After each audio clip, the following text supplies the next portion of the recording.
last thing you guys did is you ran past some mushrooms. Found your way into a strange building.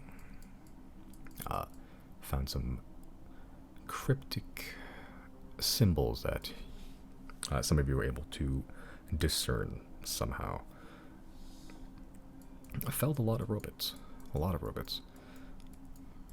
And generally found your way through the ship until you've encountered 9 separate, what appear to be holding chambers of some sort with 3 separate buttons for each of them that you have not touched. Putting that aside, you decide to go further into the very strange building until you encountered a flesh pit. Fairly large. The smell pretty overwhelming to those that can smell still.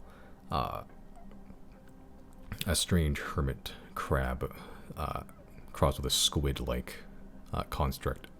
It detached itself from the ceiling. Began sprouting tentacles. Weird pink rubber tentacles. You can see 6 of these tentacles also ringed around the circumference of this flesh pit that are pulsing a little bit with energy. You can see a glowing shockwave travel from the top of the room downwards, hitting the ring. As the strange contract is floating there.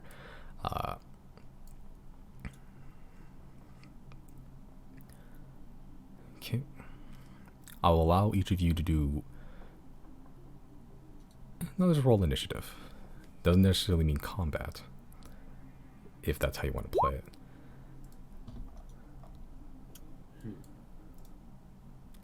Oh, I'm still Lonk from Pennsylvania. Let's change that.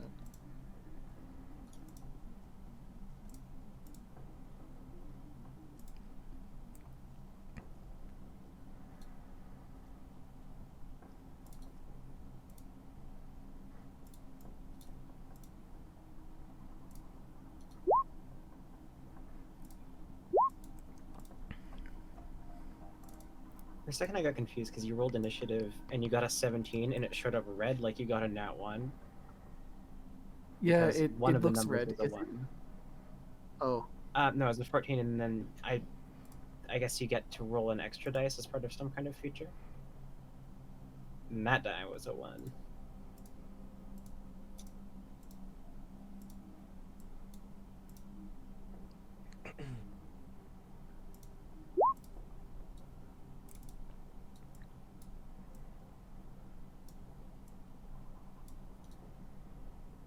If this turns into combat, the session's gonna be called The Gang Gets Hentai. Please. Please no. Veto. Veto. No, that's pretty on brand. The gang How knows many where this is times- going. Or and now hentai. Yeah. How many Squid. times have we encountered tentacles now? Like several. You've encountered it There's on the probably- on the baby kraken. That was in the egg still. In the water, in the egg. Once is enough. Okay, is that everybody? I think so.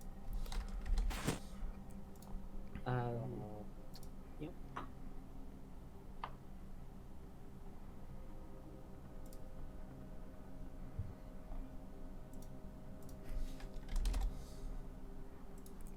Okay, so I'm just gonna make sure everything's kosher salt here.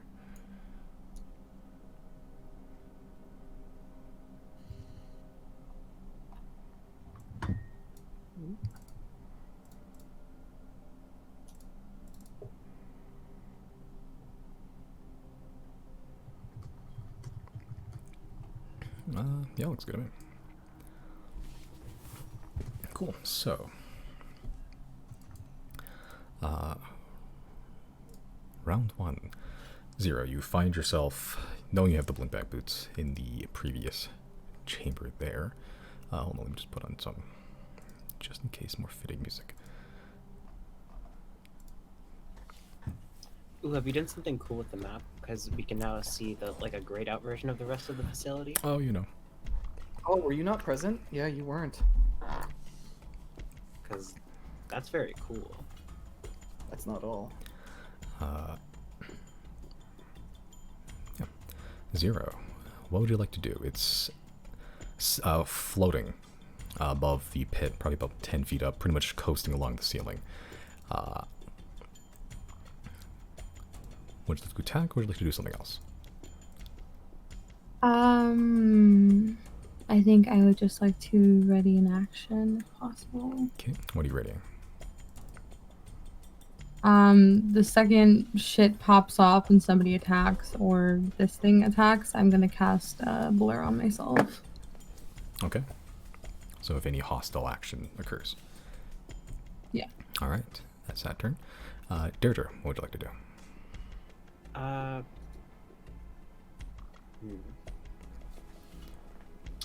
What I'm going to do is... What do I have? I do not. I had 3 weeks to think about this. That's fine. I'm already death bordered. I think I'm just gonna summon an angel, get that out of the way. Okay. I'm just gonna tell it to like hang around, wait for a hostile action, just in case. I'm summoning a bodyguard. Let's just get that in here. I'm just gonna kind of stand in front of me a little bit. Or there is no just in front of me. There's in front of me and Zero, or me and Jana. I'm gonna go in front of me and Zero, just keep it towards the edge there. Just kind of interposing itself. Okay. So you spend the time to cast a spell, visibly, especially as you finish the summoning. A huge, glowing angel creature just appears, and you can, pretty much all of you can see the creature and its tentacles almost recoil. Whoa. That's Craig, wasn't it? Yep. That's not good. Why? So these things don't like magic, is what you're saying.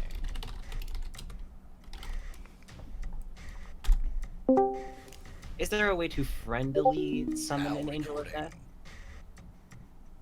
Not really, no. Yeah. I'm just gonna casually roll in with a shotgun, don't worry about it. Oh, It's essentially what you're doing. You just pull the gun.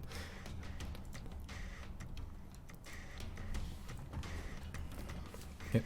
But the moment you summon your protective angel, the tentacles visibly recoil, and the slow sort of swaying movement it had begins to become more erratic as the tentacles begin whipping around the body, and the energy that's been pulsing the ceiling that's connected to the circumference of this flesh pit begins to grow at a faster frequency. Okay, will that end your turn? yeah, that's all I got. Okay. Air Elemental. He's just gonna stand by for now.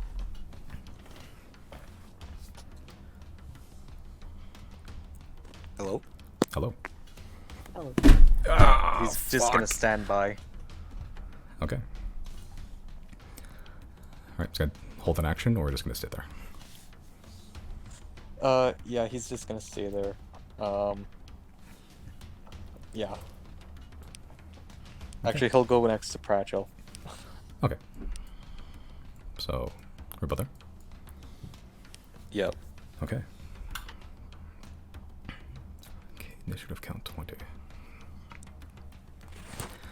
You can see as these 6 separate pulses of energy from these connected tentacles to the flesh pit, they hit the pit with precise frequency, and you can see the masses of red and black meat that are just swirling in this grotesque hole in the ground. See off to the side, you can see a shape begin to form. humanoid, but not. It's like almost a mixture of various creatures. Some insectoid, some like possibly like horse or equestrian, some other pieces of animals, some very humanoid and reminiscent, but a grotesque collection of body parts begins to arise from this flesh pit. Right about there.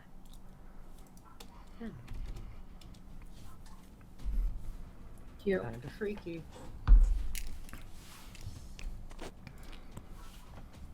He looks fun. Yeah, does he look like he knows how to party? A It potential. is their birthday. That is true.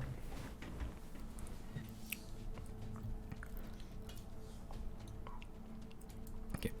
And as it does, you can see that it's still dripping with wet meat, pretty much, as some of it begins sloughing off its body as the meat hits the pit again and begins to almost slink back up its leg and reform the flesh that had fallen off.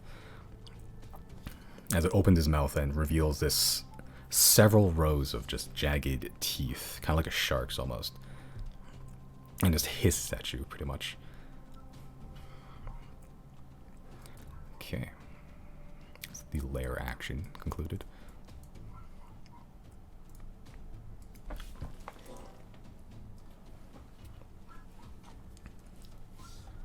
Okay, it's now this thing's turn.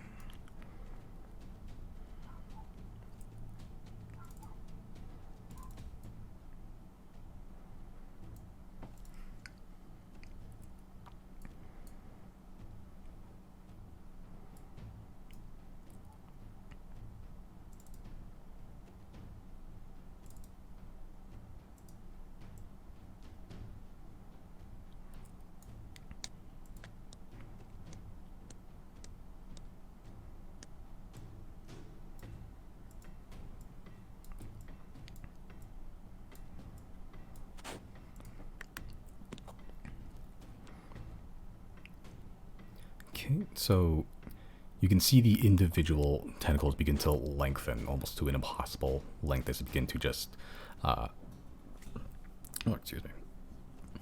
rocket out towards you at very inhuman, very unnatural speeds.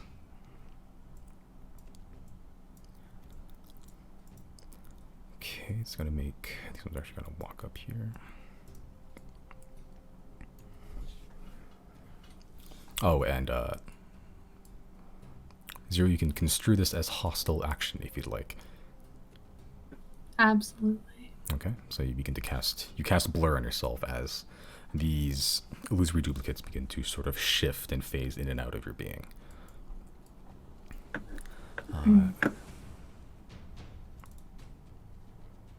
just gonna make 4 tentacle attacks against everything there.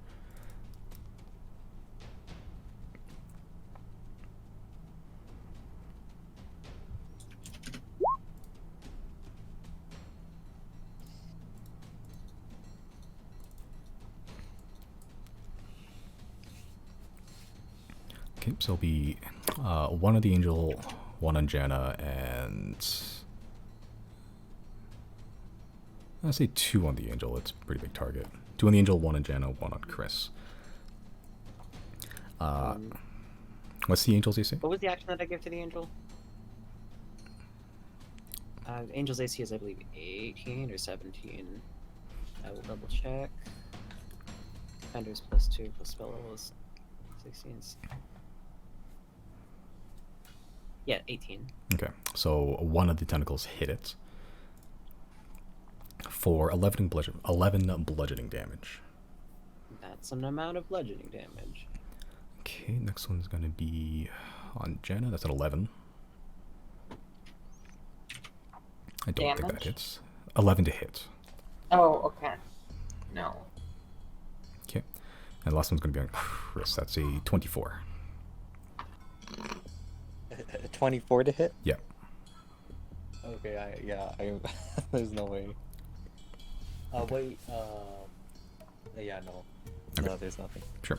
You take 10 points of bludgeoning damage as these strange clawed metal-capped tentacles rocket out towards all of you and just begin whipping, slapping against anything that could possibly hit. As the other two that are sort of behind it, it almost forms like a weird, like almost protective stance. Oh, hey, what's up? We lost Brandon and regained Brandon. YOLO? Yeah, it cut out for me. It was 28, right? 20, I mean, 24 to 10 hit. blood Yeah, 24 to hit, 10 bludgeoning and damage. 10 bludgeoning? Mhm. Okay. Yep, as these pink rubbery metal capped tentacles just begin slapping, pretty much clawing and just leaving huge bruises on your bodies.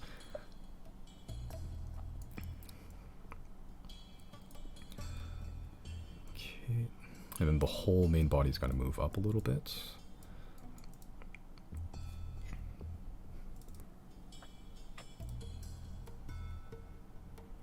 Just going to use one more attack on the angel there. The angel is a pretty big target. That it is. That's a 21 to hit. Ooh, that'll do it. Low numbers. So 9 bludgeoning damage and 12 psychic, if that matters. Nope, only resistance is radiant. Okay. That is 9 plus 12, 22, 21. 21. Is that what that is? Yeah. So, Okay. That's brutal. As the main body sort of moves, the rest of you can see this. It's like an orb of distorted space almost, like this like a foot long, a foot wide diameter sphere just begins to warp and bend as that little warp in space rockets out and hits the angel, who, on top of being hit with pretty large concussive force, also grips its head in pain. I also need to make a strength saving throw. it's got enough of that.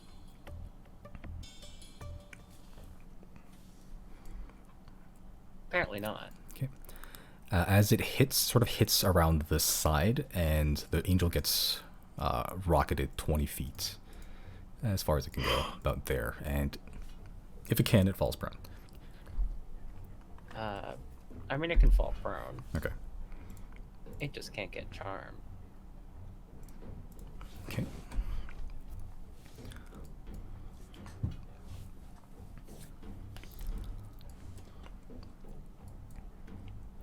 Alright, but that concludes the main body's turn.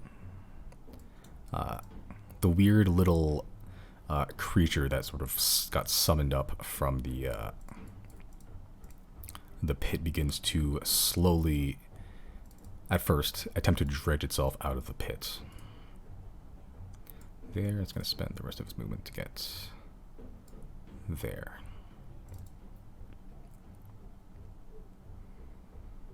Oh. As it sort of skitters towards you, as it's drudging through the flesh pit like a human in mud, and as it gets to the actual like solid ground, it goes on all fours, all sixes technically. It has 2 regular human arms near its like lower abdomen, like normal people, but then on its shoulders, mounted on its back, sort of are like weird insect-like claws or legs. It's gonna make 3 attacks against you, Zero. At disadvantage, right? Because you have blur on. Yeah. Okay. Oops, that's okay. So the first one's a 16 to hit. Yeah. Okay. Is blur concentration? Yes. Okay.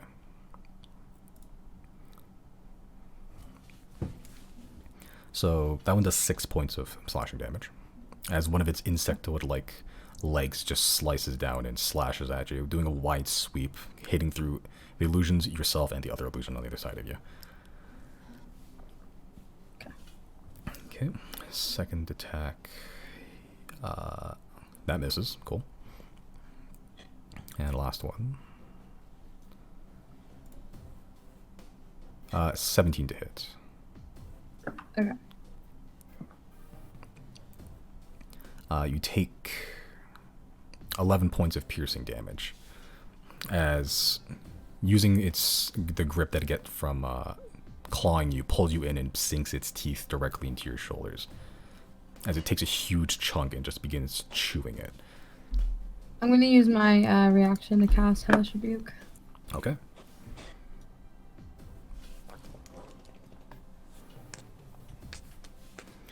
Alright, so roll for damage for that. It'll make the save. Or attempt to.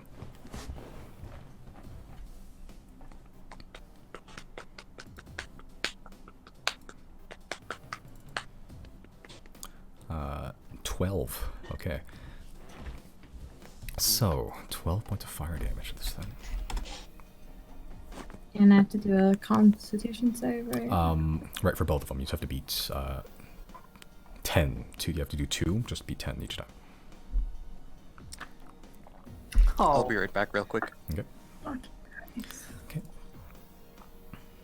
Yeah, so Blur unfortunately drops after it grabs you and begins to tear a chunk from your shoulder and begins chewing on your flesh. Tight. Okay, but that ends that whole debacle. It's now Pratchell's turn. Oh boy. Oh boy.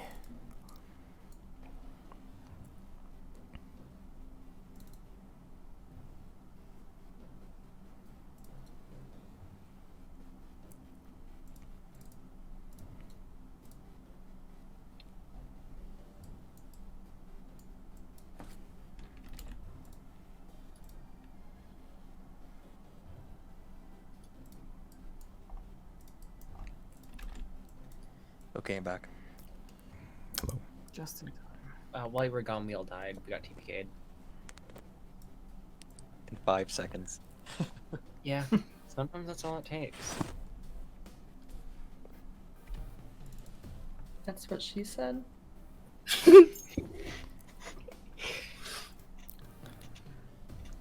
Jesus, Pratchell has like no good combat spells.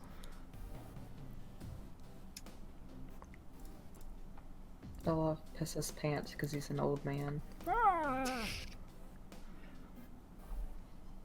and he's already used his Conjure Gundam spell to capture the Gundam, hasn't he? Yeah, it's like the whole thing's gone.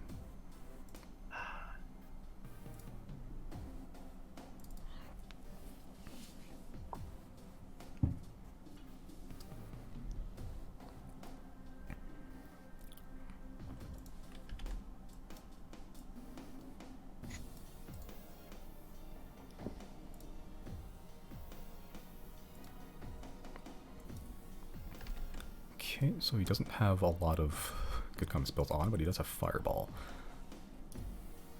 A classic. which he will do. I'm loving the scene of Simon holding 2 action figures and kind of just smashing them against each other. It's been a cool way to do, yeah.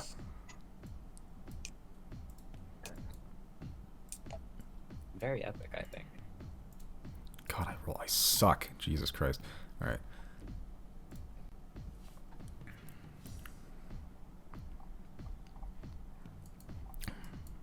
Sorry, I just rolled really poorly and also really good against myself. That's neat.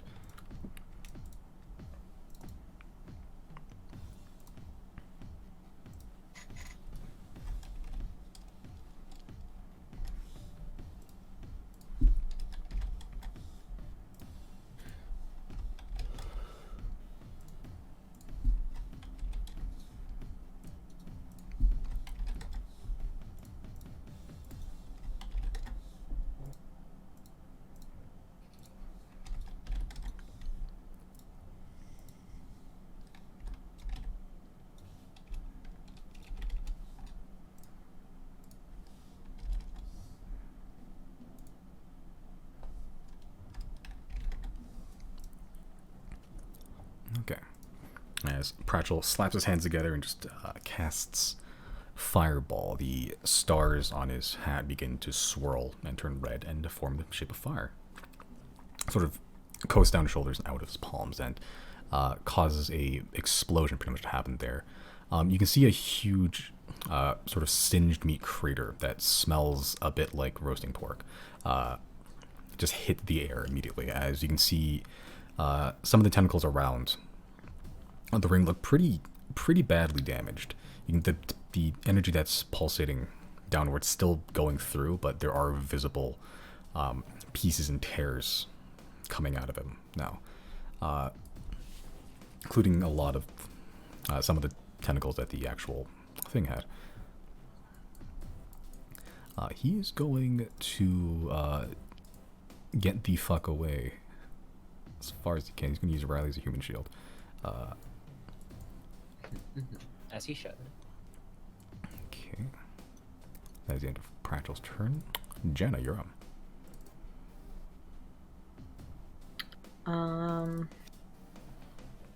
What I, as a player, want to say is I want to speak to Mr. Alien Man and say, alright, what's all this then?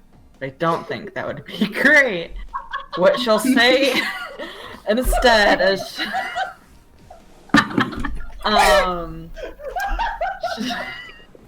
That's how I'm personally just feeling. What I think Jana's gonna say is that, at least with our free actions, she's gonna try to just say, we don't, what's the name of, do we call like our planet? We don't call it Earth, right? Like, what do we call the planet we're on?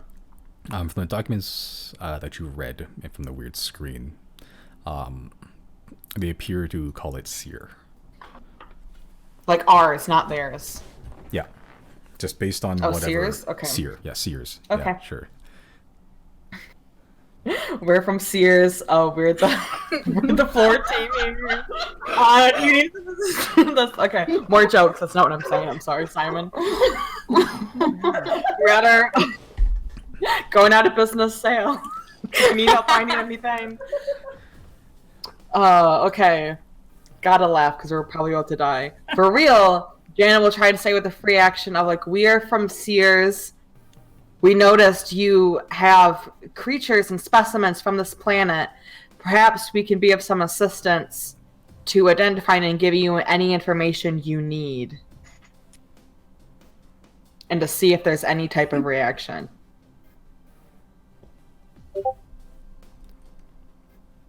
And if that's her whole action to do that, then so be it. Tell him we're here to install his new frigate.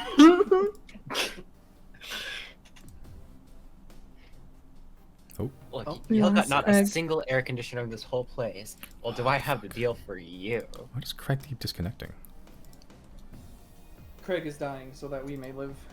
The store may be closing, but we still offer driver's ed classes.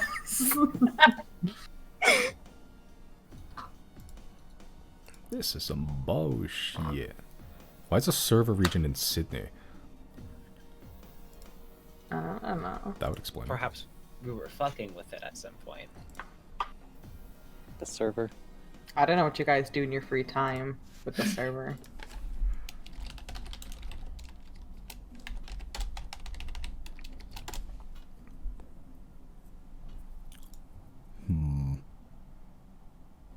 Try it again. Sometimes he just doesn't do it the first time. Or the second time. The third time's the charm. He says he's already recording, but that seems like a lie. Say please. Craig, come on, please.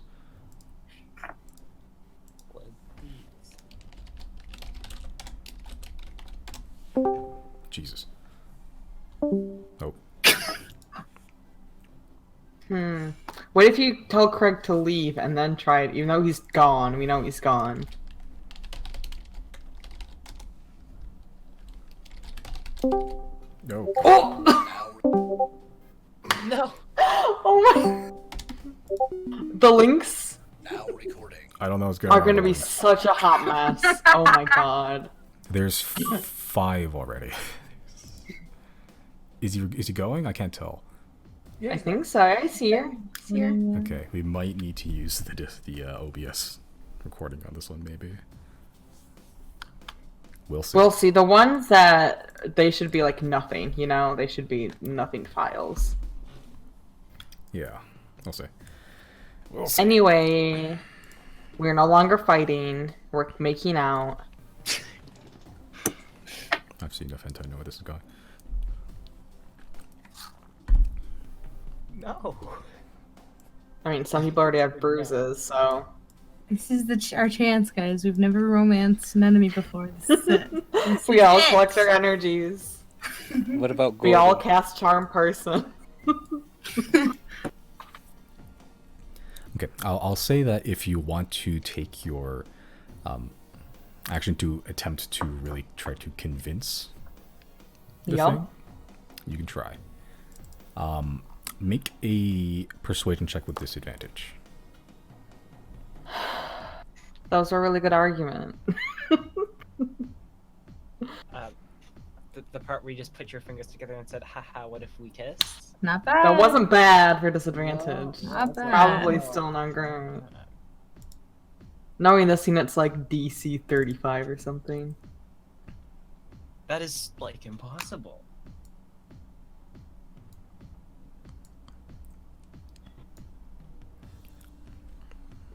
Did I do it, Simon? Who knows? We'll see when he gets to his turn. Okay. Is that your turn, or would you like to stay there? I'm holding my ground, I guess. Okay. We're gonna wait it out around. See what happens. All right. Riley, what would you like to do? The fact that it didn't immediately respond to anything. Would it take my action to like try and perceive what this thing here is? You can see some sort of like terminal, but it's blank right now. Not unlike the ones you saw in the other room. Fuck. I had a plan, and then Jenna decided to not choose violence, so.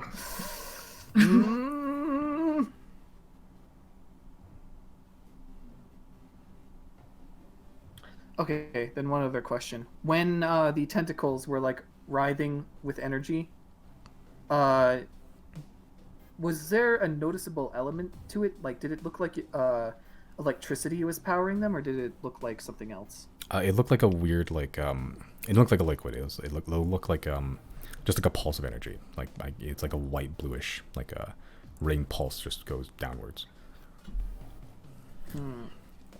Take that as you will.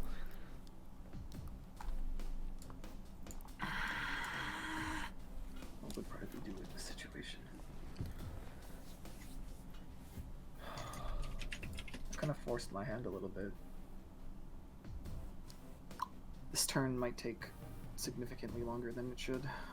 Need to go over every. I was just gonna drop a storm sphere, but now I don't know what to do. Oh, yes, I do. I'm gonna read its mind. Oh. Ooh. Okay, you're trying to It's a read his classic mind. Riley move. Yeah.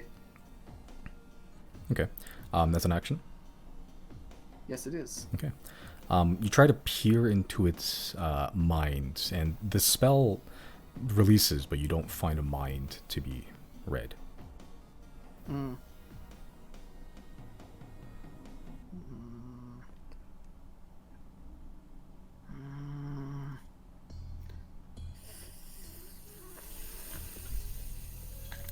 Fuck.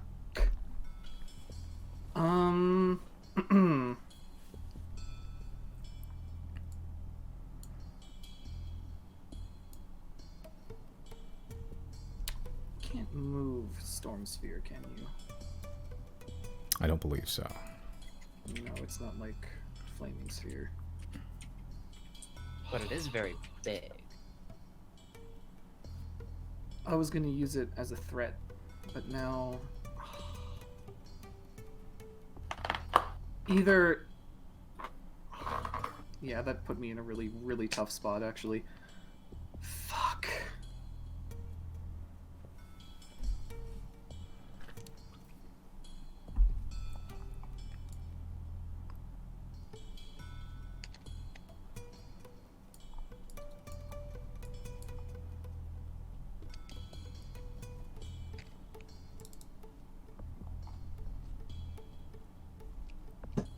Oh man, that was my action too, right? Yeah. Okay, yeah, I can't really backpedal on that.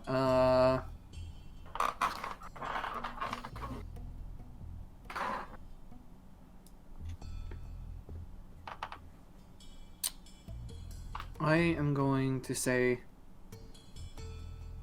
to Jenna, I don't really know what the hell it's thinking. I'm thinking you're the one for this job. I'm gonna inspire Jenna. Okay. Ooh. That's my turn. All right. Chrysostomus, what would you like to do? Okay, I would like to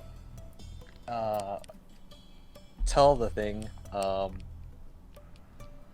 if you don't hurt us, we won't hurt you.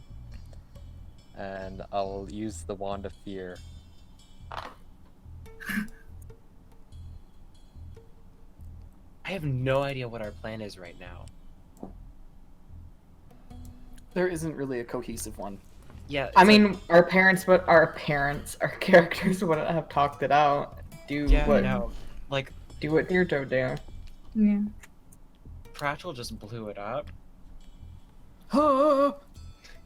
What's diplomacy? It just attacked us. Ken is just like, hey man, what's up? Yeah, I'll use the Cone of Fear for the Wand of Fear. Okay. Pointed towards the big creature. Okay. What sort of cone is that?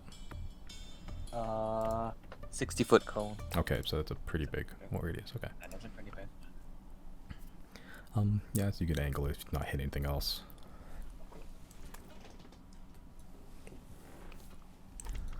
Yep. Okay, so this is from using your pointy stick of funsies, right? This is just the Wand of Fear. Oh, do you have one of those now? If you do, I forgot about it. Sure. Yeah, Yeah, I we do. got it from the witches, I think. Okay. Or the hags, whatever. Okay. Yeah, so you cast Fear using the Wand of Fear, and it blasts this sort of black-gray, red, necrotic almost energy as a bunch of just skulls and stuff form from this mist, this red mist that sort of pours forth from this wand. As it sort of washes over the creature, this metal, weird, rubbery creature. It sort of just passes through as it doesn't seem to take effect. As the tentacles begin to writhe and become more erratic again.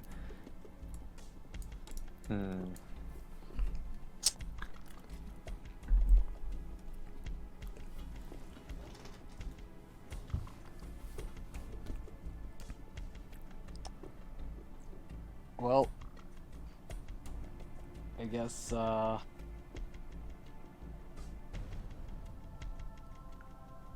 will stay there then. Okay. Okay. Are you Matron and Giorgio currently? Yeah. Okay. Alright. Round 2. Zero, what would you like to do? Fuck.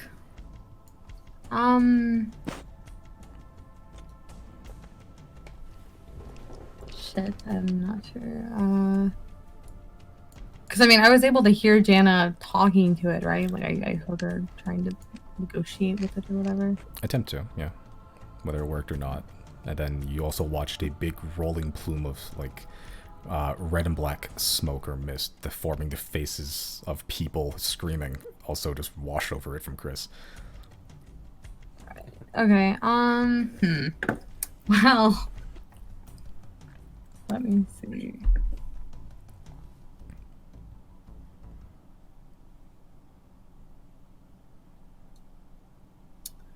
I'm going to...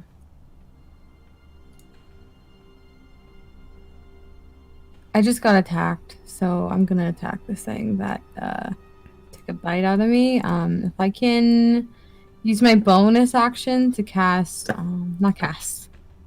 to use Manifest Echo. Okay. Where are you placing it? Right. Just to be clear, because we already talked about this, I can't flank with it, right?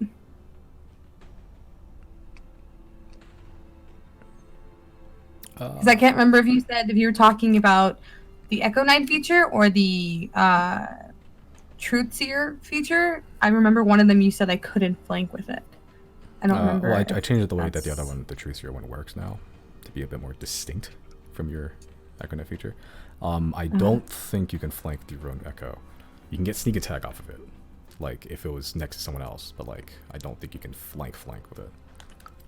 Okay. It doesn't really count as a creature, technically. That's fine. I will just, I guess, put it on the other side of this thing, in a flanking position, even though I don't. Okay. Yeah. Using your old And, token for your Echo. Yeah, that's fine. And then I will make an attack, and then it makes an attack too, right? I believe it's one or the other. You can choose to make an attack from in its place. Could be wrong. No. Whenever you take the attack action, you can make one additional melee attack from the Echo's position. Oh, okay. Sure. Yeah, that's a different thing. Okay. Cool. Sure. Yeah. I'm sorry.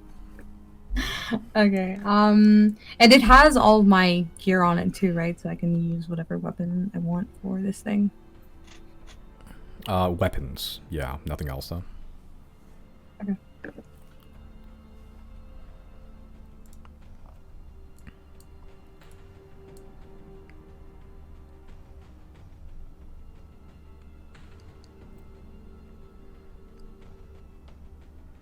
Okay. One of those hits, the other one barely misses.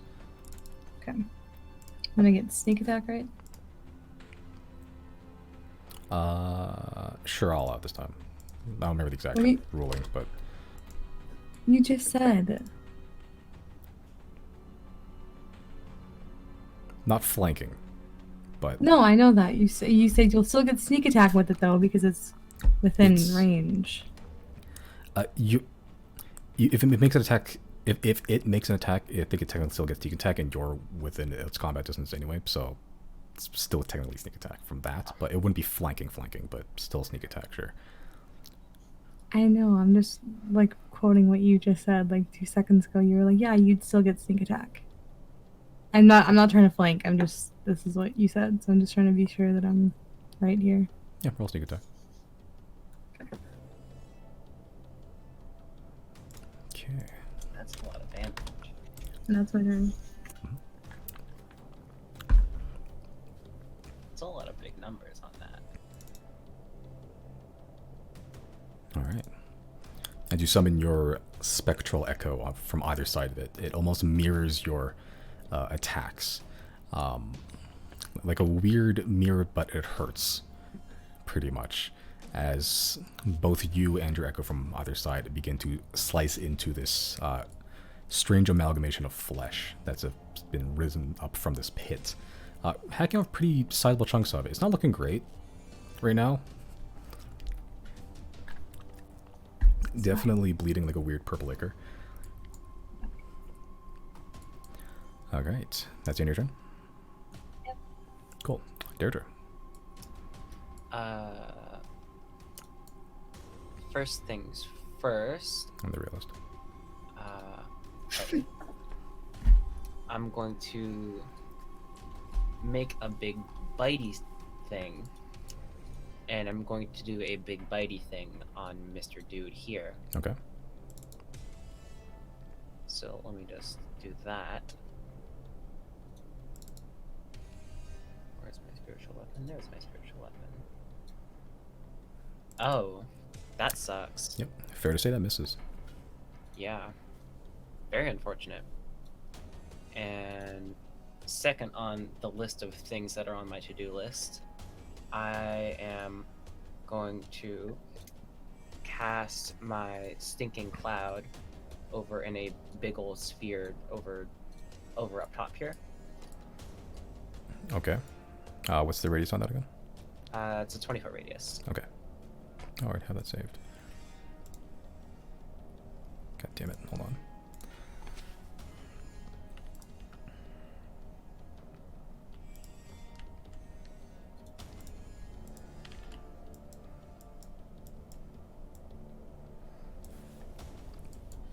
Yeah, that's good. And then I'm gonna go into it. Well, I'm imagining these little things get opportunity attacks. Who knows? Yeah. Well, either way, I'm going. Okay. Yep, it will make an opportunity attack against you. Excellent. But I will also heal for 8 healing. 12 to hit you. That's a no on hit to me. Cool. And okay, well, I do not take 27 necrotic damage. That's a thing that isn't happening. And also, that should not be DC 17. Let me fix that. But anyways, that's my turn. The angel is going to, now that Deirdre's turn is over, stand up using 15 feet of movement, and use 10 of its remaining 15 feet of movement to walk over here and hit the very large thing twice. Okay. Or not very large. It's not particularly large, but it is going to get hit twice. Sure. Or attempt to get hit twice. Okay, roll for So. attack. One of those hits. Alright. That is 13 radiant damage. And 0 gets to roll 1d10 and get temporary hit points equal to that number. Right. It is going to get 8. Okay. 2 temporary hit points. As the angelic defender use summoned sort of crashes down its mace against this strange creature. It sort of crushes it like a bug, leaving this pool of gray and purple ichor just leaking out of it, as it's very dead. Epic. Okay, is that your turn? Yep. Neato. It's now the Earth Elemental's turn. Air Elemental, excuse me. Yeah, he's just gonna attack the thing that's next to me. Okay, let's do some weapon.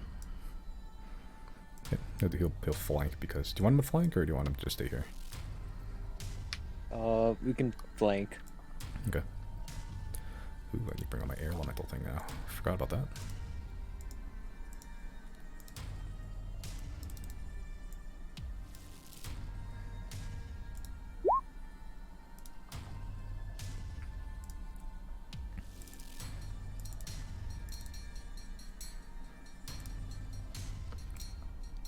Okay. One of those hits it as it sort of weaves under the rubbery tentacly armed, and it just begins slapping it away, just carving out chunks from the purple material that this thing is made out of.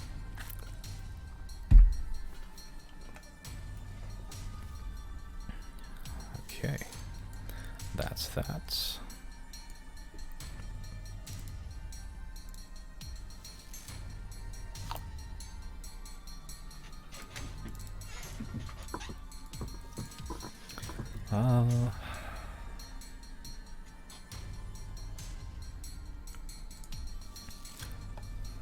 You should count 20. Who's particularly...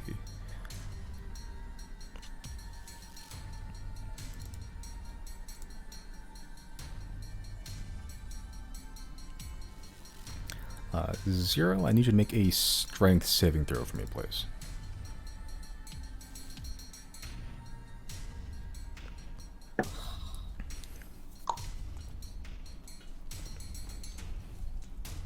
Okay. As you're sort of standing there watching this angel just crush the foe that you had before you, you didn't realize, as you look down at your ankle, there is a fleshy tendril that erupted from the flesh pit and is wrapped around your ankle right now. And as you notice that it pulls with a lot of force as it gets sucked back into the pit, dragging you along with it. You are about there now. Disgusting.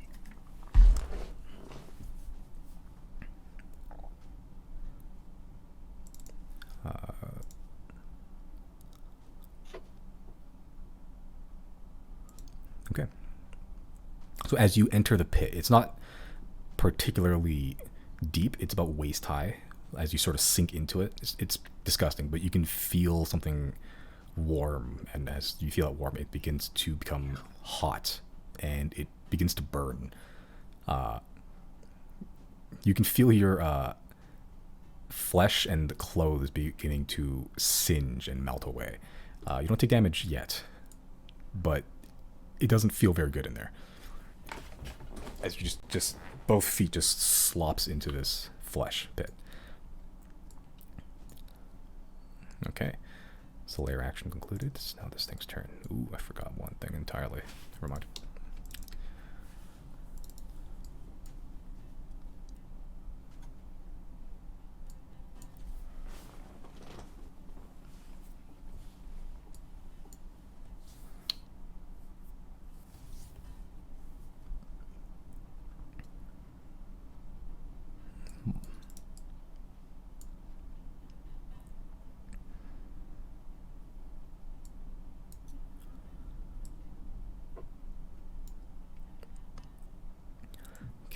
One tentacle is going to move up here, gain contact with the angel. Zero, you can take an attack opportunity if you'd like. Of course I would like. Okay.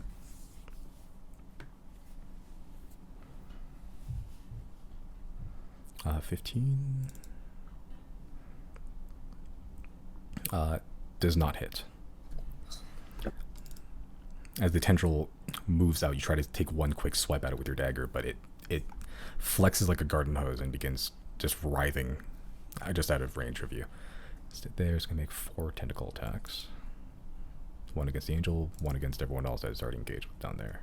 Up 2 against Jana.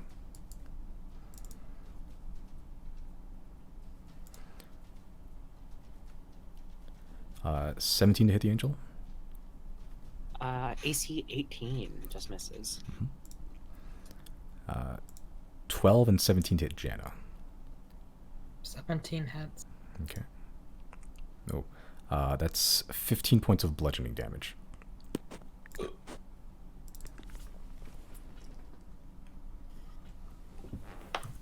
Okay. It's just being assailed by these metal-capped tendrils. And that's 15 against Chris. Okay. I will, I'll cast shield for that. Okay. As you can see, one of the tendrils begin to arc and whip towards you. Cast shield, sort of glancing it off, rendering it not good against you.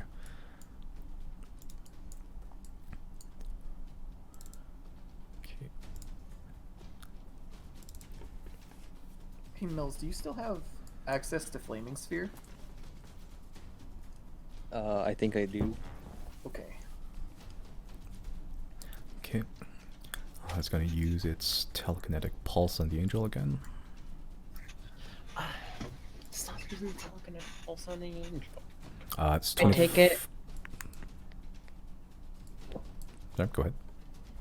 I I'll be take right it. back. It listened to Jana, and it's gonna stop fighting any second.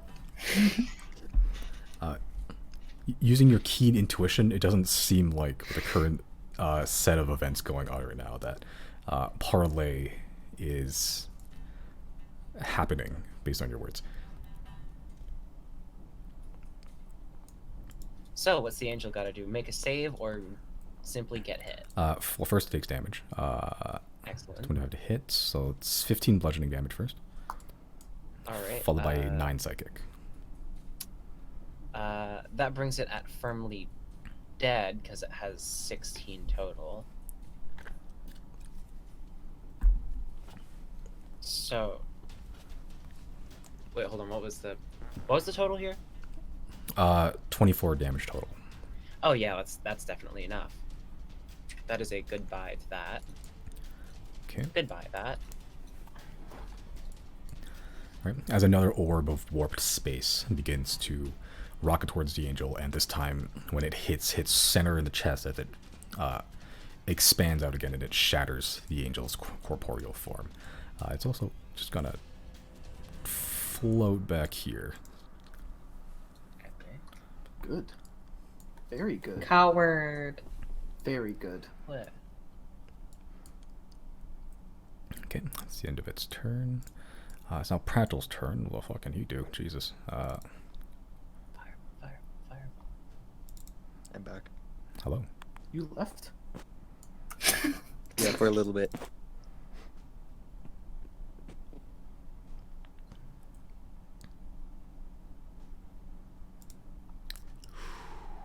This ain't good. This ain't good at all.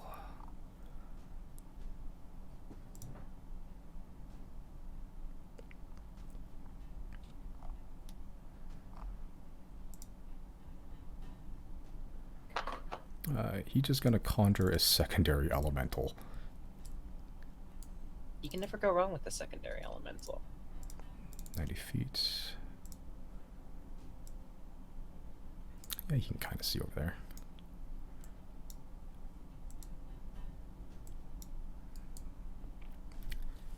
And actually elemental.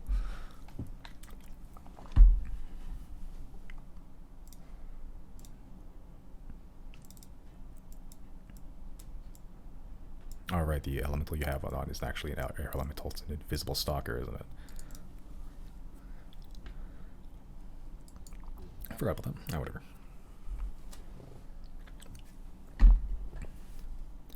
Okay. He's still going to use Riley's human shield. Okay. Jenna, your go. So there was a lot that happened. Is the tentacle on Jana right now? Like, is she being strangleholded? You're not being strangleholded, you're being, like, whipped and assailed by it, pretty much. Okay. I would like to cleaver this thing. Okay. Like it's fucking sushi. Okay. Remember, you have inspiration. Do. So would that just add to my roll? How does inspiration work again? You rolled a D10, I think, at this level. Okay. Let me check. Yeah, so if you roll an attack roll or an ability Yep. check D10. or a saving throw, you can see the number, you can choose to add inspiration and roll a d10 if you want Okay. to. Let's see. I just think we're good this Yeah, round. that hits. Okay. Yeah. As it's sort of whipping you, you sort of see its return swipe, and you just take out your actual meat cleaver and you just hit it like you're trying to chop calamari, and your blade gets stuck probably about like 3 inches into its like weird meaty rubbery tentacle.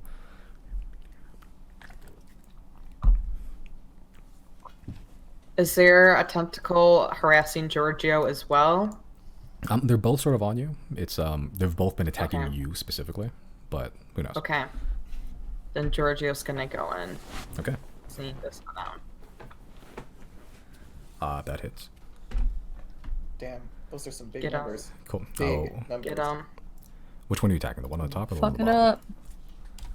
Whatever one I feel like is in Giorgio's reach. He is a bear. Yeah, I mean, they're both within reach. I'll just say the one at the top for now. That's the one you hit as well. Okay. Okay, as a sort of If that means I get my cleaver back, yes. yeah. So it's stuck in the cleaver, and as it's sort of stuck in the cleaver, you're sort of keeping it in control as Giorgio sort of rears up and takes a huge swipe out of it, and it hits the cleaver and drags it through even further, and also tears out a piece of its chunk. You can see it's pretty close now. You can see inside. It doesn't look like it's meat. Like it feels and looks like solid, but it doesn't look and behave like meat. Like it pretty much is like rubber. Oh. Like it looks synthetic. This is vegan sushi. Yeah. Whole grain calamari or whatever. Yeah, whole grain, Oh. sure. Rubber? Thing made out of tofu. Yeah, it's like a weird Yeah, it's the closest analogy I can come up with is like rubber. I don't Gross. suppose our characters are smart enough to understand that rubber is insulator, right? I mean, you barely knew what electricity was. So. This is a problem. When was rubber fucking invented? Is this what I'm looking up now? Yeah, I legitimately do not know. I think it's relatively recent though. Not relatively, but like last 200 years maybe. 1839. Yeah. Wait, Rubber so actually comes from tree sap? Yes, from the Amazon. I do know that because of Amazon Trail 2. Teddy Roosevelt was on the Amazon River, my character's- and you meet him, and he tells you that he invented rubber for the cars in Detroit. And that's how I learned that there's rubber trees. But would our characters be smart enough to understand the implications of hydroelectric energy? Can we start the Industrial Revolution? Do we know what salt is? I mean, there's Do magic. we know what salt We have is? airships that run on magic. I don't know if we need industrialization. Yeah, there's a Also, city that's train already resist. started the Industrial Revolution. Yeah. Has concrete been invented? Concrete, no. Stonework, yes. People still carve stones. Hold on. After this fight, can characters start writing on how the consequences for industrialization could be disastrous, and have her work hailed as like kind of revolutionary in the next 100 years or so, because of how accurate her predictions were in the consequences of the Industrial Revolution?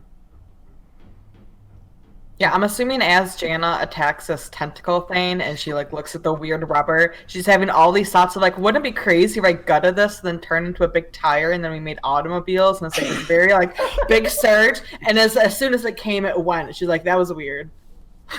Yeah, Jenna slices this thing and gets the idea for the internal combustion engine. And then loses it because Just as she saw how cute Giorgio is. Attaches a V8 engine to Georgia. Okay. Anyway, it's their What if turn. What if All right. we just gave Giorgio wheels? Sorry, yeah, no. He doesn't need to. He's so fast. One thing I forget to do at the end of your turn is going to take a legendary action. Why? Oh, you know, reasons.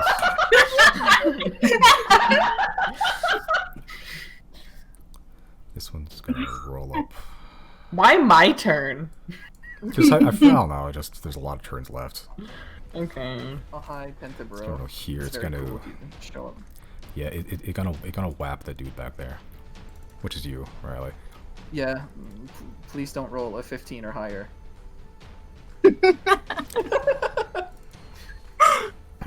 I didn't promise anything. You rolled 24. Oh, God. Alright, how dead am I? How many 60 damage am I taking? You took 11. Okay, that's not bad. Yeah. That's not that many 60 damages. It's like a sixth of a 60 Yeah, damage. this thing's just been like whipping all of you guys with like they're fast, but they're like heavy as well. Like they are weighty and there are metal caps, so it's being hit it's like being hit with maces pretty much. They're not. It's not like a regular tentacle. Well, do each of these things have eyes, or is it just the main one? You don't even really see eyes. You just see like lights on it, like nothing that looks like an eye. But we can't assume it's seeing. If you like to infer that, sure.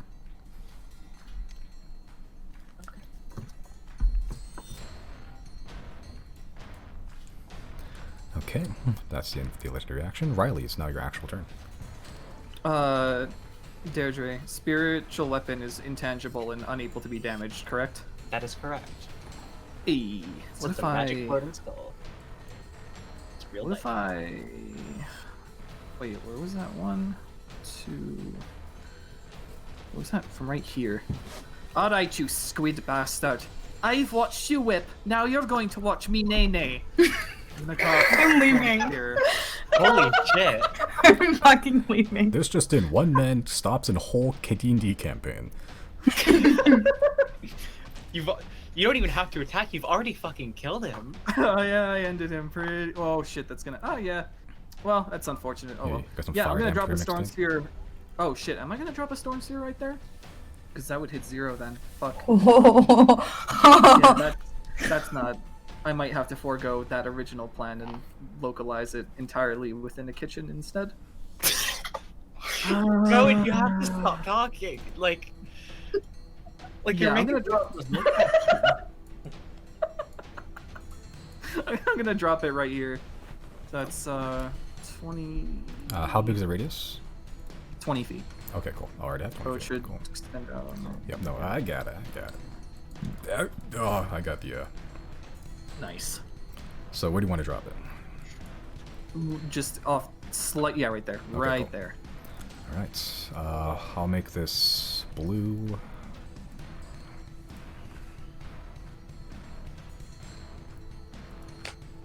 Yeah, Now sure. the So that's just question sphere. is, Is that it is- obscured in there? I'm assuming it is. Let's find out. I don't know if it actually says so on the spell reading. Let's find out. I think it's just a disadvantage on listening checks. Okay. Yeah, it's whirling air, so it'd be like a warding wind. It doesn't say anything about It is Yep. just difficult terrain. made to listen. So vision is not affected, but Okay. sound is. Alright, cool. Difficult terrain. And yeah. And doesn't the center also like suck things in? I don't think so. Could be wrong. What was it? You can use Was that lightning to as a cold? bonus action to attack Yeah. things, pretty much. Right. Yeah, Okay. your bonus action lightning and difficult terrain and things that start its turn there. Take 2d6 damage. bludgeoning. Yeah. Okay. Also, let me get rid of one of my spell slots. All right, I have one teleport button. That's it. And Well, you cast Storm Spheres, so roll for damage. Because the first time it appears, everything in it takes damage. 2d6, yeah. 2d6. Oh, you know, hold on. It probably can just click that and then. Yeah. Okay. Ooh, decent rolls. Hey. Yep. So, let me just make strength saves for fucking everything in there. I love making things more complicated for myself. Let's see. Shit, okay.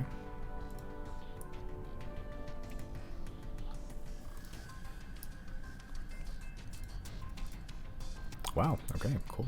Everything saved except the main body. That's funny. A whole 9 damage. Um. Okay. Yeah, Zero Eyes uses this big whirling sphere of wind appears. You can see everything in it getting buffeted, but the one closest to you right now just gets ripped to shreds in the just cutting winds. As it should. So Now I have a question to myself. Where is? Oh, it would be elsewhere. Oh, I've got an idea. Will it actually work though? I sure hope it do. Probably won't.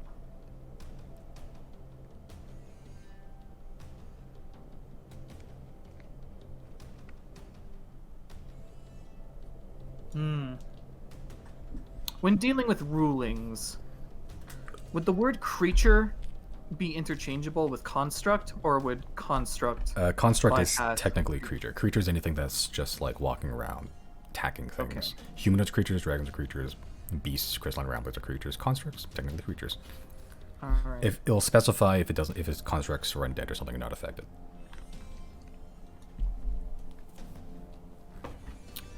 I'm not really sure how to use my bonus action. I only have one inspiration left.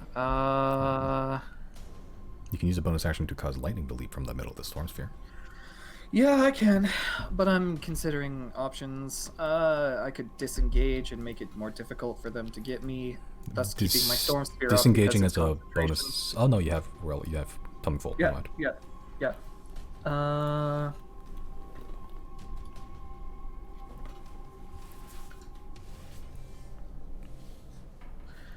All right. I do get to dash as well, so. You have a better cunning action as a bard. I think I'm going to run to the outskirts of the storm sphere and be like, "All right, come get me at your own peril." Okay. And that's my turn. Sure. Alright. Okay, at the end of your turn, it's going to make a telekinetic pulse attack. Against... Oh wait, hold on. Might not actually be able to... Nope, never mind. It can't actually reach you. It's just going to make another...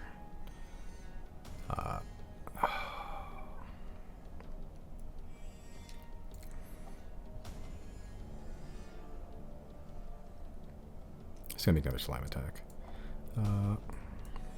Say against... One more against you, Chris. Wait, why is it taking an extra? Okay. Legendary Didn't action. it? Oh, okay.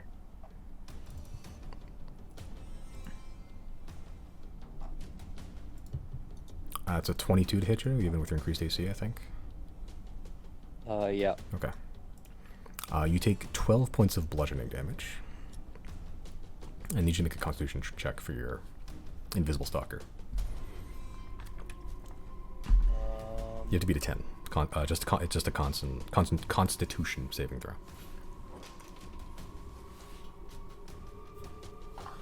Okay, yeah, and you're Nice. You love to see it. Good shit. good. Alright.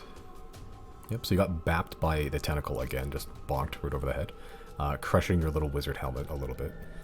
It's now your turn. Okay, I'm gonna use Misty Step to go over here. Okay, that's your spell. Poof.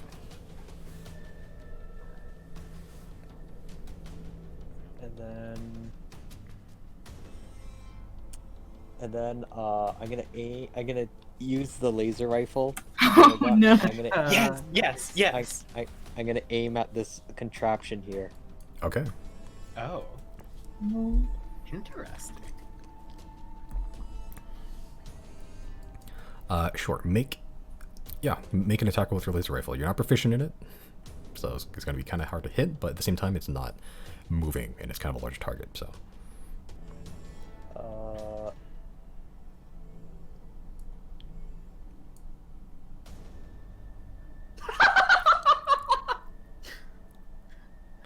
Yeah. Fucking laser rifler. 15 would hit, technically. That's, 16 would hit, sorry.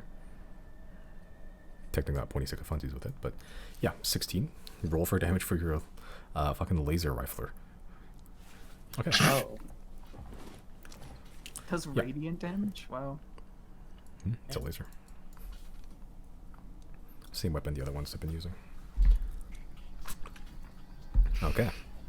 Yeah, so you're not sure to use this thing, but like you put your hands on the handle, this weird like rectangular shape, and as you do it, sort of expands. The rectangle splits open and one side elongates, and there's a trigger. You pull the trigger, and as you hear this hissing sound, as it vents a bunch of gases back at you as you unleash a laser at this thing. You singe a good portion of this console. The console's not on right now. It's pretty much like the same one as the other ones. It's just a glass screen with some like a computery base. You hit the base. That's the biggest target pretty much, and you leave a pretty sizable chunk missing out of it. Okay. I guess that's it then. Okay. That'll be my turn. Okay. Let's mark off one use of your laser rifler. Yeah. All right.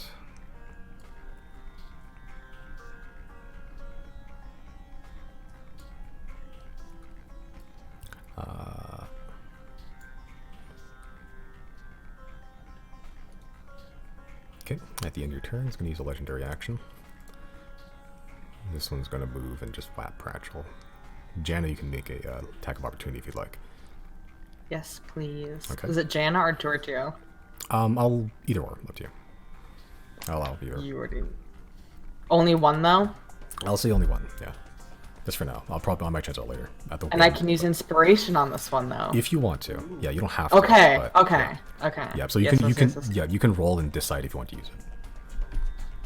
And you know what's gonna come out of fucking nowhere? Okay.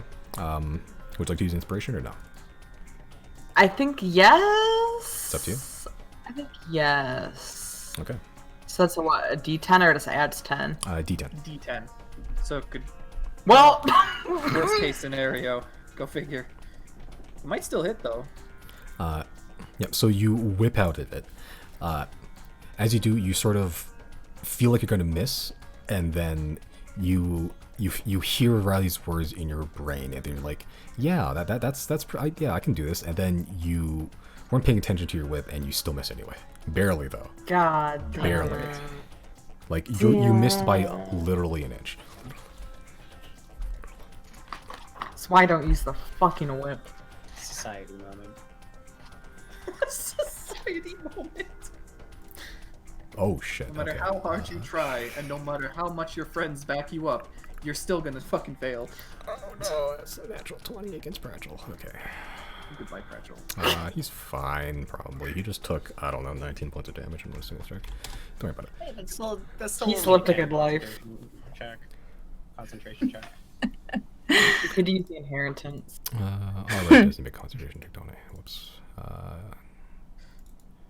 He does need to do that. Which he fails. Cool. Cool. That air elemental literally did nothing. Very cool. Goodbye. It just got real gusty in here for a second. And you know what? Sometimes that's life. Yeah. The storm fear just opened up and it just disappeared somewhere. I don't know where it went. Okay. Yep. My man's got bapped. Giorgio is being mounted. Zero, here you go. You take 2d6 acid damage at the start of your turn because you are sitting in singeing flesh right now. 5 acid damage, not bad. Yeah. Okay. Okay. And it is thick in here, so it is difficult terrain in here as well. But you're close enough to the edge if you want to escape. Thick with 2 C's. Yeah. 3 even. Would I'm not within 5 feet of anything, it seems like, so I wouldn't get like an attack of opportunity or anything, right? Like. Not that you're aware of. You look pretty clean and clear. I don't like that answer. I'm gonna use my bonus action to trade places with my Echo. Okay. Yeah, you can do that, can't you? Hell yeah. Trading spaces. I love that show. Alright. Does your Echo have hit points? Just, I think it has like 1 or something. 1. Yeah, single hit point. Okay. And then from here, I am also going to use my laser gun to shoot. You also have laser guns now. At the thing. I'm gonna shoot at the thing. Okay, the same thing that Chris was shooting at? The main body, I guess. Okay. What's the range on the laser gun again? You tell me, I don't know. Just check the 30 feet and then 120 with disadvantage, I guess. Okay, yeah, so it is 45 feet, so you'd have disadvantage on the hit. Disadvantage? From that range. You move closer. You're only 15 feet off. Could always attack the one that's accosting. That's very true. Yeah. Any of them, actually. Question, if I was to shoot at the ones right here lined up next to Jana and Giorgio, would I hit all 3 of them? Is this like a lightning wand situation where I'll go like in a row? Or is it like just one only? make a general intelligence check. I'm not bad at intelligence. Come on. Maybe. Who knows? Okay, yeah, I'm gonna see Pratchell getting his shit rocked, and I'll make an attack on the one attacking him, I guess. Okay. Actually, no, I have my movement, right? So your movement, yeah, I just, Well, is the bonus action take like the amount of your movement? I thought it did. Could be wrong. I think it's 15 feet. Yeah, it is 15 feet. Fuck. Okay, so I only have 15 left. God damn it.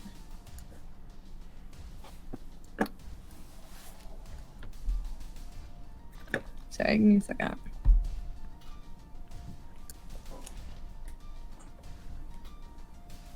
Yeah, I'll pop right there with my movement, and I'm gonna throw a dagger at it. Okay, just regular ass dagger. Yeah. Question. I would have to be within melee range of it, like within 5 feet of it to get sneak attack, right? Even though Pratchell's right there. You just have to be, so just someone has to be threatening it within 5 feet. You don't have, you yourself don't have to be within 5 feet of it to do sneak attack. You just have to be using a dexterity-based weapon. Okay. Yeah, I'm just gonna throw a dagger at it then. Would I get sneak attack? Pratchell's, if you're shooting at the one, yeah, pretty much anything there is being threatened by something right now, so yeah. Okay. That hits. Nice. Okay. Roll for sneak attack. Yeah, that is what, 22 damage? Stuff my ass. Okay, now this is epic. Okay. Okay. It was already sort of just like charred already from the fireball that Pratch already hit, and as you do, you severed whatever is left of the char, and it just like hits the floor, motionless. Hell yeah. Okay, that's my turn. Did it just warp back? Or... I just deleted it. Like the metal cap of the tentacle is still there. The rest of it retracted back into the main body. Huh.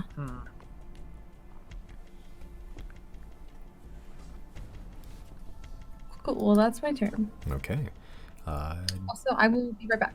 Okay. Okay. Your turn. You go. First things first, I'm going to use 20 feet of my movement. Okay, first, I'm going to heal for some damage points. 6 of them in specifically. And then I'm going to do 20 feet of my movement. And I'm gonna look at this this guy, and say, hey, fuck that guy actually, and I'm going to cast blindness deafness on it. So it's got to make a constitution save. If I could actually click it. It's not letting me click it. There we go. Constitution saving throw 15? 17. No, 17. Okay, cool. And I'm technically able to target 2 creatures. Are each of these little things creatures of their own, or are they part of the main body, or is there a second target for me to target? Game wise, yes, but most of the tentacles are attached to the main body. Some of them are hanging from the ceilings. Okay. Because I don't have any second level spell slots, so I'm casting it at 3rd level. Okay. So technically, I can target a second creature. Would that do anything? We can try. Yeah, fuck it all. I guess I will target one of them that's in range. I guess the one in front of it. Okay, sure.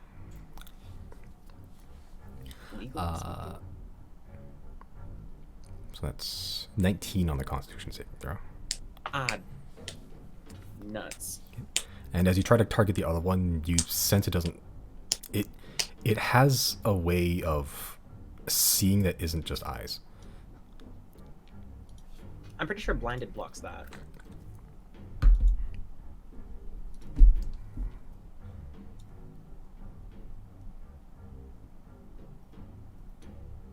I don't. It's a little bit ambiguous. It says it cannot perceive by anything that can be construed as sight, and you have it's like the advantage disadvantage thing apparently just happens. But I'm actually not entirely sure. Blinded cancels out blind sight. Can it? I don't know. I don't know. It's called blind sight. Yeah, but I have no idea, actually. But anyways, it succeeded on its save anyways, so that's Yeah. what counts. And I guess I'm gonna move this up, and I'm going to hit it with the hit. Okay.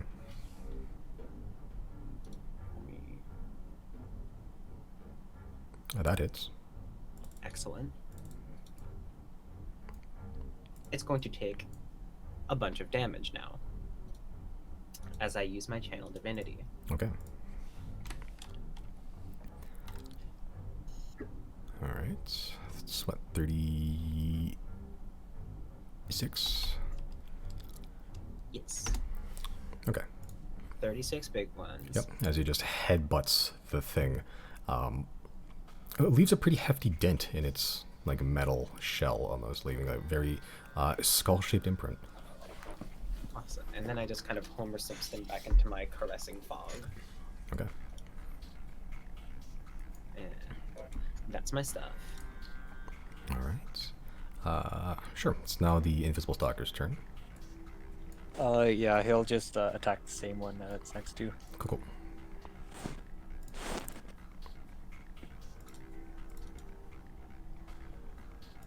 Oops. Yep, one of those hit. Alright. 10 bludgeoning damage, as it's basically just... it's a whipping battle right now. It's the tentacle's whipping things, the Invisible Stalker's whipping the tentacle. There's a lot of whipping around. You just have some nay-naying and you're good. This is the second time this joke's been made. Alright, so that's... I don't know if the turn's gonna move anywhere, or it's gonna stay there. It's gonna stay there. Okay.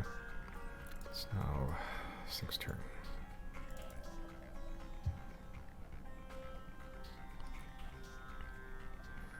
Okay. The ones that can still see,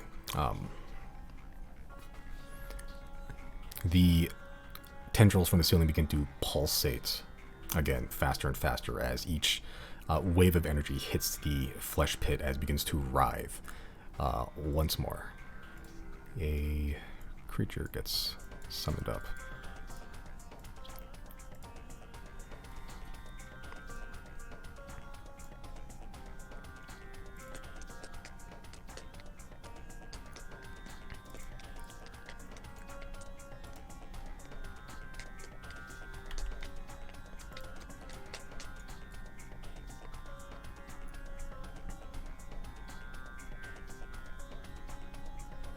Okay. So now the strange construct's turn there. Does it take Storm Sphere damage at the start of its turn? Start of its turn. End. Okay. I'm pretty sure it's the start. Let me reread real quick. When it ends their turn. Oh, is it? Oh, if it ends its turn there? Oh, Yep. that sucks. Yeah, but this sphere is still difficult terrain, so it's going to try to get out of that. So it's going to be 10. There we go. That's already 15 feet of movement, just that. Just going to move up here. It's going to use its attacks again. 4 tentacle attacks, though it's not much. There's only 3 of them can actually hit anything right now.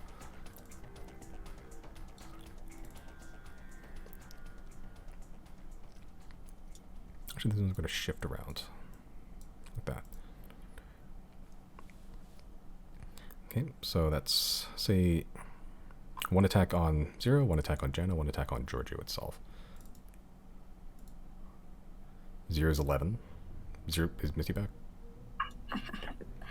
Okay. Yeah. Alright, cool. 26 against Jana. Ouch. No, sir. It doesn't hit. Hell yeah, just do a No sweet thanks. backflip. Like Yoshi from Super Mario World, you just jump off. Right. I'll And, pass on that one. No thanks. and 17 against Giorgio. Those both hit. Okay, so you, Jana, the gnome, take 10 bludgeoning damage. Okay. And 11 bludgeoning damage against Giorgio.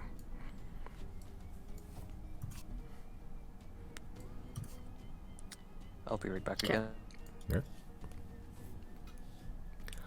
It's going to use...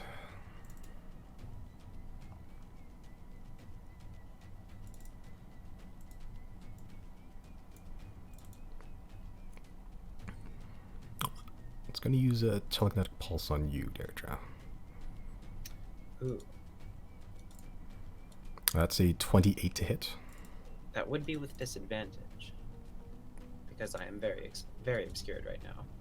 Not if it has blind sight. Not if it has blind sight. Yeah. So that will hit. Yeah, so you feel pretty secure in there, but you feel like you're being like ripped to shreds, and you get pulled. Well, like a force hits you with like a lot of force. First, you take 13 bludgeoning damage, and 2 psychic. That's a really shit roll. That's holy shit. That's a really shit roll. Okay. And I need you to make a strength saving throw. Could be worse. Could be better.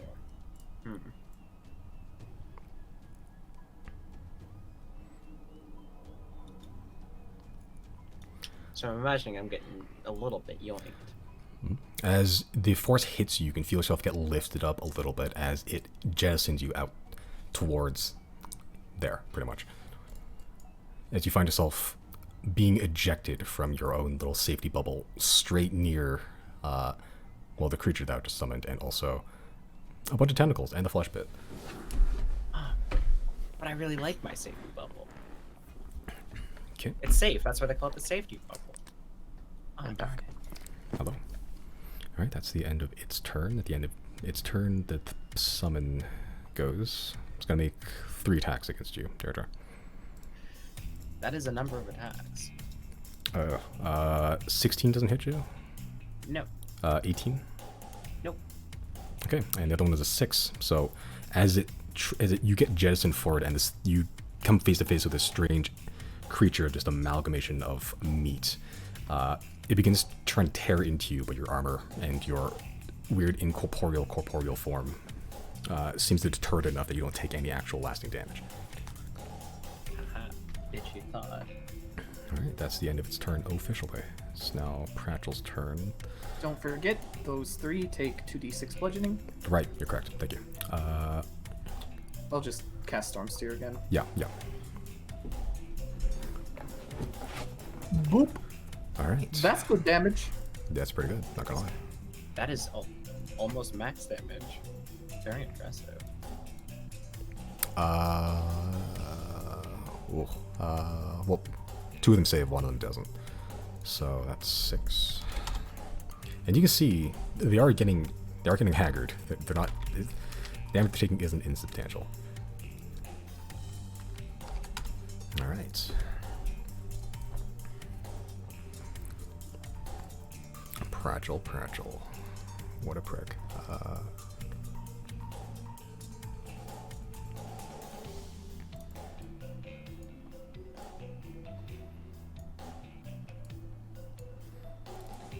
Oh boy.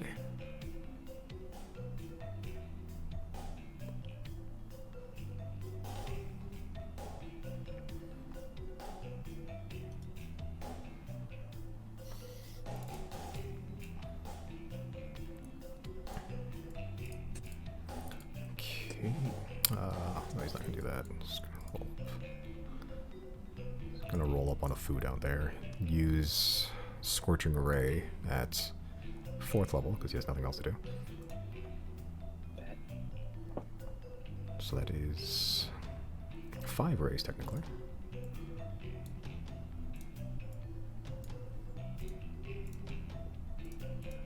Oh shit. Okay. Well. I don't know if it counts for magic, but anything that's in the Storm Sphere is also at disadvantage for attack rolls. Or rather, attackers have advantage against.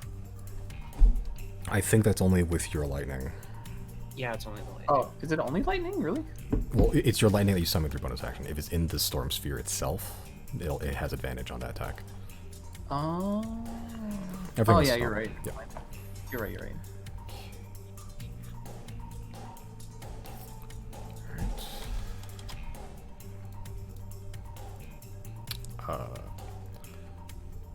Oh god, okay.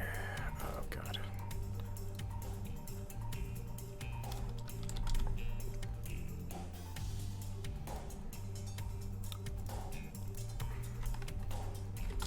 Oh god, okay.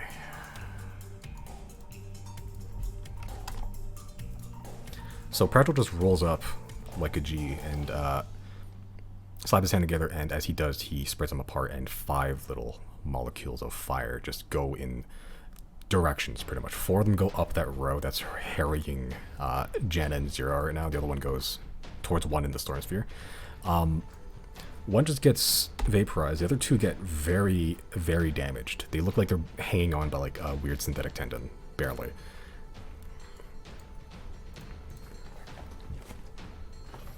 Okay, but Pratchell's gonna just chill there because he has no more movement because he's old as fuck.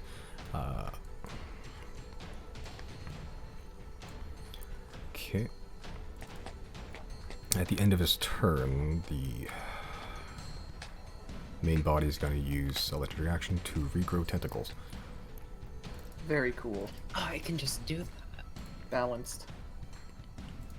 I mean, honestly, all things considered, we're not doing as poorly as we could be. Yeah, Deirdre, you sort of, after taking that flurry of blows from the weird flesh creature, you see the previously vacant holes where other tentacles have been severed begin to sprout another metal cap as another tentacle regrows in their places. That's I a turn to list the rest reaction. of the party and go, get a load of this guy. Okay. Yeah, that's his turn. Jenna, your go. Did you say when a tentacle gets defeated, new ones are growing in its place? Legendary It seems like it's a thing it can do, but it only, from where you can see, it only regrew 2, whereas there's been a couple that's already been destroyed already. Okay. Currently there are Then she's just 11 gonna tentacles. keep going as normal. She's just gonna keep cycling through every weapon she possibly has in her bag. Scorpion on a stick. Classic. Okay. Yeah, that'll hit. Do I get 2 attacks with the dagger? Only if you have a second dagger in your other hand. Can I have a second dagger in my? I do have like 5 daggers. Yeah, if you want to use your bonus 8. action. I have 8. I'm sorry, I have 8 daggers. Yeah, sure. Yeah, I'll allow it. If you want to use your bonus action to do a secondary dagger attack, yeah. It just doesn't have your. Fuck yeah. It doesn't have your ability modifier, but yeah, you can still do technically 2 attacks with your bonus action. Yeah, roll again. Okay. Yep. So the first one hits. Second one barely misses again as you carve into. Which one do you want to hit first? This one will hit. One of them looks really bad, right? They both look not great. The one to your Oh, left no. is looking a lot worse, but they're both. The one looking- that's looking the worst is the one I want to hit. All right. Yep. So as you do that, the one tendon that's been hanging on after being charred, you just like you're cutting into like a Christmas rump roast. You just cut it off, and it just hits the ground with a rubbery, not wet thud. It just hits the ground very hard as the rest of the tentacle retracts back into the main body. That one is gone. As you sort of unsheath another dagger and try to sort of fence at the other one, it avoids your attacks, seeing the other tentacle get lopped off, and it's just garden hosing, dodging all your strikes. That's your dagger attacks. You still have Giorgio. Cool, yeah. Say Giorgio's like winding up his fist by his head like Looney Tunes style. He's gonna go in. It's like Donkey Kong. Yeah. That'll hit, yeah. And he sucker punches this thing, even though this is a claw attack. And I'm assuming like the tentacle makes like a flat pancake, like its face looks contorted as it remains flat. Yeah, like it used to be like a garden hose, pretty cylindrical tentacle, and then it just turns like 2D, and it grows like little like cartoon eyes, and then like the body gets like flung 20 feet back, but the eyes remain in place. And then It kind of like wobbles, like it tries to walk. It kind of like rocks. I don't know how to describe that Looney Tunes thing when it like bounces. Yeah, and then it just wobbles back over about here, and then it hits the ground and like holds up a white flag, and it just stays there for the remainder of the fight. Excellent. All right, nice. Tentacle Destroyer Jan over here. Good thing there's like 20 on the other side. Yep, 6 of these are still linked to the flesh pit. They haven't moved. Fun. So, all right, that's the end of your turn. You want to move somewhere? Remind me of what big green thing is that's like a danger to everyone, right? Except yeah, Deirdre. yeah. The big green is basically poisonous Okay. gas. The other one is a whirling mass of winds that you step in. They both look pretty not hospitable. Is the blue circle bad as well? That Can I was get in the- there? Circle. No, you don't want to go in the blue circle. You Oh, want things not like that. inside the Okay. blue circle that are not us. I'm gonna do that. Okay.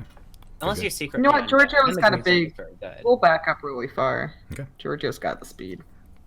Yeah, the blue circle's only danger if you end your turn there. If you can zip past it, that's totally fine. All right, but yep, we'll stay there. Yep. Cool. All right, at the end of your turn, it's gonna regrow 2 tentacles. So, very cool. Legendary actions. Didn't it already? Hold on. How many legendary actions can? Does it depend on the enemy? I thought they only got 1 legendary action per turn. Depends on the enemy.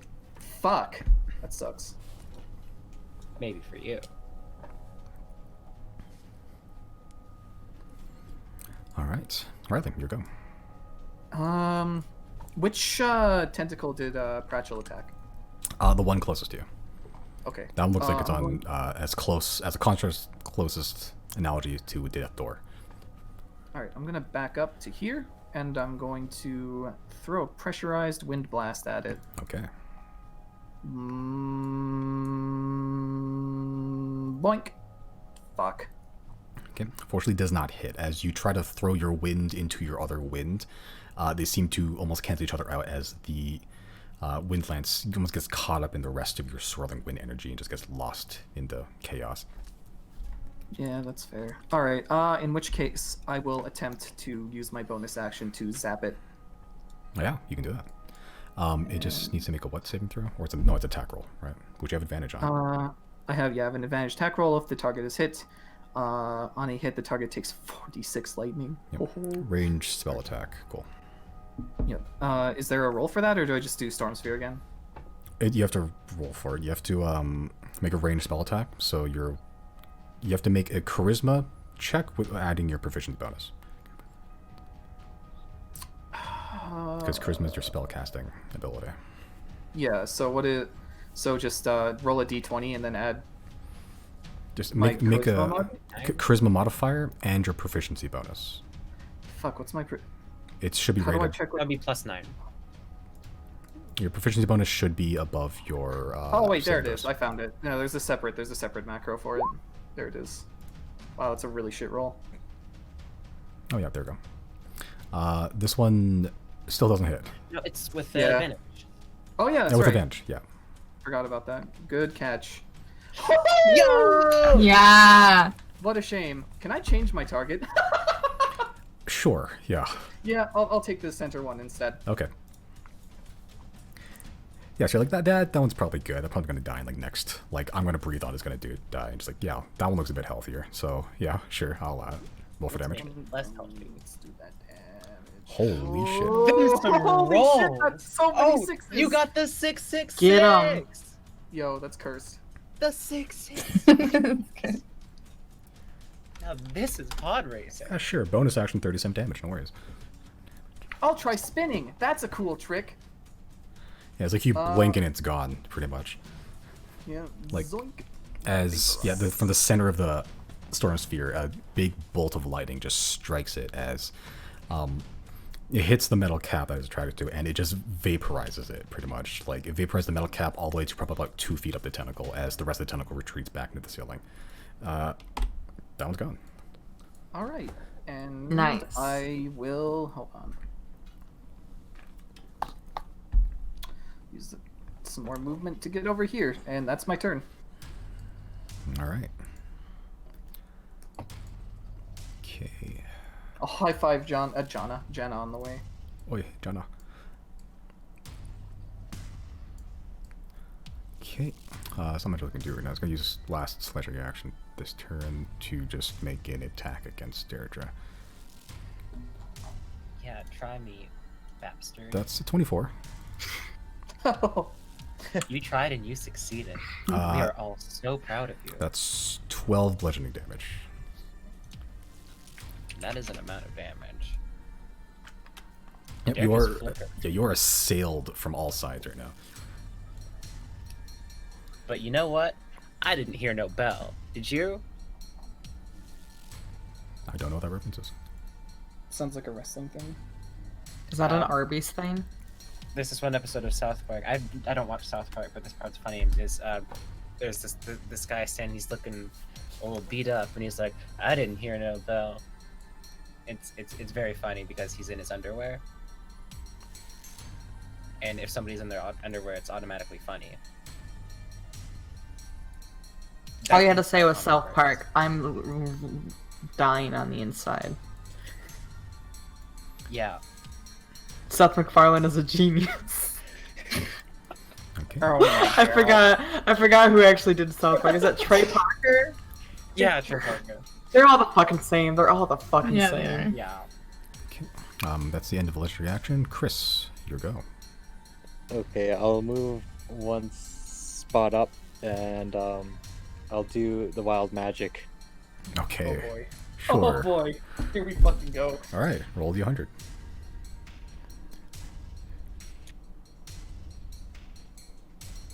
This seems safe. Sure. Let me look at the wild magic chart there. I'm scared. Oh, okay. Choose 3 creatures.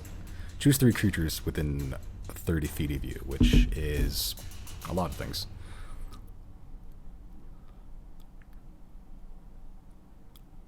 Is the big one 30 feet? From where you Would are you right say? now, no. Is it possible to move? You'd have to either Do move it. into the flesh pit or into the poison gas, which then you wouldn't be able to see anything in the poison gas. Pog! That's such a good roll! What about here? The main body's still out of reach. Barely. You'd have to move into the flesh pit. Flash pit, flash pit, flash pit, flash pit. I think that's fine. I'll just do. Let's see.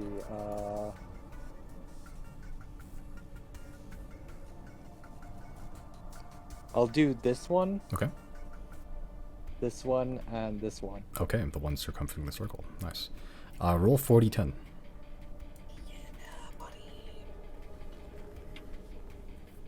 What is this? We'll see.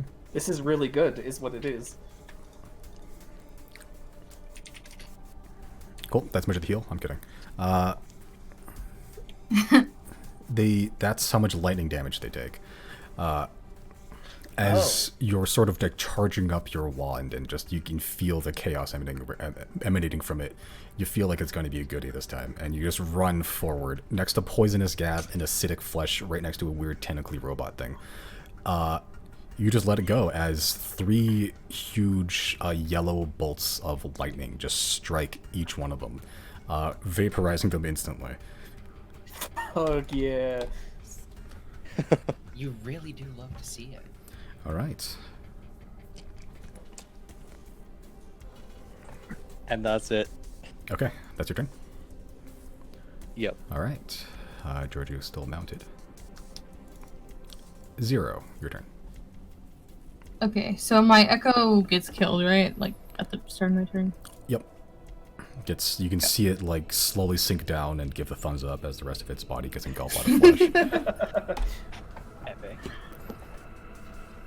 Okay, how tall is this, like, I don't even know what to call it, like this, thing in front of me next to the, air elemental? It's not much taller than the other ones. It's, if you're standing up, like full, it's probably only like a couple inches taller than you. Like, most of the height is the screen. The screen's probably about like 4 feet tall. The rest of it's like probably 2 feet. The base is about 2 feet. 2 feet from the screen to the bottom of the floor. Okay. Can I, step in there and, hide behind it as my bonus action? Yeah, you can do that. Make a stealth check.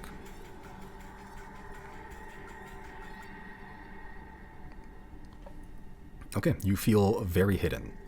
Very Where'd hidden. Zero go? Okay, and from that spot, I want to pop out and make a short bow attack on the main body. Okay. I think the range. I think it's still with the range. You're fine. Cool. Go ahead. That'll hit.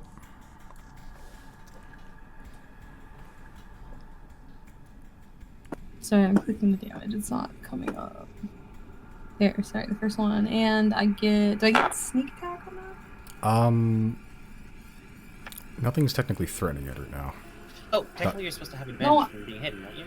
I mean, Yes, that's you what that's why I asked about the sneak attack, because I mean that's why I Oh, did, yeah, I don't yeah. know. You would have sneak attack because, yeah, you'd have advantage. You can roll again if you want to see if you get a natural 20. Thank you. Nope. You still get sneak attack. Hi. Okay, so that is 10. Jesus fuck. 10 plus 15, 24. 24. Sorry, 25, excuse me. I failed math twice, just saying. Yeah, no, I'm with you there, man.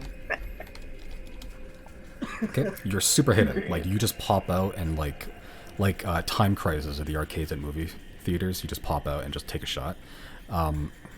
As the arrow goes whizzing past through the, over the flesh pit and into the construct, you can see it get deflected almost. Very similar to the other constructs you fought before. It does scrape against a lot of the rubber part and a lot of the metal part and makes a deep gouge, but it doesn't hit quite as true as you'd like. Okay. And I guess I'll pop back in here again, and that's my turn. All right. Deirdre, your go. You are enemies on all fronts right now. Look, it's probably fine, right? Like, I'm.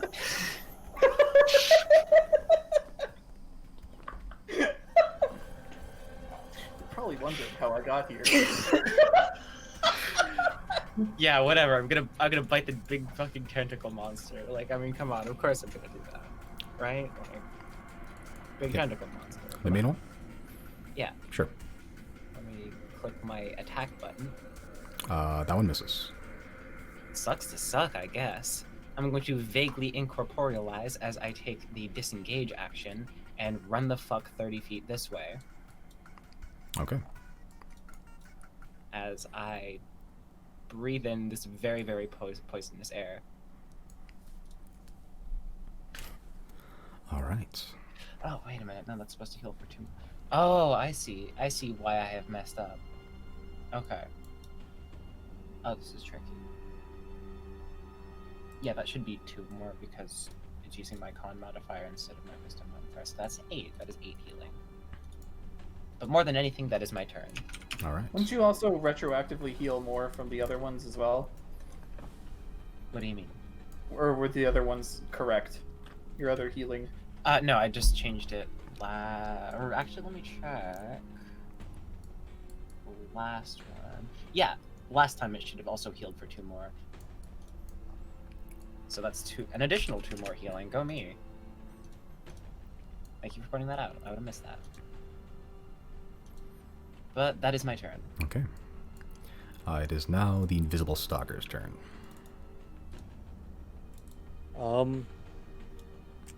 I think he'll attack the thing that it's in front of. Okay. I'll make 2 attacks against it then. Sure, those hit. That was the thing. I was just testing the thing real quick. Ignore that one. Okay. Sure. It does a decent chunk of damage. As you're trying to like hide behind the thing, you just hear this as this thing's just wailing and just shattered glass and metal just falling on you. Okay. Like, you don't really see anything in space. You're just seeing chunks being taken out of the screen and the console and stuff. Oh.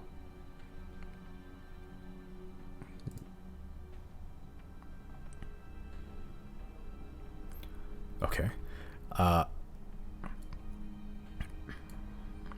Zero at that, like, as it's sort of wailing into this console, you see it flicker on for a second and then it goes off again. The console? Hmm. But that's all that you see in that moment. Alright. Okay.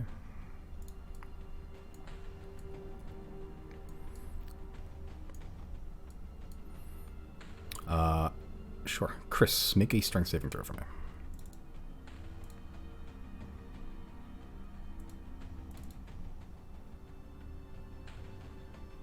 Okay. Ooh, nice. Lucky duck. Chris flexes really hard. Yep. As you, after you summon your lightning from your wand, sorry. You feel something tug on your ankle, and you look down. A weird fleshy tendril Not that. Oh Jesus. Not that thick. It's only about like a sapling that's sort of wrapped around, but it pulls with a lot of force. You manage to catch yourself right on the lip of this weird pit, and you sort of stomp on it a couple times, and it releases. You do not get pulled into the pit. Yes.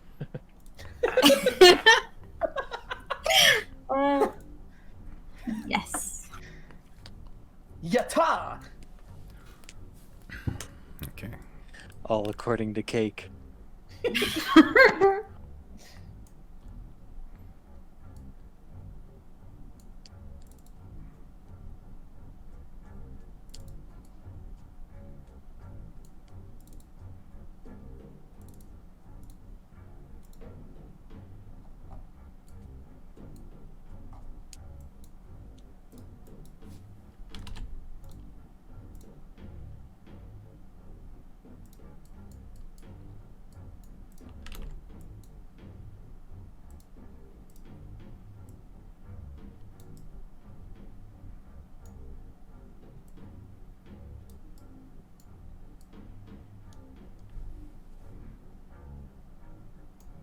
Deirdre, remind me how your skull works. It might as well not exist unless it's hitting something. So you can. So, like, if something were to, like, go over there, it won't get affected, probably? Yeah. No, like, you can Okay. make a big explosion or something and it won't matter. It's intangible. Dope.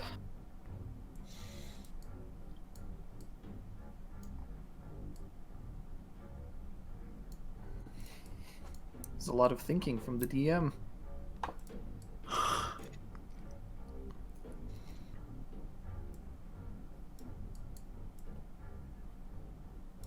Just don't want to listen to Jana? Oops.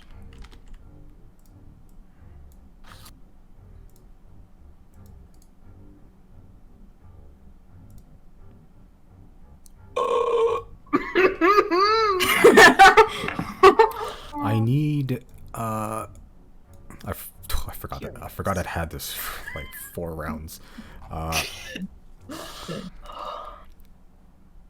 Shit, hold on, my character sheet's all mixed up. There we go. I need Chris Zero, the Invisible Stalker, and Pratchell to make intelligence saving throws. Holy shit. Suck it. Oh, yeah! Okay. Yeah, I chose the 2 most intelligent people in the party to make that. I didn't realize this now. 3rd most, actually. Pratchell's pretty fucking smart, too. He fails, strangely enough. And so Oh, does that's Invisible lovely. Stalker. Invisible Stalker also fails. Okay. Hold.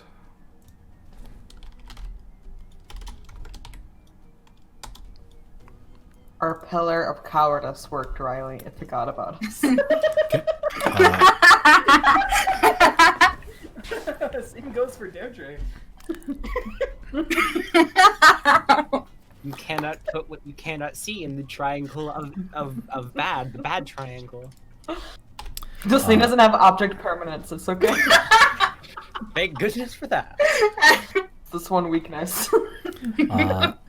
Chris and Zero take 13 points of psychic damage. I guess.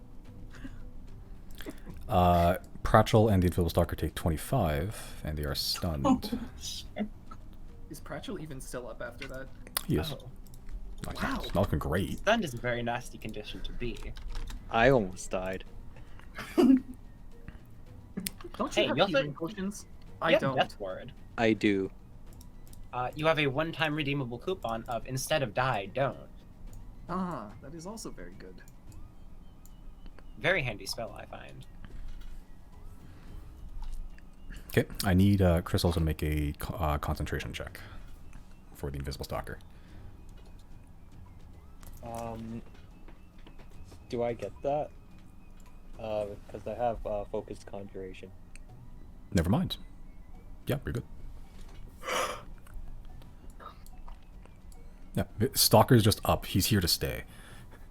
He's posting up with a lounge chair. He's got some mimosas on the side. Okay, but that is the end of its turn. I believe. Let me just see how much I moved. 15. It can move a bit more. It doesn't have to. Move here, but leave his tentacles just out of the range. About there. Okay, Pratchell is stunned. He don't do shit. Does make his save again, which probably gonna succeed, because... No! Wow, Jesus. Okay. Smart cookie, but cookies aren't that smart. Alright.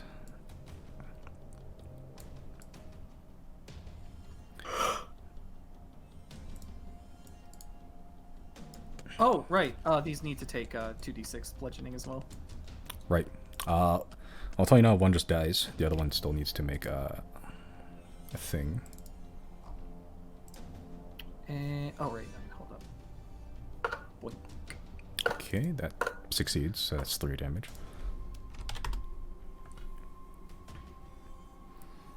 Alright.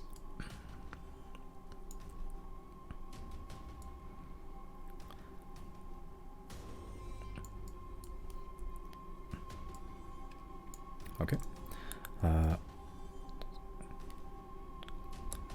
It's going to use its legendary action to...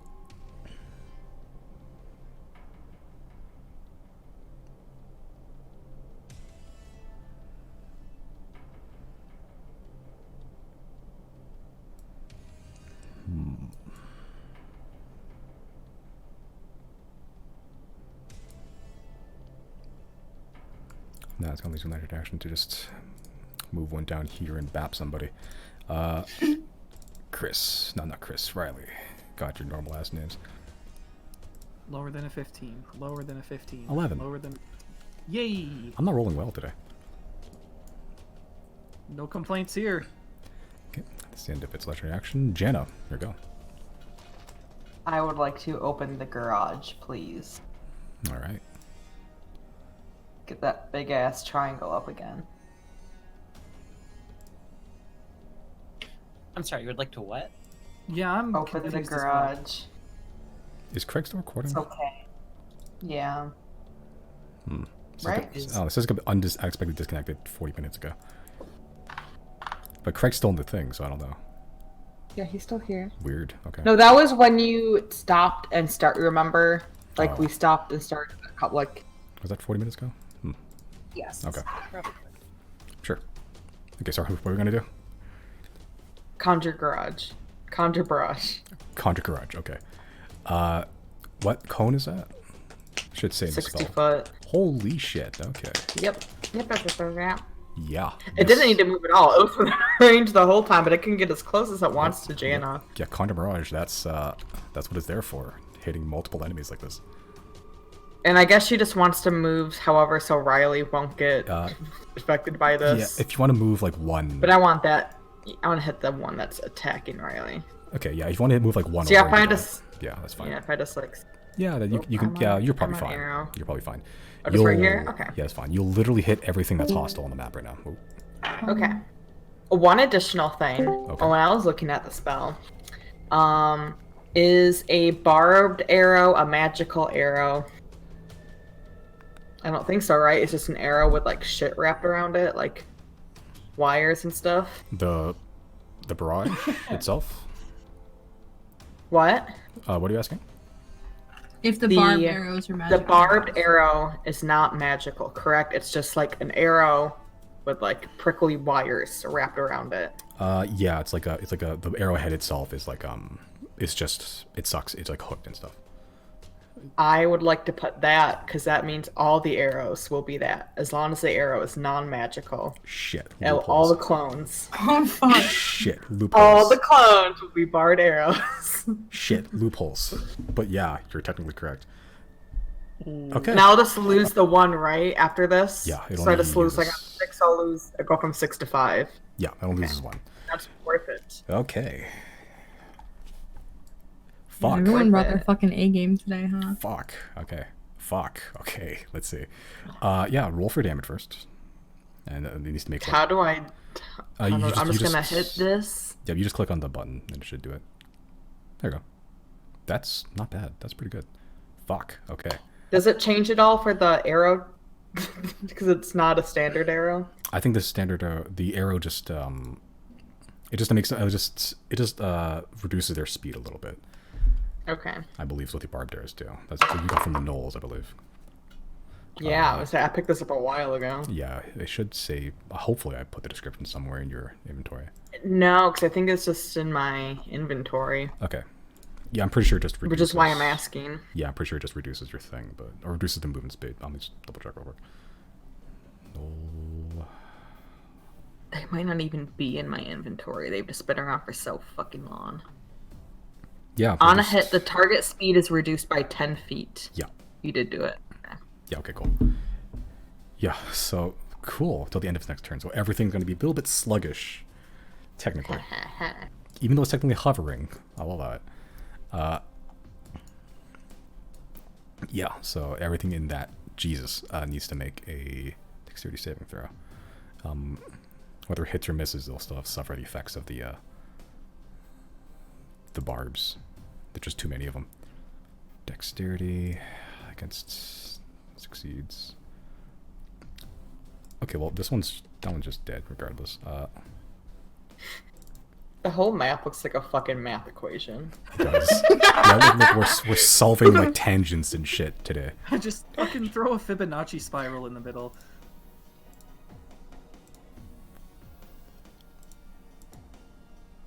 Okay, so that one succeeds. 15. That one fails. Oops. 18. The main one fails.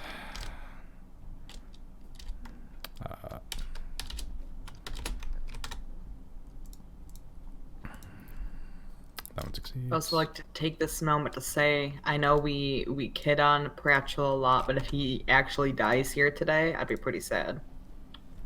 Or any We day. can just like Favor resurrect of it. reviving him. Yeah. Yeah, we won't have like I don't think that's a wasted effort. we won't have like a punching bag anymore. We're gonna make jokes about. I got like an entire backpack full of diamonds. We can just like, just like quick power nap. We can raise some people from the dead, as long as he like still has a body. I'm starting to get And the just feeling while that you do that, oh wait, let me just double check. Giorgio can run forever. Yeah, he can. What's his speed, like 60? 50. Yeah, he can still make it over there. Giorgio's as fast as high level monks right now. We're literally just going to this corner after that's done. Okay. The one that is there will make an attack of opportunity against you. Oh, as you sort you're of... right. Oh, I totally forgot. I don't want. Can I say I don't want to? I totally forgot he was there. I don't want to do that. Okay, sure. I can stay here. Okay. Yeah, so you just pop out behind Riley and you take out the barbed arrow and you can feel it.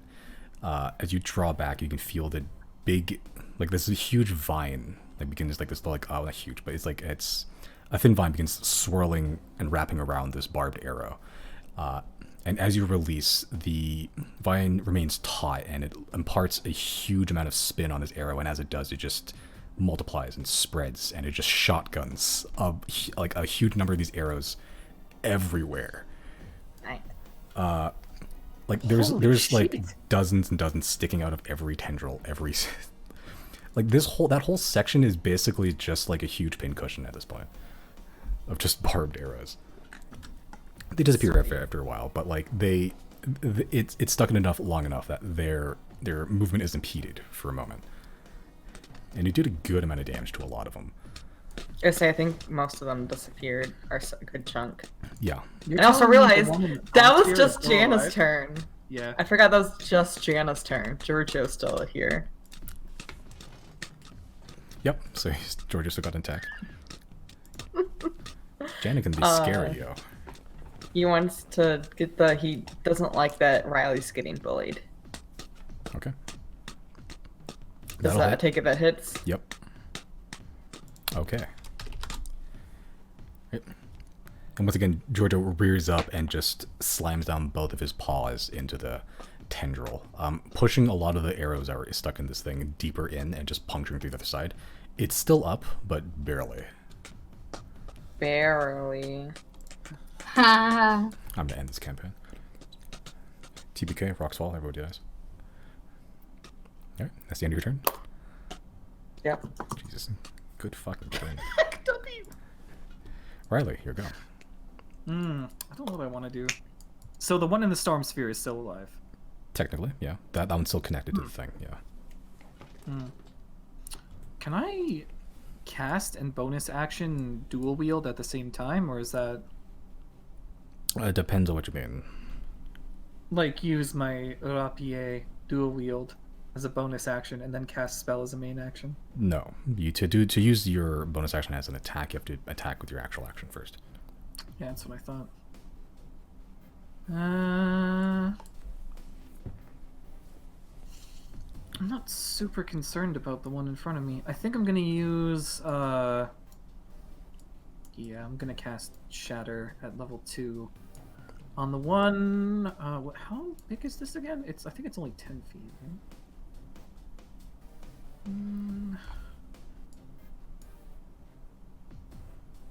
10-foot radius, yeah, okay. So where would I want that to be? 10, 10, 10, 10. Yeah, right there. Cast at level 2, everything there gets hit by this. And they have to make Constitution saving throw. DC 17 or 3d8 thunder. Just everything there? Yep. Okay. And the one in the storm sphere as well. You're having a difficult time getting both of them. No. Yeah, that. No, the square above it. You've been missing the one at the bottom too. Shit, really? Kind of. I wouldn't call that enough of it to be inside of it to actually count.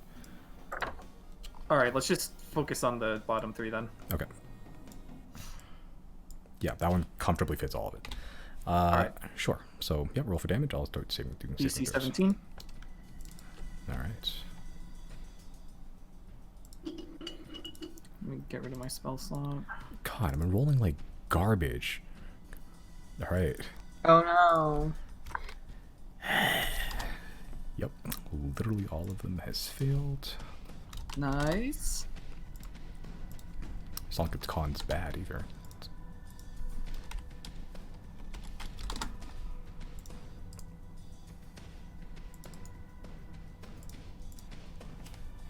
Okay.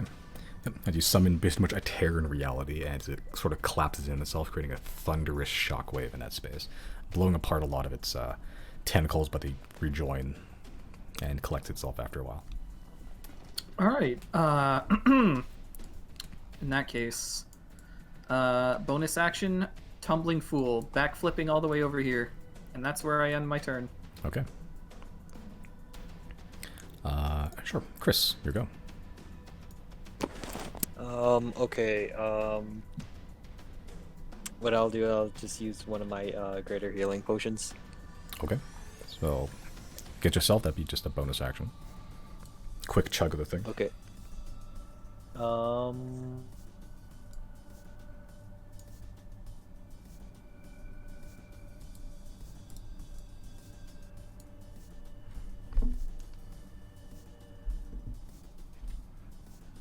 you know how much it heals?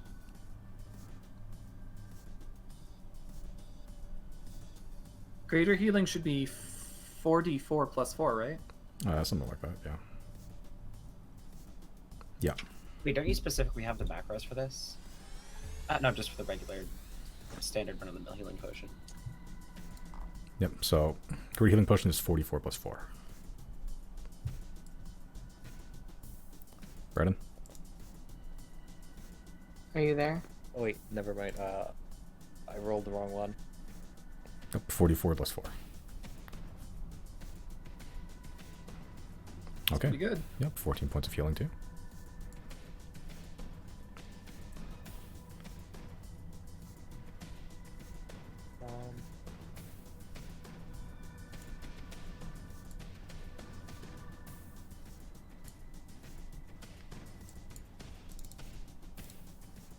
And after that,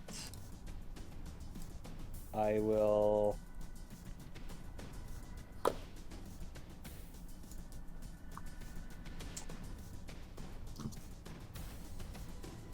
I'll start moving down.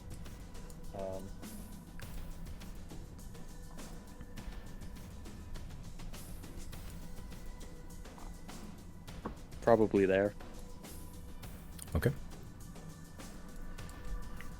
Alright, you still have your action And- left.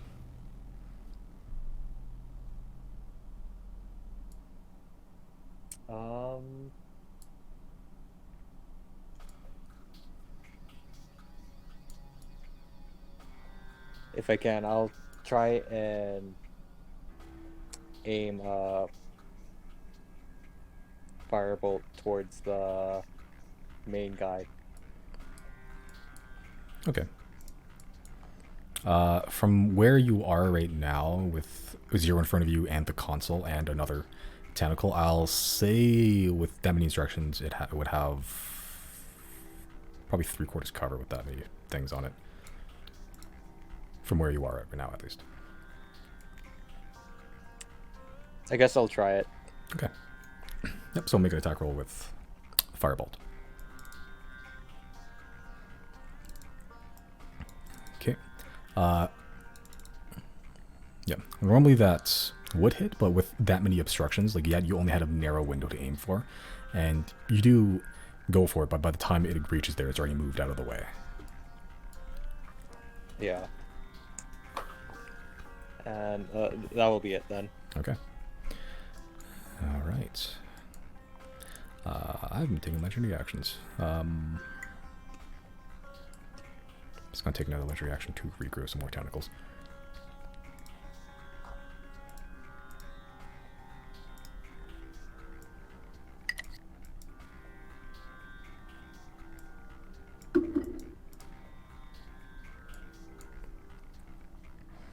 All right. Georgia's been mounted. Zero. What you done?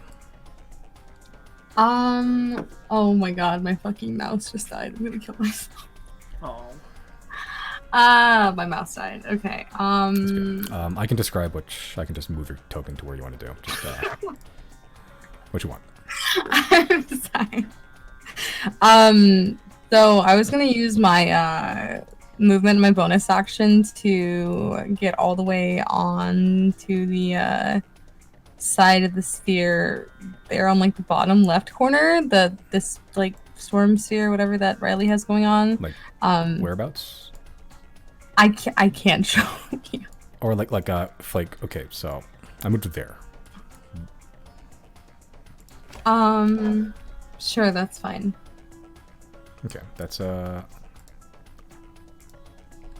Right? And then I Or- guess from here I'll just make a dagger attack. Okay. I'll throw a dagger. All right, just using truth seer or just a regular ass dagger. Just a regular dagger. Actually, no, I'll do a truth seer. Okay. Okay. Oh shit. Yeah. That's fucking embarrassing. You also get sneaky attacky. Fucking nice. That's my turn. I'm gonna go charge my mouse now. Jesus fuck. Okay. Yeah, that one's dead. As Truth Seer is yeetest.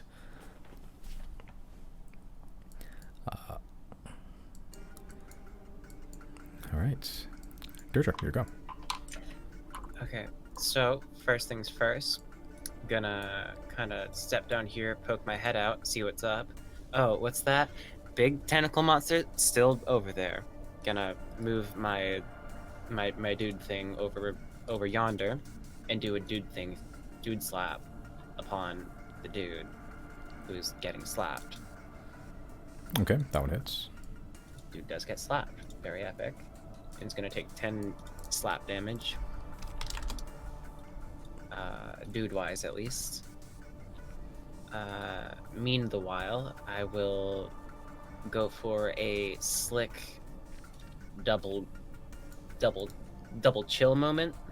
Gonna First one's against the same dude, and the second one's against one of the adjacent targets. Let's say this one at the bottom right. Okay. So first one does an 18 hit the big boy.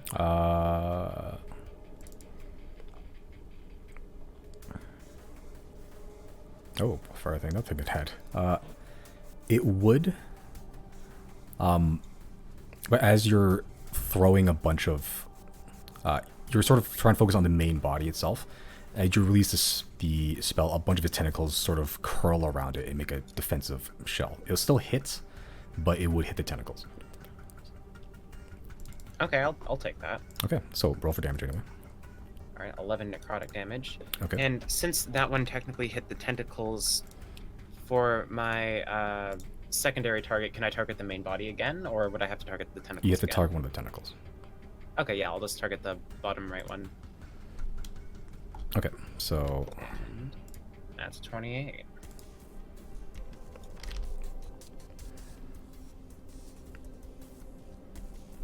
okay. Assuming that hits. Yep, that would hit one of them. Yeah, one of the tentacles. Okay. Ooh, 20. That's a good roll. Big numbers. Love it. One of my favorite things is when the numbers are very big. And then, what did I use? I think I used 20 feet of my movement, so I'm going to use 10 feet to go back in. And also, I'm going to heal, is what's going to happen also, for 6 healing points. Which is the correct number this time, because I fixed it. Okay. And that's all the things that I can do. Sure. Alright, end of your turn. Let's see here.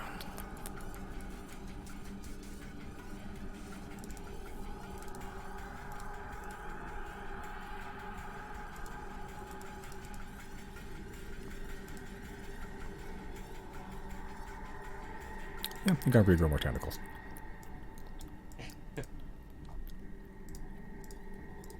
Alright. Legendary actions. Now the available stalker's turn. Available stalker is stunned. Needs to make the saving throw again, which it fails. It got chill for a second. There we go.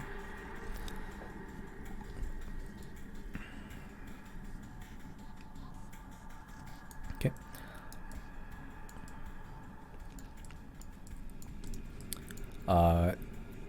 Dirter, I need you to make a strength saving throw.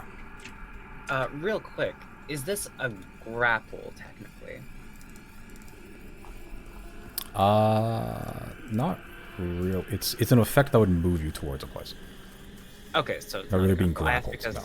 I just realized I have a feature that gives me advantage on checks to escape or resist a grapple, but this is kind of ambiguous because it's telekinetic force and not like a grapple. It's a tendril whipping out at you, but it's not grappling you per se. Okay, yeah, because it's like an intangibility. So yeah, that would just be normal. Not gonna do it.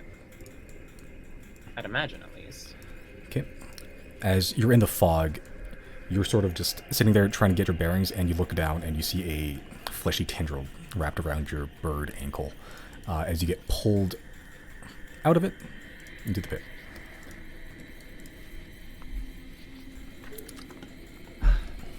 Being in a pit is one of my least favorite things to be. All right. Question. Yes. Is the pit itself taking damage from my storm sphere? Like, it's whipping around the flesh itself, but it doesn't seem to be doing any lasting damage. It's like churning meat, pretty much.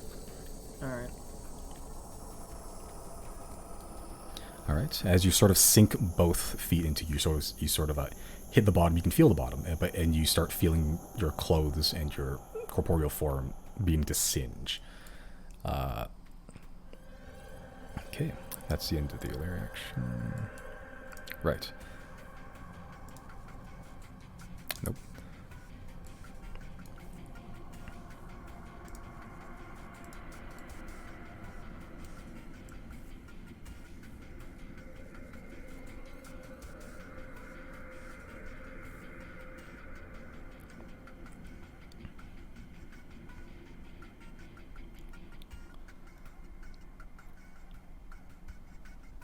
Sucks. Okay.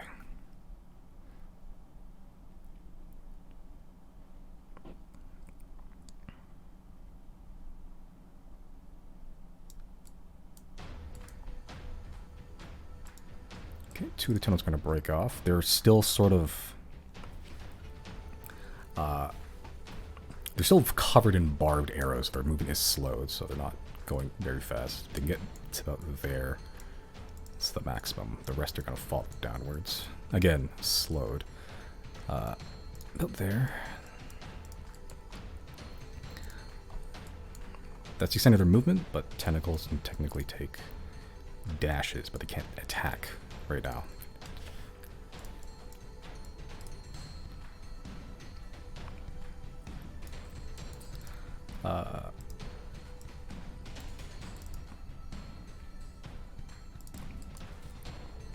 It will use telekinetic pulse on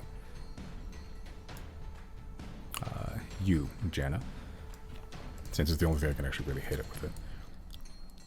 Oh, but that's me. Okay, that's 22 to hit. Yeah. Okay. And so you'll take 16 points of bludgeoning damage and 7 psychic.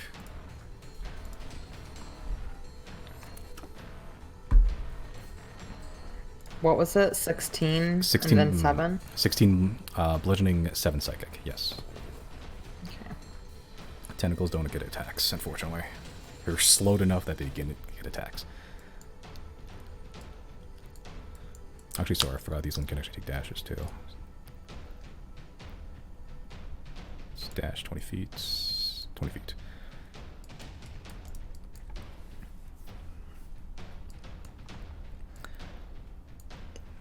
Okay. That's all it can do on its turn. It's now the other strange creature's turn here. Oh, also 2d6. Okay.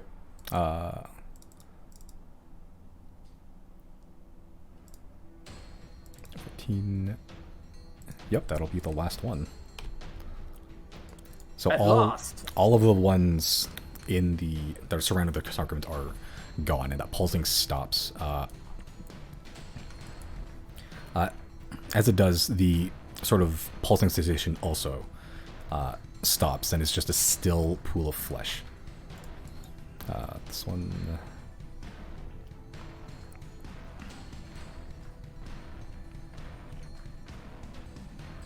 Has to use all its movement to get up to there, really.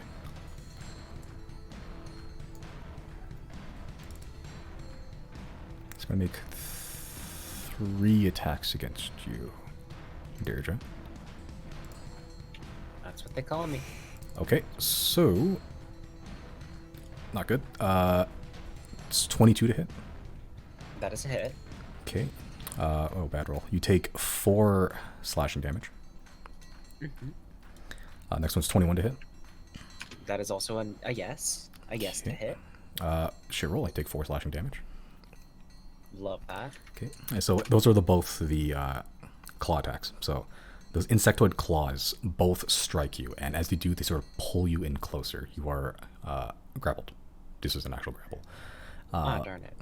The next one is going to be a bite attack, but because you're grappled with the thing, that's a natural 20. Because I had advantage when you're grappled with that. Wait. You don't get advantage. When it's grappled with this one, when it's grappled with its closest it's claws, it's a thing it has. Not. Okay, I'm aware of the roll. Don't worry. Oh, that's still not great. You take 12 points of piercing damage. All right, still up. Okay, and as it sort of bites and tears chunks out of you, it's like trying to chew your flesh, but as every chunk it takes out, it sort of dissipates in its mouth, and it gets really frustrated, seemingly, about that. Haha, you fool. I don't have any flesh. Okay, you are Get a little idiot. considered grappled here. So you're grappled, surrounded, and in a pit of acid, sort of. Let's see, use that for grapple for now. Oh, I had net for grapple, don't I? Where is it? There it is. Cool, that's officially the end. Prattle's turn. He's still technically stunned. Oops, wrong one. There we go. No longer stunned, but still can't do anything this turn. End of his turn.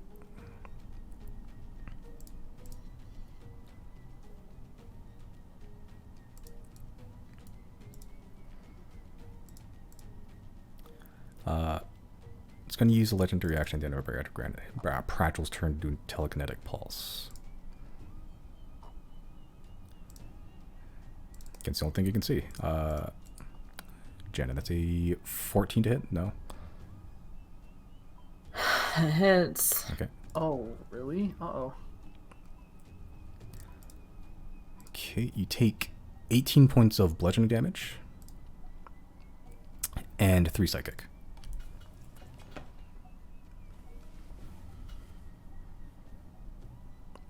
Are you holding back on me, Simon? No? I just like the psychic damage isn't. Yikes. Shit. Rooney.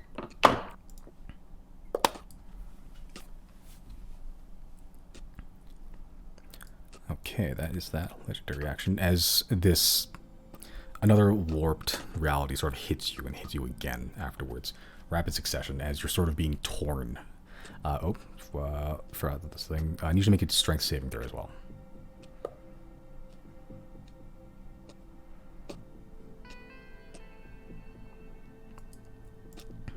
Okay. You have the weird saddle on Giorgio, right? Yeah. I think that gives you advantage on being knocked off. You're throwing me every, possible. I appreciate it. Okay. Yeah, so the first one would have yeeted you off, Giorgio, but as you do get pulled off, as you do the sort of cloth wrappings around Giorgio that are sort of built into the saddle, sort of whip out and grab you and pull you backwards. Back in the saddle. Again, nice. Alright, that is the end of the legendary action. Jaina, here we go. Immediately disengage and go as far as Giorgio's speed. So your dash is double your speed? Yes, you can either disengage or dash as an action. Can Jana disengage and then Giorgio run? Do they both need to disengage? Yeah, the rules the rules we came up with for your character are sort of wishy-washy, because you're technically the same character, but at this moment, but technically not. Make an animal handling check with advantage because it's Giorgio.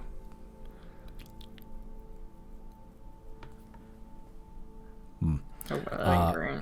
Yeah, so Giorgio is a bit worried about you right now, and is not in the clearest state of mind. So I'll say it's either one or the other. I'll just say, however it goes, we're going to disengage and just using Giorgio's normal speed to get over here. Yeah. All right.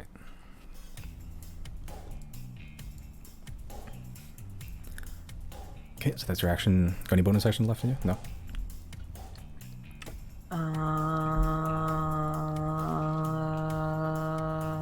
Nope, I think that's all I can do.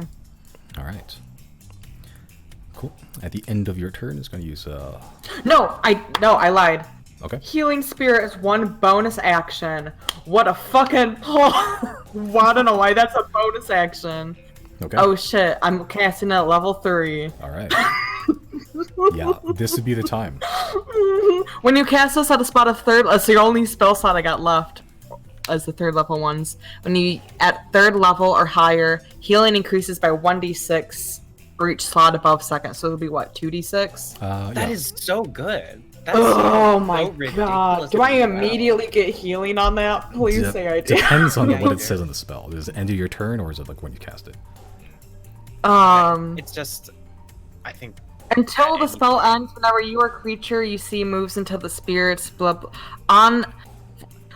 Until the spell ends, whenever you or a creature you can see moves into the spirit's space for the first time on a turn or starts its turn there, you can cause the spirit to restore 2d6 hit points to that creature. No action required. Okay. This can't blah blah blah blah blah. Yeah, Okay. so I'll say you can cast it in front of you and just walk into it. That's technically function the same. Oh, thank God. Okay. Yeah, so, and yeah, I'm just casting it right in the space I'm standing on. Okay. Fuck that. Yeah. We're not even moving. Yeah, I'll allow it. And because you and Georgia are technically sharing the same space, you both would heal.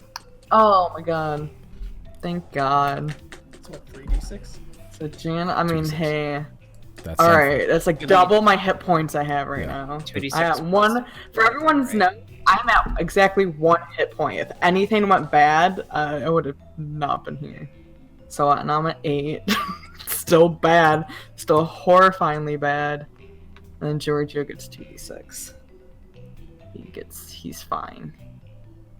He's fucking at full health again. Okay. What was the bonus for the upcasts, though? What? The additional d6. Oh, was it only Yeah. 1d6 before? Okay. Hold on, don't Yeah. you also get your wisdom modifier? Nope. No? No, just do 1d6 plus.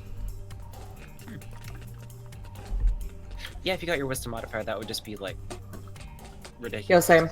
Normally when we use this, we're out of combat, so it's not necessary to cast higher, because we just sit around like it's a fucking blunt we're passing around. Yeah, no, but, like right now you get I'm pretty what, sure you like, can actually move Healing Spirit as well, so having Only it on the 30 battlefield is feet. really good. Yeah. Only still 30 good. feet. But also enemies can use it if they come over here. Anyone, it's anyone that it's, enters. like it's you have to choose to make the spirit restore. It's not anyone. It's people you choose. Are you sure? Yeah, it's you can like the wording of this was you can cause the spirit to make that creature regain hit points. Not if you're just there, you get it. Whenever you or a creature you can see moves into the spirit space, it doesn't say about my intent. It says you can cause, right?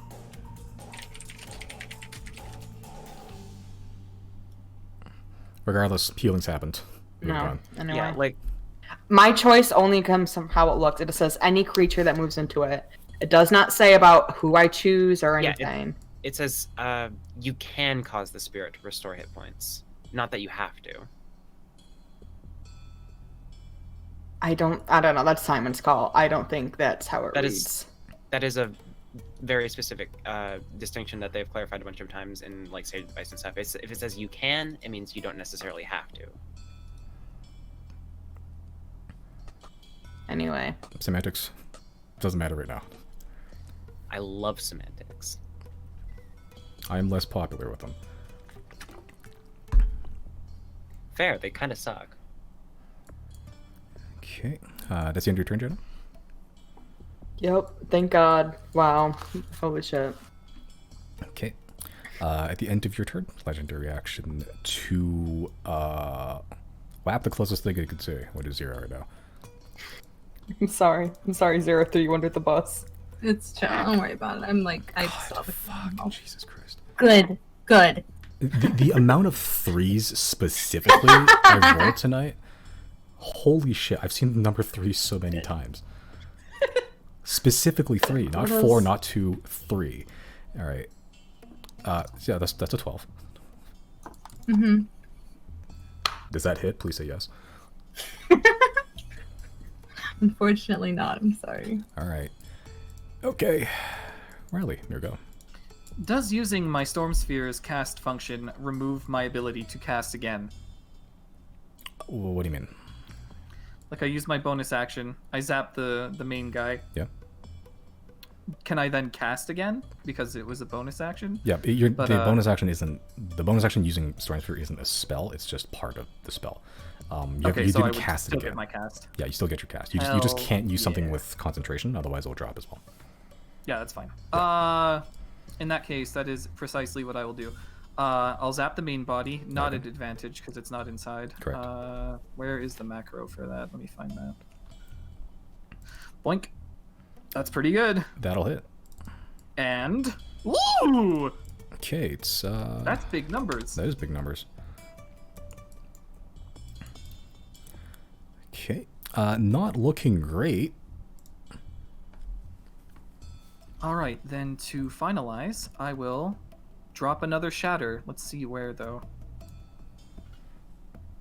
5, 10, 5, 10. That doesn't. Right here, I think. I think that should encompass the 2 to the side, or maybe just the 1. Well, Oops. no matter. It's a multi-target, so I'll drop it there. And let's roll. Boink. Yeah, I'll say it'll hit. From there, they'll hit if you oh Jesus, probably go up there. I'll comfortably hit the main body, that one tentacle, and the other tentacle on the side. And where are me spell slots? Link. All right. Does that conclude my turn? Well, I've used my action and bonus action, so the only thing I can do now is run away. I will.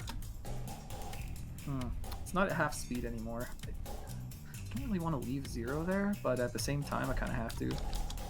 Can always drop a healing word if worst comes to worst. I'm gonna back up chilling. to That's here. fine. I'm chilling. Can always come back to the healing whale when needed. Riley's I forgot. fine as long as he doesn't get accosted. That's me turn. Okay. All right, Chris, here we go. Okay, I'm gonna use another greater healing. Okay.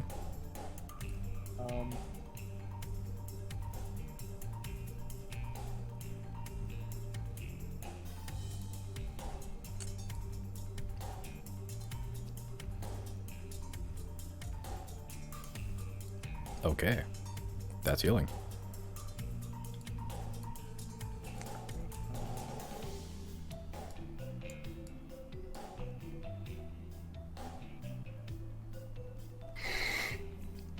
This is insanely specific. There's a YouTuber who reviews like food from the dollar store that I used to watch a lot when I was eating dollar store food. And this is the music they used in the background. And it's been like years since I've watched them, but I'm like, oh, they're eating those like $1 egg rolls. I'll find better not Kevin McLeod songs later. I'm gonna move. Oh yeah, you have the storage capacity for that. Man. I've already added a couple songs, but it's not on this playlist. I will move over here. Okay. And I'll use magic missile at 2nd level. Okay. Who are you targeting? The main body. Okay. Sure. Roll for damage.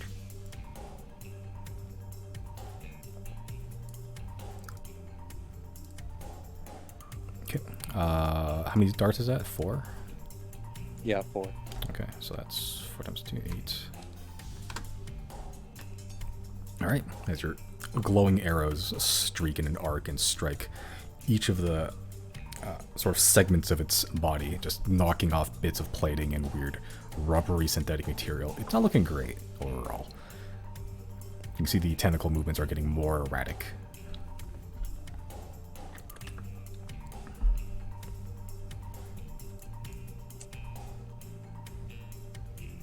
I think that's all I'll do. Okay. George's being shared. 0. What you done? Good question. To use what's it called? To use Unleash Incarnation, it just says whenever I take an attack action, I can like the other one can make a melee attack. Do I have to be taking like an attack action with like a? I guess it's not a spell, right? It's just like a melee weapon type attack, or like just. Does it say just attack, right? say just attack? It just. Yeah. Let's say the attack action. It just says attack. Yeah, it will say the attack action. So that would be like using a weapon, pretty much. Okay. Gotcha. Okay. I am. If I scoot like right here, because I'm still within 5 feet of both of them, I won't take an attack of opportunity, right? Technically, yeah. Okay. So I'm gonna pop right here. I'm gonna cast Arms of Hadar real quick. Okay. Nice. Hold on.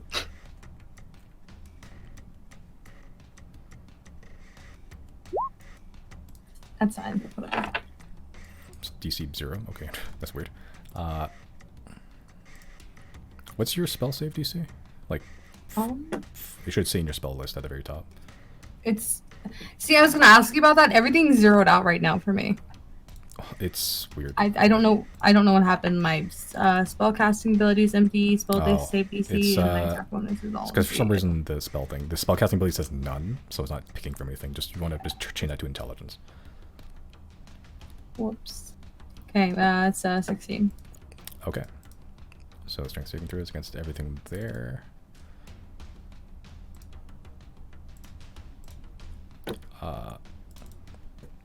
Question: the spell attack bonus. The bonus would have been like if it was an attack roll, right? Like yeah, it's basically like if you're using like firebolt or something. It's like making an attack just with your magic stuff. So okay. Same as like dexterity, same as strength. You're just using it for magic, pretty much.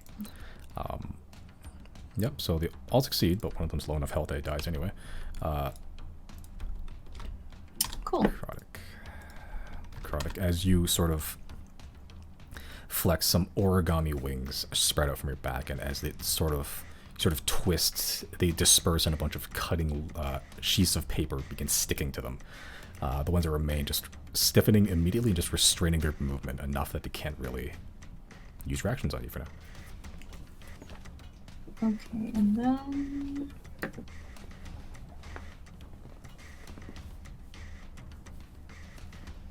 I'm gonna use my bonus action. Actually, how much movement did I use? 10. Okay. Then yeah, I'm going to use my bonus action to manifest my echo like right. I don't know if you can see that actually. Hold on. Yeah, like right here in front of me. There. Yeah.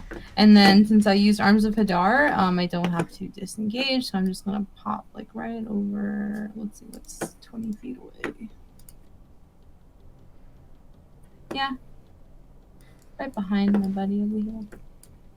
And that's my turn. Okay. All right. Deirdre, what's up? You are grappled. You're in acid, which reminds me, you take damage at the top of your turn. Let's hope for a number that is small. 4. That is exactly the amount of health that I have, but instead of dying, no. Yeah, pop it back up to 1 because of Death Ward. Yep. Well, no, I put it a minus when that was just supposed to be a standard 1. So, I am got, and in, as the kids say, something of a pickle. And about that, what I'm going to do is... Okay, so I can't move. Nope. That's a thing that I can't do. But what I'm going to do is I'm going to cast Vampiric Touch and hit the grapple boy. Okay.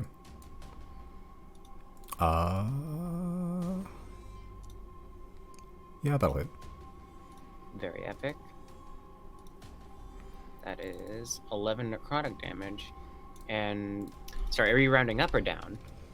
For damage, we just round up for funsies, because higher numbers are funnier. Okay. Because I heal for half of the damage. So that would be 6. Okay, just checking. And... Let's see here. How close is it? That is within 20 feet. I'm going to move this 20 feet and hit the thing that is grappling me. Okay. In hopes of making it at least a little bit less alive than it currently is. Yeah, that hits. Very cool. 12 force damage. Okay. Yep, as you summon your skull to basically just become a battering ram, hits it straight in one of the weird arms it has, but it's still keeping a tight lock on you.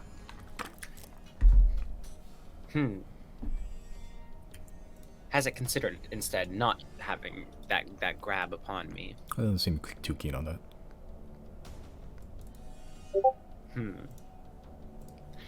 Yeah, that sounds about right. Well, that's all of the things I can do then. Okay. That's me turn. Alright. Oh boy. Okay. Missile Stalker is still stunned. No longer stunned. Still can't do anything. Lair actions. There are none anymore. Okay, so now the actual thing's turn.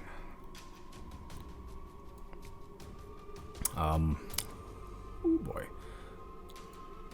It's not too late to tap out. Oh, needs to do this thing to see if you... Nope, okay. Movement speed regained. It's going to move these things. One there. Disgusting. One there. Oh no! It That's itself is going to possible. move there. It's not very cash You money. can start listening to Jana anytime. This one's already flanking. Oh, this is going to end poorly. So that is 4 attacks, all at advantage. 2 against 0, 2 against Deirdre. This one's against 0 first. It's 28 to hit Yes. and 24 to hit.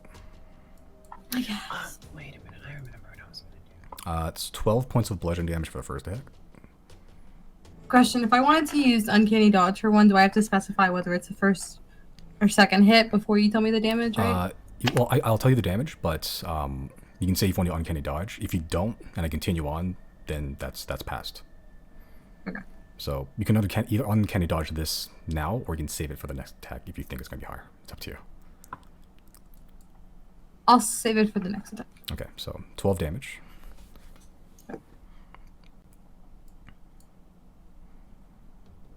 Next one is, hey, 14 damage. So that's 7, if you're going to Uncanny Dodge that. Mm-hmm. The other ones are going to be against Deirdre, who is grappled by one thing and also flanked by the two. Alright, I'm feeling real dodgy right now. Dodgy isn't the good kind where I'm not going to get hit. That's 24 to hit you. That is going to hit me very much. Okay, that's 10 points of bludgeoning damage. That's a I was gonna say a dead bird, but like, can you get more dead than dead? Like,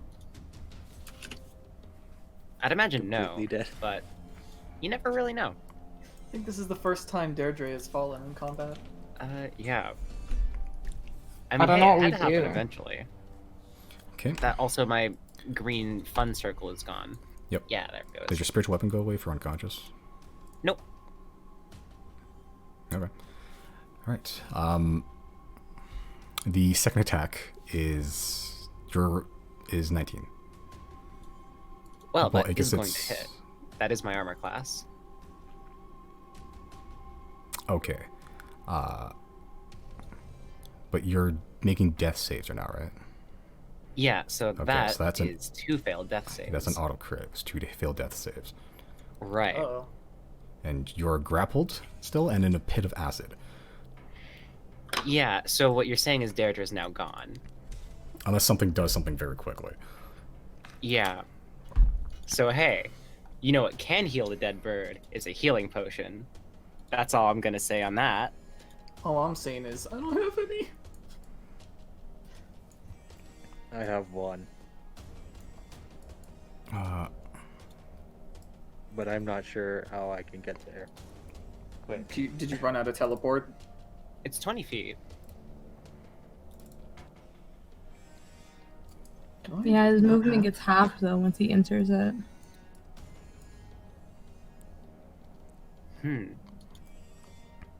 I really don't have a potion of healing at all. Okay. Just Really toss healer's it. kit. Just chuck it over there. It's I'm fucking also- yeeted at me.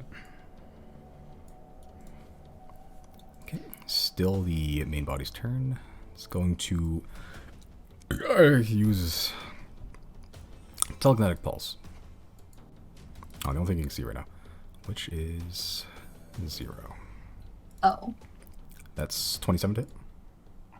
Yeah, I guess. Okay, you take 13 points of bludgeoning damage and 8 psychic. Okay, so it's 1. Yes. I also need you to make a strength saving throw.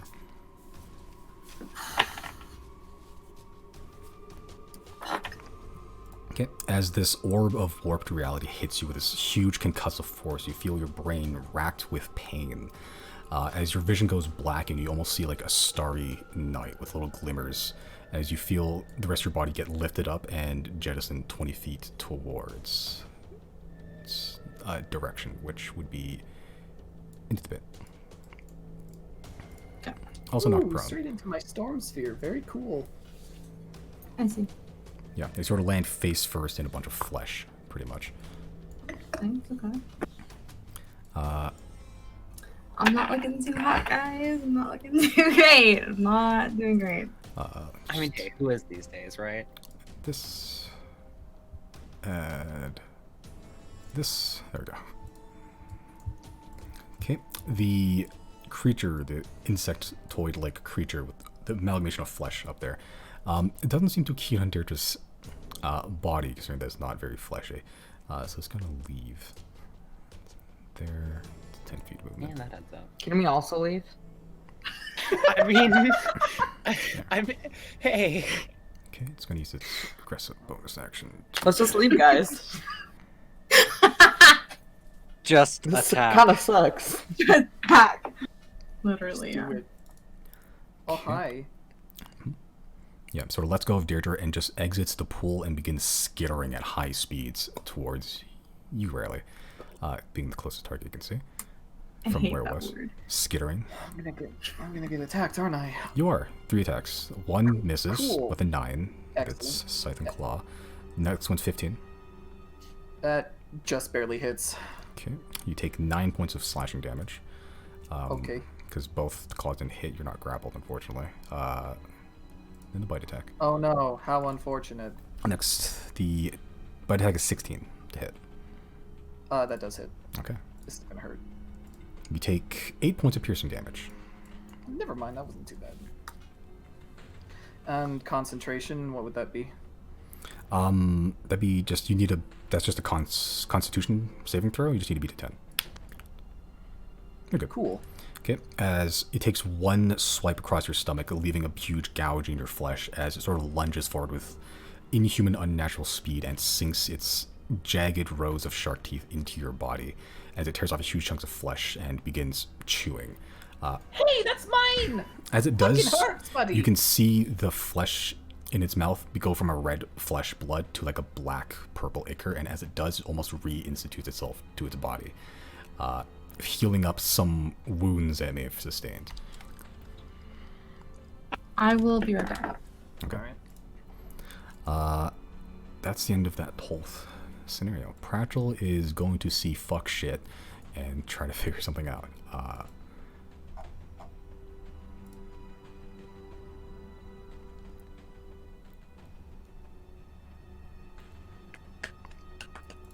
Okay, no, he knows what he wants to do.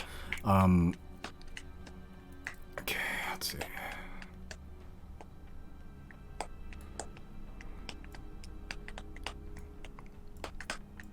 He's gonna move up here. He's gonna see both Zero and Deirdre sinking into the flesh pit. Smoke coming off of the clothes and the flesh, just singeing their bodies. He's gonna cast Scatter and try to get them out of there. If I've ever said anything bad about Pratchell, no, I didn't.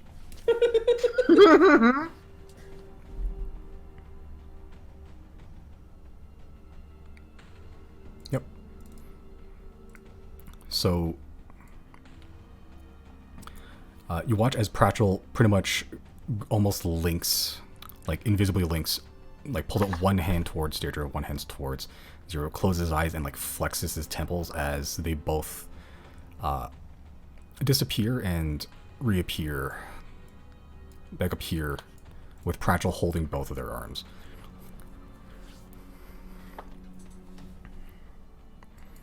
That's his action. That's his 6th level spell slot. Not much I can do. Jesus, okay. That's his turn.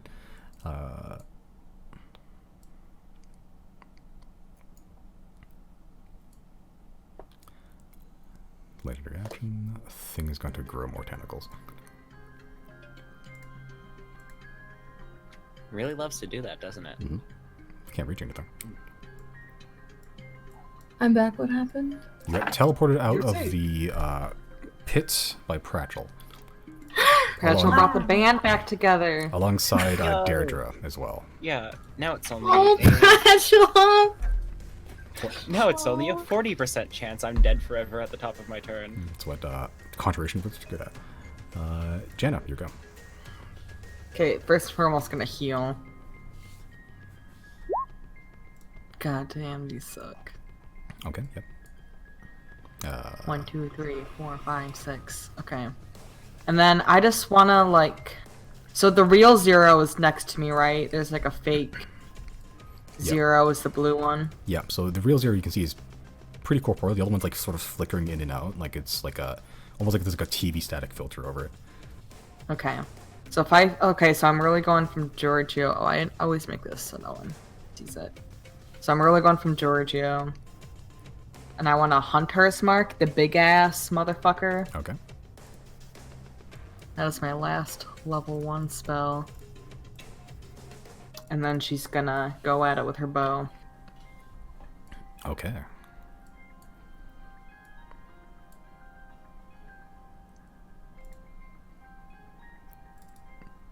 That does not hit, unfortunately. Yeah. Yeah, as you shoot, it glances off one part of the sort of curved, shell-like construction on top of it, just taking off bits of glass, but no lasting damage. It's not looking great over there. The other thing I would like to do is Giorgio is very, very fast. We're gonna like, come around the other way.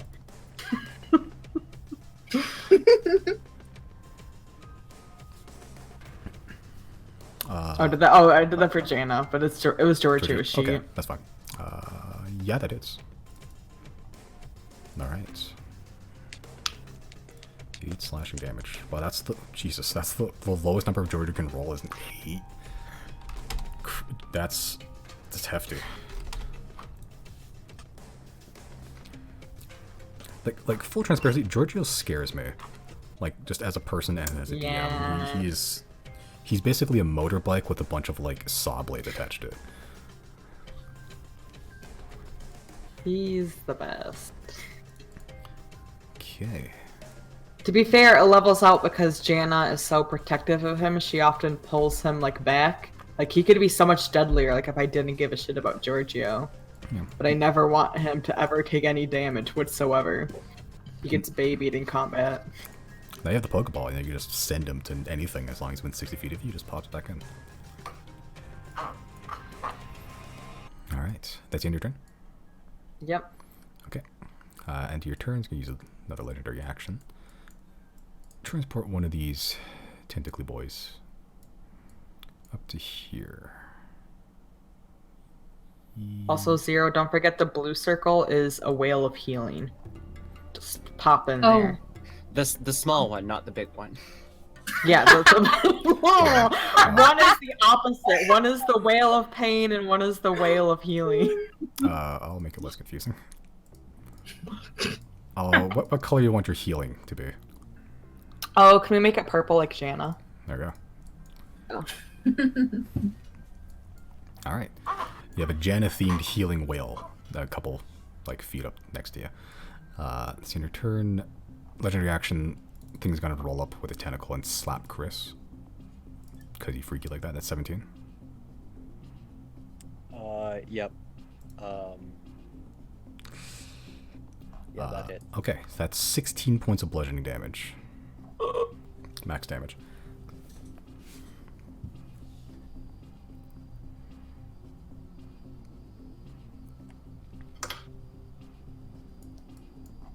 Okay. All right, legendary action concluded. Riley, you go. You are not quite flanked, but you are sort of surrounded by a strange flesh amalgamation in front of you and a tentacle. Would using a healer's kit on Deirdre restore her, or is She's because the whole undead she's situation? undead. Only like certain magical means have effect on her. Not all. Fuck. No, it's only if something specifies that it does not work on undead. I don't know if healing kit has that, but We should probably check then, because the Yeah. answer to the question determines entirely what I'm going to do. The healer's kit is just used to stabilize creatures, isn't it? Unless you have the feet. Yeah, It's just to stabilize. sort of difficult to stabilize something that doesn't need this. Like, it's bandages and splints and stuff. Which, I don't know if will affect Deirdre. Does Erdre have any healing potions in her bag of holding? I don't think so. I have a vial of arcanium that you would know about. I don't See how that helps us. No, but- that's a problem. I think I'm gonna have to leave the saving effort to somebody else. Or I don't know if I can say this, but maybe you can take it from me and then get over to her. you could also do that though. But You can teleport still, yeah? No. Simon, did we? I'm no, just not assuming. really. Well, Okay. maybe. I I mean, you're within I don't walking know. distance now. Yeah, You can but always we all just get attacks draw of opportunity attention. unless you're me. Wave I the have no way bottle to around escape. with your free action. I was You also know gonna this ask, is going down. like, did we just see Chris take the potions? Obviously, like, would we have to have looked out for that, or could you say that we saw him do it? Take which potions? But he has, Potions that you drank. yeah, he took 2 potions tonight so far. We saw that, right? Like, it's obvious that he previously had healing potions on him, so I feel like somebody could assume he might have more, or is that metagaming?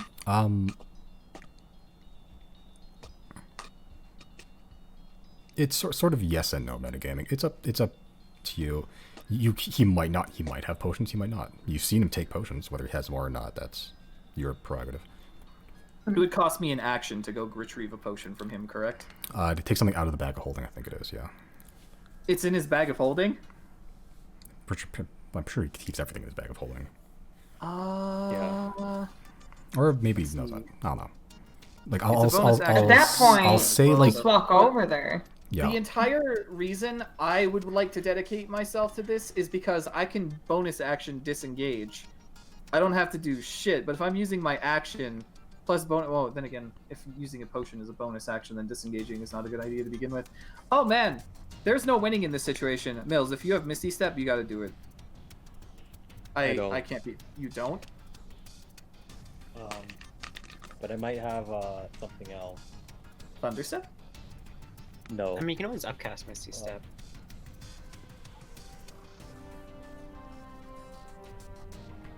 You know, I don't know your spell slot situation. Do Do your best. That's all I have to say.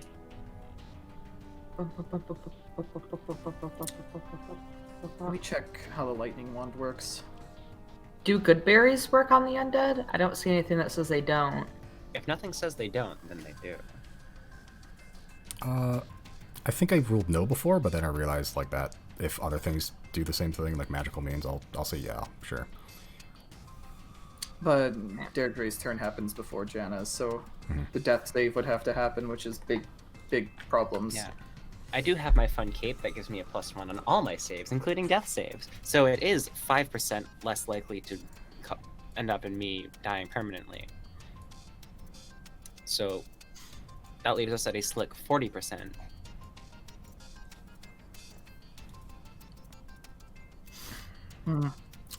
How many? Because I might be able to do a big hit on it. But if I can either, I think I can. I have benign transportation, which allows me to. It's basically like Misty Step. I think how's the big one looking again? Not too hot, right? Yeah, not too hot. Okay. Bonus action, disengage. Lightning wand only hits one target, right? It pierces if in a line. So, Okay. like, Yeah. From where I'm standing, I can hit the tentacles. Actually, I might not even have to disengage for that then if I'm going from where I was.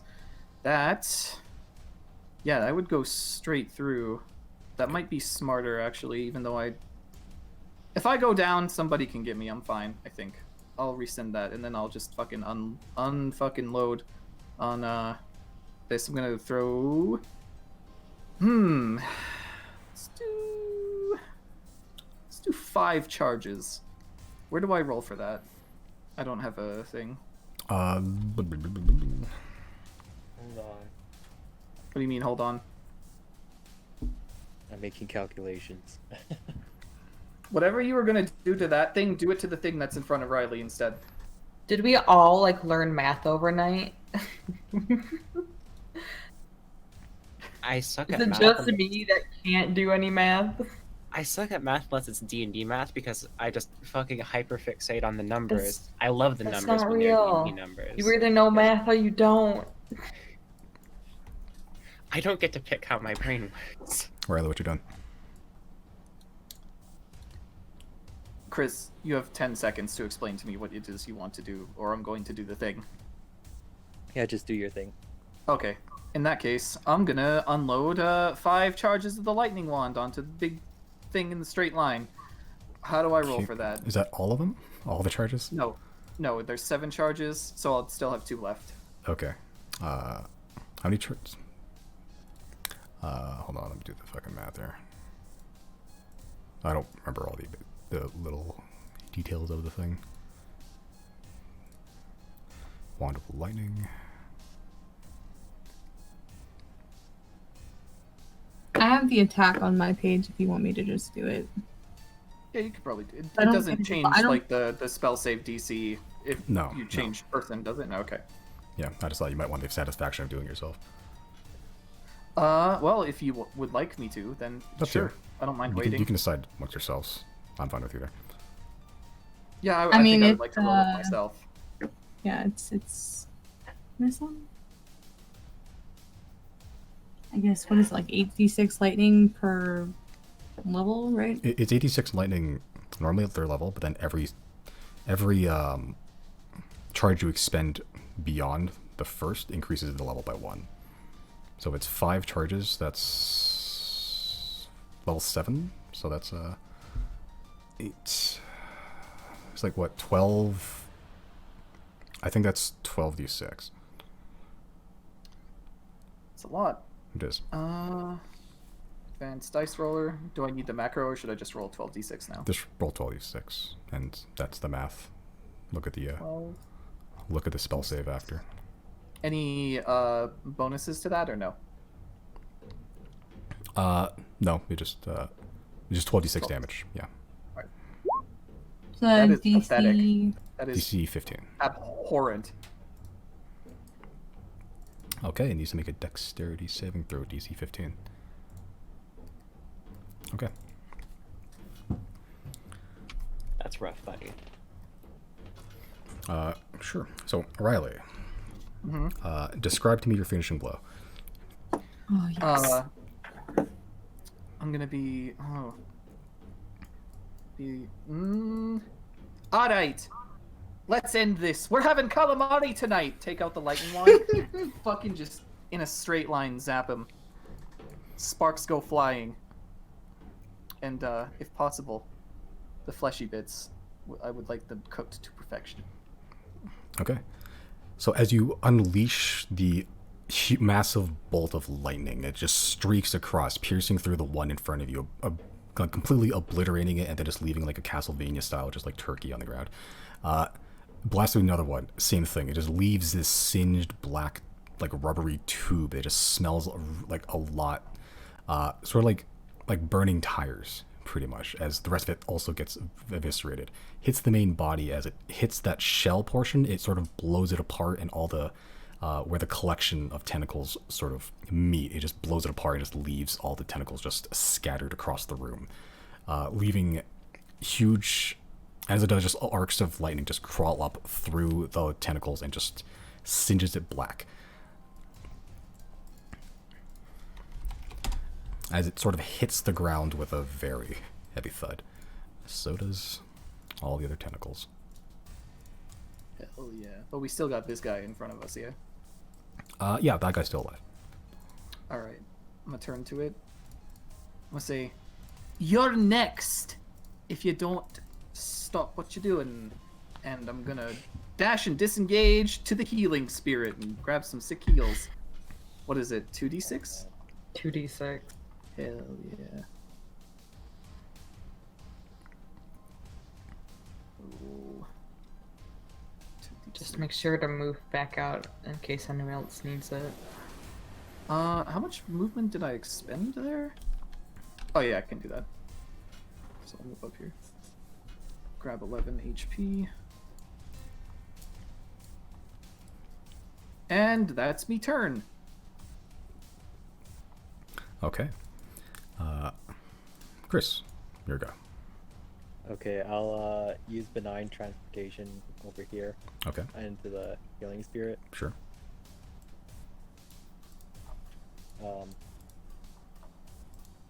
How much healing? You guys 2d6. really like the healing spirit. I'm gonna end this campaign, Jesse. Good. It turns out I Did you was say the good? TPK all along. Josie is the final boss. Not Jana, just Josie. The R standard for R Josie. And now I'll use the. And now I'll use the whole healing potion on Deirdre. But is benign transposition an action or a bonus action? It's an action. Okay, to feed it to somebody else, generally call that an action because it's a little bit more work than just chugging yourself.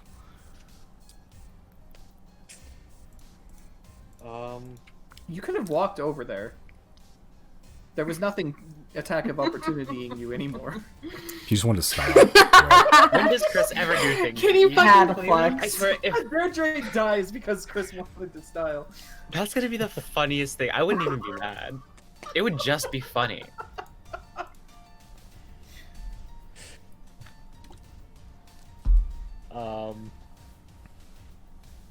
I don't know. Could I Chris walk drinks there? the final healing potion in front of me. Not to where you are right now, from where you were, but you could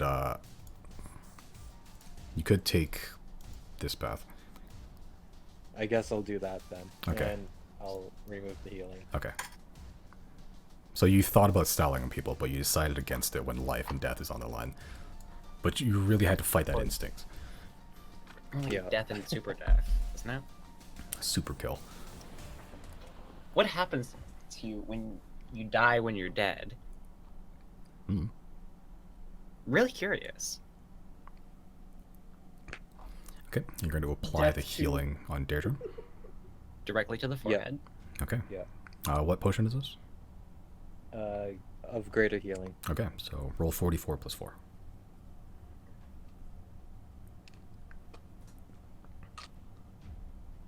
Me or You, because you're applying it. okay.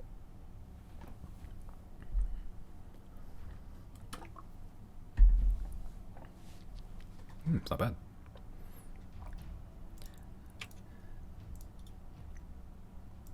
Just kind of convulse on the ground and snap awake. Like, that sucked. You know? As you feed the potion to Deirdre, this sort of, before her form was sort of just flickering, or just like fading out, almost like it's the opacity was being decreased slowly, but when you do that, it went back to full. Look sharp there, Dre. There's still one left.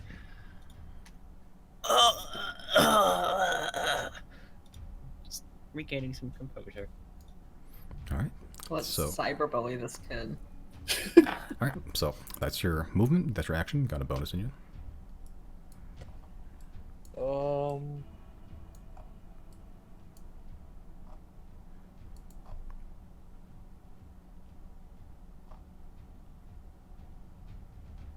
Can I do a dagger attack as No, because you Bonus? didn't use your action to do.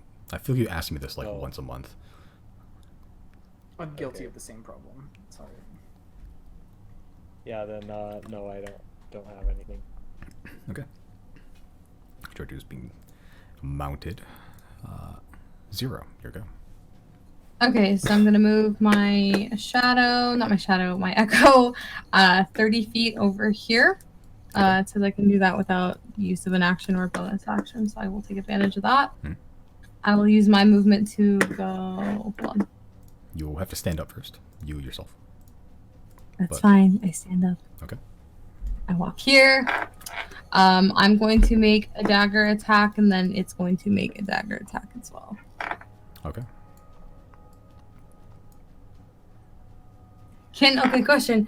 Can we Oh. both use Truth Seer or no? You yeeted Truth Seer. You don't really have it on you right now. Oh, fuck. Okay, then I'm going to use my Messer, and can it also use the same weapon I'm using, though? Yep, it has your weaponry, pretty much. Okay, twinsies. Ooh, nice. And then do I get just one sneak attack or two? Well, you get one. You only get one sneak attack per turn. Okay. I'm not gonna let you do 600 damage in a round. Okay. It's 24.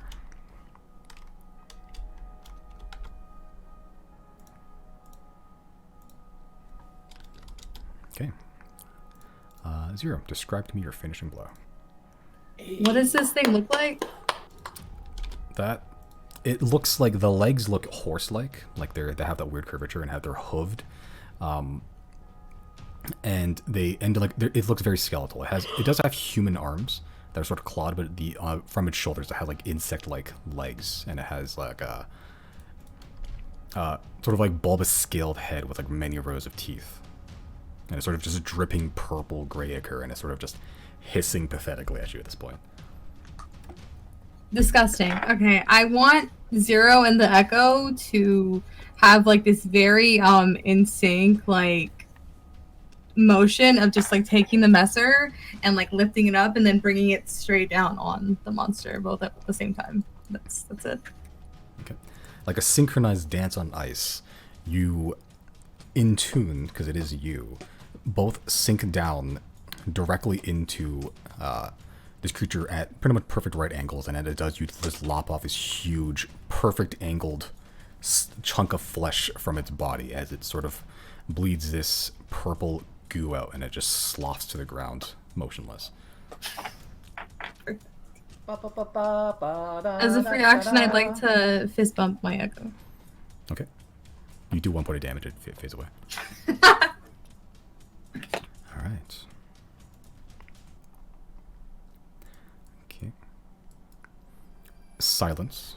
You see the floating weird squid-like creature on the ground, tentacles blown apart. The flesh mass still disgusting and still emanating its stench throughout the whole room, and it's still pretty cold in here. Any sign of salvageable calamari food material? Make an investigation check. Sure. Yeah, is there like money on this thing? Does it have a credit card? No! Yes! Yo! Everyone it! fucking You're, report and you're over. looking for fucking calamari of all things. Okay. Yeah, when you blew it apart, it had pretty. It made like perfect plated like Castlevania turkey, like wall turkey, like healing items. Not really, but there are salvageable chunks of tentacle, pretty much. Like there's like intact tentacles from where it got blown apart, pretty much. Hell yeah, Are I'm taking we- those. Are they edible? You want to try? Do it. Yeah, I'm gonna Do fucking it. take a bite.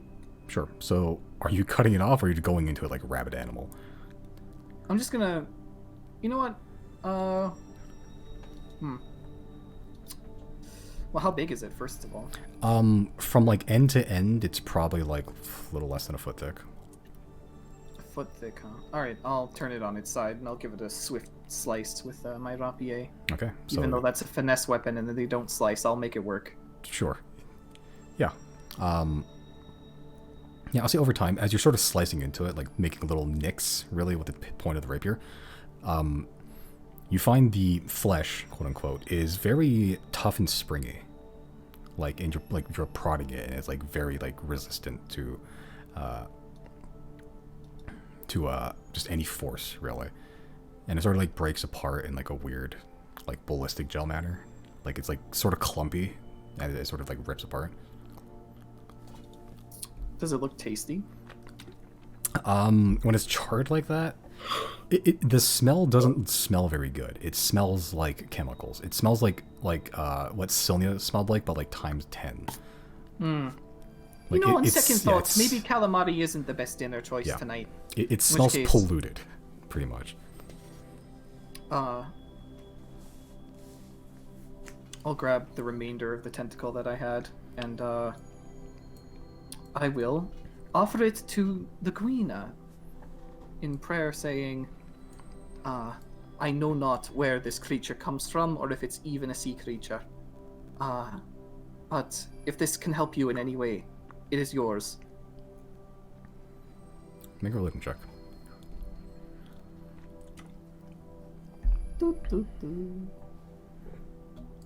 Yeah, no. Oh. Yeah. You offer it up, and there's, pardon the pun, there's no bite. Yeah, I don't really want this thing either. Chuck it on the ground.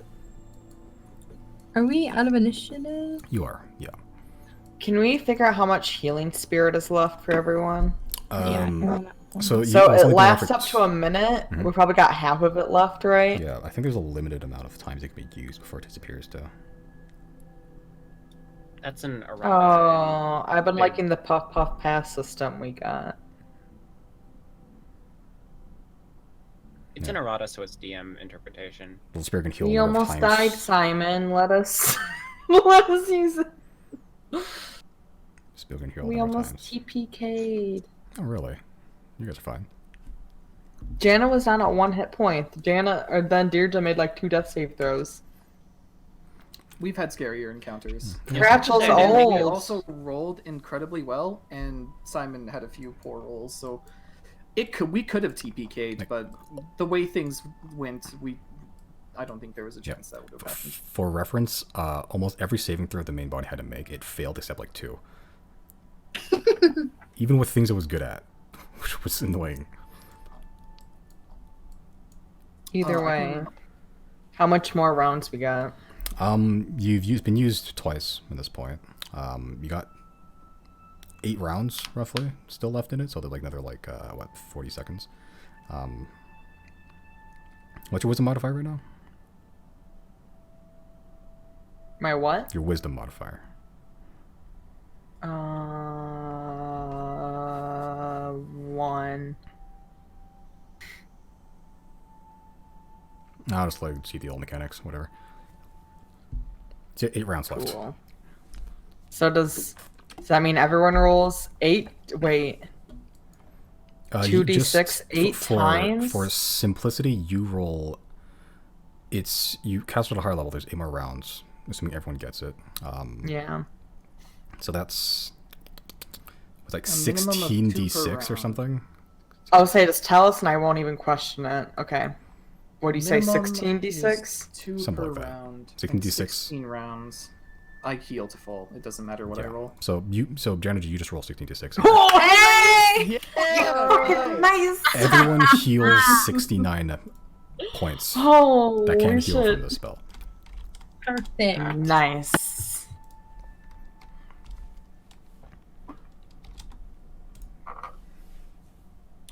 Alright. All right. This I would like Feeling all to spell is sorry. broken. examine this fucking panel. The whale can go away. Okay. I had a whale of a time. Okay.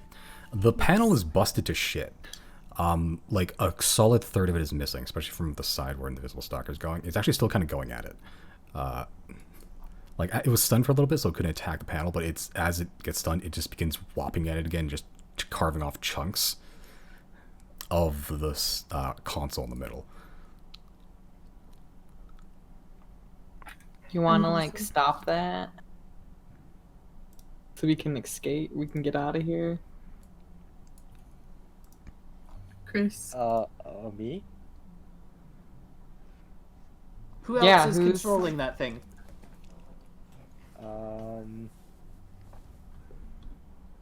Not I said the cat. It's okay. I'll bring it back towards me.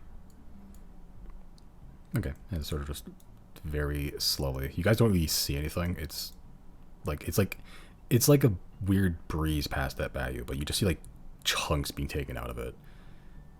and you see like very vague like fist-like shapes appear that sort of like wraps around when the metal sort of collides with it. It's very strange. What's its name? I have no idea. Can it vote? It might be able to. Can elementals vote? Can you just like conjure a bunch of elementals and get them to go and vote? Can you commit voter fraud by elemental conjuration? Because if so, that's I'm a huge sure there's loophole in the rules. system. But also, like, you can't just take away rights from elementals. Let's look at this panel. I would also like to investigate the room. Okay, so who's doing what? Jen is investigating the panel. Zero is investigating the room as a whole. I mean, I Is would also the- like to investigate the panel. Okay. Oh, sorry. Yep. Wisdom. is there? I mean, because is that all that's in the room? Is just the panel and the. Well, there's a panel. There's a bunch papers? of corpses. There's the corpses of creatures. There's a flesh pit. There's, yeah. I would like to look at the flesh pit. Okay. Riley would like to finagle with the door and see if it opens. Okay. So, flesh pit, Deirdre. The panels, Chris and Jana. Door, Riley. Zero. What you doing? I mean, I just want to scan the room, see if there's anything else to investigate. Like, are the walls really just like bare? This is all that's in here. Yeah, the walls are pretty much the same material as the floor. Looks like it's just the corpses, the console, the flesh pit. Like there's the sort of cradle that the creature was sort of contained in before, and like the holes that the tentacles are coming out of. There's a lot of tentacles. There's these sort of the corpse of the main body. I'm gonna come over to the. Oh, that's not me. Sorry. I'm gonna come over to the corpses down here, and I'm gonna investigate and see if there's anything I can salvage to sell. Okay, so everyone make their respective investigation checks based on what they're looking at, pretty much. Not bad. I am going to guidance. Okay. Okay. Ah.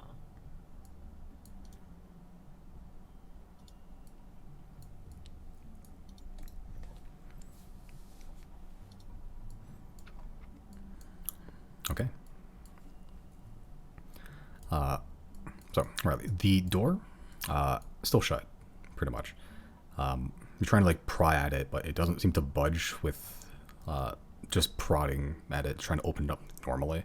It pretty much is like a vacuum chamber almost, like it's airtight. Ho ho! Oh, sure are glad we can teleport out of here. We'd be royally fucked right now. Okay.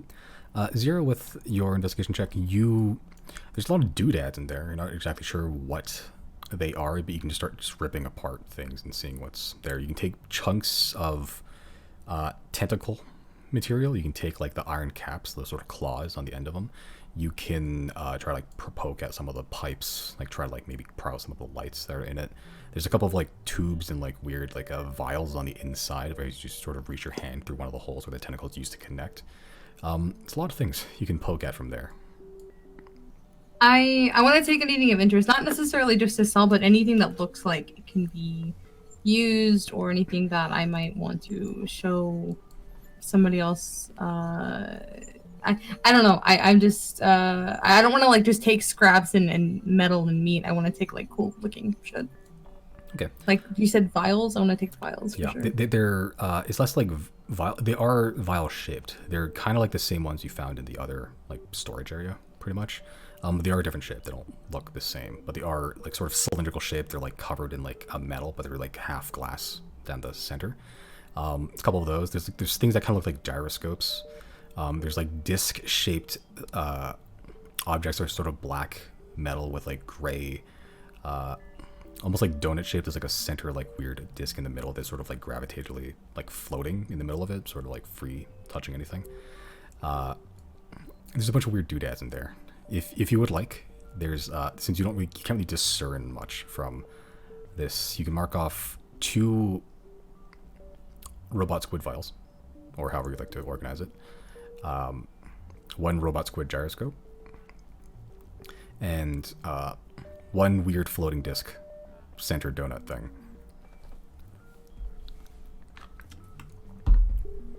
But in the blast that happened, there's probably bits and pieces you can pick up, but they're not like intact, that you can tell. They look like ripped.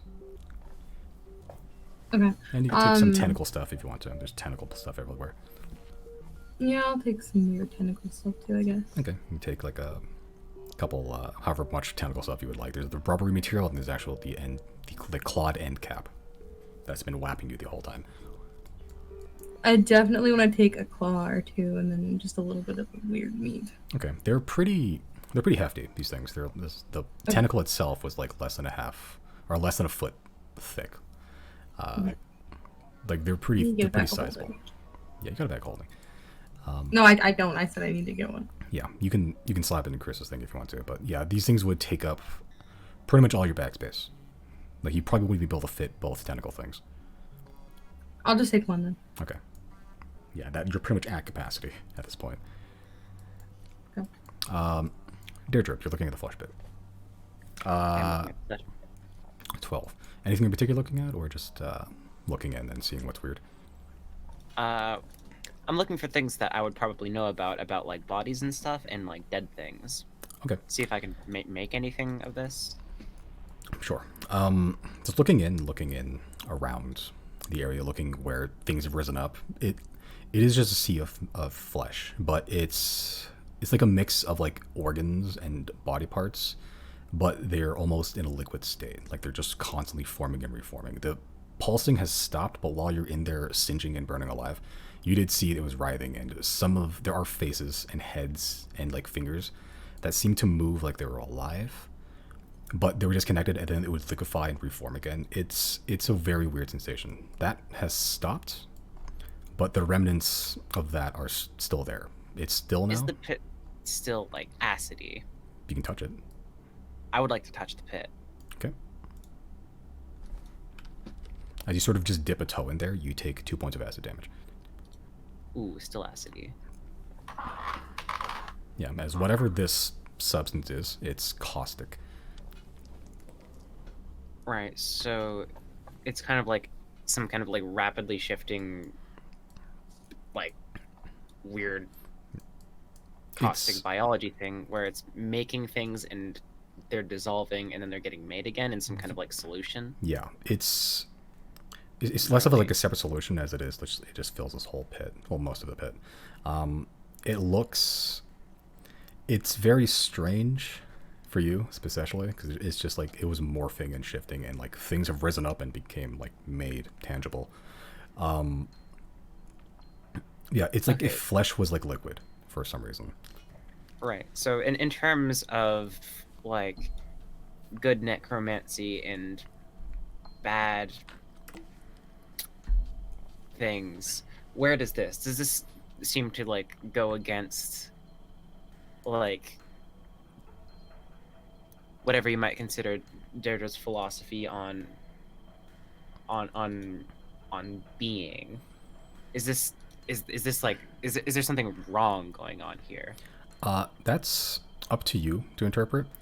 You haven't seen anything like this before, but it also, the faces that you did see while you're in there didn't look happy, but at the same time sometimes didn't exist and didn't exist at the same time. It's very strange. So it's up to you whether this thing is bad or good. Like, is there seems to be like consciousness forming in here and then dissolving in acid in some kind of weird tortured cycle. Potentially. Things have risen up from it and attacked you. Alright, yeah. Verdict on this, it's probably bad.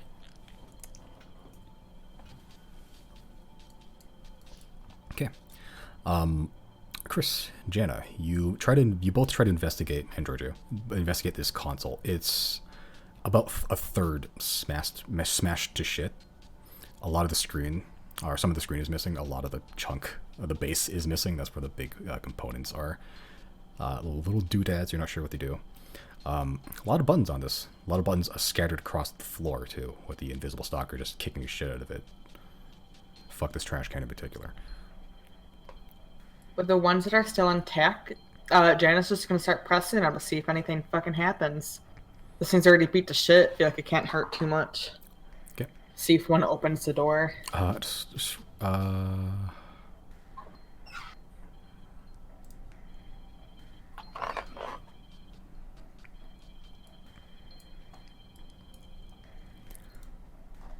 Yeah, you're just pressing random buttons. Is there anything like, are they, are they marked in any way? They are, but they're like sort of like they're engraved, but they don't really look like anything. It's just an esoteric collection of symbols. Some of them look like fish hooks with like weird dots in the middle that spread out. Some just look like Y shapes with like little extra arms. You're not entirely sure what any of these mean in particular. Okay, quick. Small baby investigation. Can I go back over to the door? Are there any marks by the door that match anything I saw on the console before I start pressing random ones, I guess? The door is completely featureless. Like, it is smooth metal, pretty much. Nothing around it. No. There's some lights on the ceiling. We're gonna just hit any of them that are still fucking around. Okay. Just roll the d20 for me. Let's see, that's like a general luck check. Ooh, baby. Yeah. Okay. So you're just pressing random buttons. And like after like a minute or so of this, you're just pressing random buttons. You hear this really loud like sound from where you previously came from.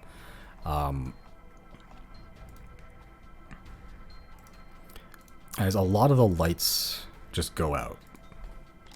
Pretty much. I did it, guys. And you don't hear any whirring or any sounds. The smell's still there, but as you're sort of sitting there, it's like, fuck, what'd I do?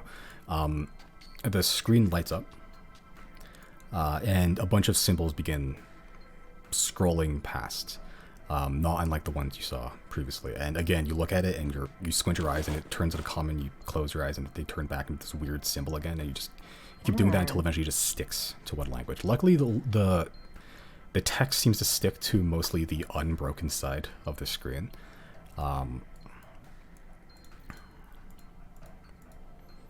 Cool. What do I see? I'll hand you the note. Chris is also there too. Okay, I'll try to do the same thing as last time and write it down. Okay, so Perhaps it is a puzzle solution? so for purposes of this, I'll give this to everybody because Chris is writing it down, and we'll take a break. All right. Door Okay. open at all or no? No. Okay. Have we tried hitting the door? No, we haven't. I could probably like thunder wave it away, but like Because I there's can got to be at least one of us cast here who can knock. punch pretty good. Zero can punch pretty good, I guess. if I remember correctly. All right. I can cast knock. So Meat can so room. can Oh Pratt. yeah, what is this glass panel text? Meat room text Meat room. is in the same area. Yeah, Pratchell can cast knock a couple times today too. So getting out is not going to be an issue for you. like how the foregone conclusion was that we had to win against it. I mean, the first. Did you want to lose against it? No. Like we could have had diplomacy. Like that wasn't impossible. Janet tried. It's the fact that like when a giant fuck off angel just appeared, they didn't look very friendly. Yeah. That was Like you basically just Everyone like started beating on it. you like pulled a shotgun out of your pants. You're just like, I'm gay. You want to talk? It's like no, not really. No. It's been attacking us. Like, all of its things have been attacking us all night. And it did attack That's us our first, fault. so... but I'm pretty sure the angel came up before any attacks were made. Yeah. It did, yeah. Anyway, That's kinda like what we got can't the ball undo rolling. anything. Yeah. We can't undo anything. It is what it that is. happened. I'm just saying that was the. It was one of the reasons. Look, they're imprisoning the gods. That's not a good look. Okay, but we'll take a break. Yeah, I don't think. I gave everybody the note. You guys can pour over it during the break, and now I'm gonna stop Craig and hope that it actually stops this time. Hello? Hello.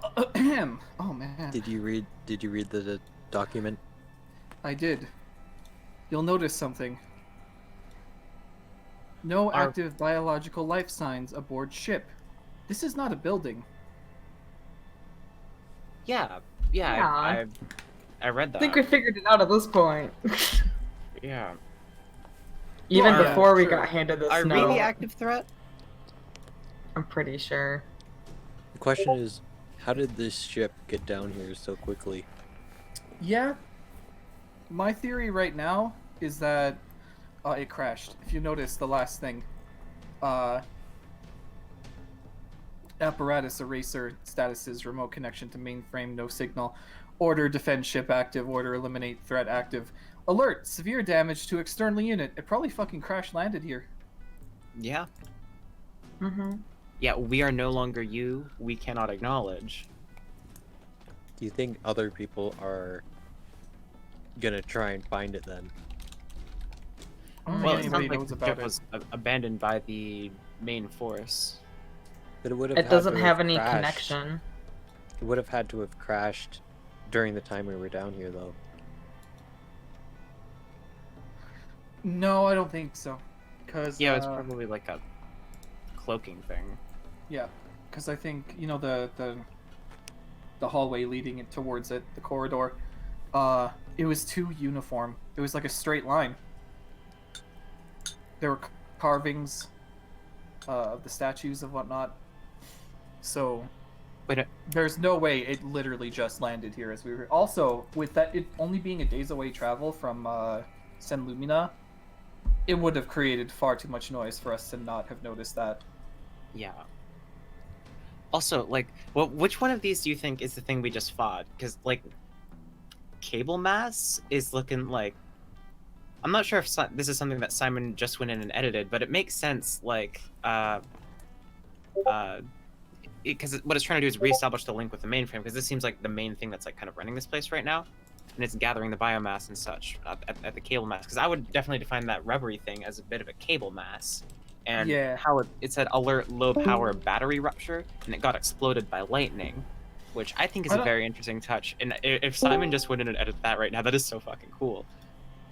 Otherwise, a fun coincidence that is still really fucking cool. What Surge is? power detected? What would be? Cyto Soldier is the weird flesh thing that came out for sure. What would be the fuel for this ship? That is a good question. There's a generator a few doors back. I'm sure, well, we don't know, but I'm sure it's like everything that we've seen so far is not out of materials that we have seen before. I'm No. sure it's some alien-like thing that we don't have. So yeah, I know you want to fly the ship, I Brandon. Yeah, absolutely. but, Well, like- we all do. We all do. Let's be real. Yeah, because This like is free airship. it's literally free. But how the Not fuck even do we airship, get this thing spaceship. running? Yeah, exactly. Like, because if these things that actually know how to work it are struggling this much with getting it working again, Yeah. How are we gonna get this working when our characters don't even know what any of this shit means? well, there's something we have that they don't: magic. True. Are we gonna ignore the acknowledges hostile and the one we are no longer you? Yeah, I would like to talk about that. What is that? What's happening there? Establish link with any apparatus server or also all these errors. And who intruded? Was that us? I think I don't- that's I think us. the most recent one has to be us, right? Yeah, it would be the most recent, but autonomous control enabled, no signal. But like, how do we prove that this is us and not before the crash? There's Because again, seven, I right? think Cyto Soldier is the thing that came out of the flesh pit. And that makes sense. That was like one of the last things to happen. And then severe damage to external unit, which is probably the thing we're looking at right now. If it is us, there's 5 of us, and then there's Pratchell and Giorgio. Who would be we cannot acknowledge? We are no longer you. Deirdre? Yeah, because all of this Fractal? weird fucking like stuff that you're looking at and it's changing isn't working on Deirdre.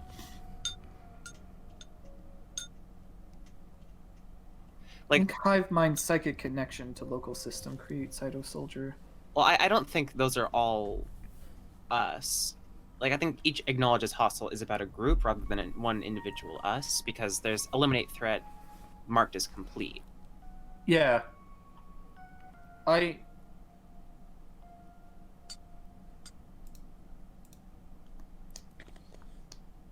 And all of these are transmissions that have been received. Acknowledges hostile, acknowledges hostile, acknowledges hostile, acknowledges hostile. We are no longer you, we cannot acknowledge. Like, are these different sources, or is this the same thing about... Oh, okay. Well, okay. If this, Yeah, okay, yeah. if that line is you, Deirdre, is the interpretation that whatever this is came out of the old age from where you were. Well, we already know that these things are from space. Do you get what I'm saying? So from the time when you originally were around, something happened, you disappeared, but something happened like right after that, which history doesn't know. And I think this scene went into its own evolution. So it still acknowledges you because it have roots, but it's been so disconnected from the world as it is now. Like, it doesn't recognize us, but it still recognizes you from that time that it split off or something. Does that make sense? I feel insane saying that. Yeah, no, I kind of get what you're saying. Like we are no longer the same. Right. So it's not like you're a threat, but it's like a shrug shoulders. I feel like Simon did make a bit of a point of... I'm not sure if it's the usual making a bit of a point of it, or Ace specifically making a point of it this time, for us, like the order that we walked in. Do we remember the order we walked in? No. Riley was the final one. Didn't we all like move in as a group or something? Yeah, Someone but can like, we play were back in the a bit of VOD. a line at least at some point. Someone can play back the VOD. Okay, plot twist. What if the line "We are no longer you" can acknowledge? What if it's actually about Giorgio? They evolved from bears. Yeah, That's sorry, but my theory. we cannot think it's- return to monkey. It's more likely that that was the response to Janna trying to be peaceful. Because what was our turn order? First, acknowledge hostile. Zero did something. Then Deirdre did something. That's Who was interesting. after- You're right, because Yeah, I would have I been don't like remember. third from last. Because there would have been me, and then you and Chris, right? Yeah. Was, Oh, but then well, Giorgio. No, because the turn order is Zero, Deirdre. So they could be Well, like, Zero didn't oh, do Zero anything. is a threat. Yeah, but didn't try to like be peaceful either. 1, 2, and then you summoned something, so that's 3. But the next Oh, summon was, yeah. Pratchell, I 4. wonder if identified Janna and Giorgio as one thing. Because they were mounted. They have become one. There is one other possibility, and that is when Zero was dwarf. That is the "we are no longer you." Oh. But the numbers match up on my theory of turn order. Zero not doing anything to be peaceful. Yeah. Deirdre not doing anything to be peaceful, and in fact summoning another thing which is not peaceful. That's 3, and then 4 is Pratchell existing, so 5 would be Janna doing something. Lines up perfectly. And then on its turn, then it linked the hive mind to local. Yeah. And then the thing came out of the fucking pit. Yeah, that matches up. I don't know that we can really say we did anything wrong by fighting this thing, because, quite frankly, it was trying to kill us. It was. It could have So potentially it's not like, ignored. it's not like, oh, we fought this totally peaceful murder alien because it's a murder alien that tried to kill us all with its robots. What was the threat that it was eliminating before this, though? Probably just various, when outside on the entryway, there were like a bunch of scattered like corpses and skeletons. So it's probably just anything that comes close is like, oh, I am perceiving you as a threat, and then it just kind of zonks it. I think it's just the, well, no, that's not true, because we didn't fight all the robots on the way here. We just ignored didn't. some of them. Yeah, but a lot So of them maybe were fight we on just the wouldn't way. see them.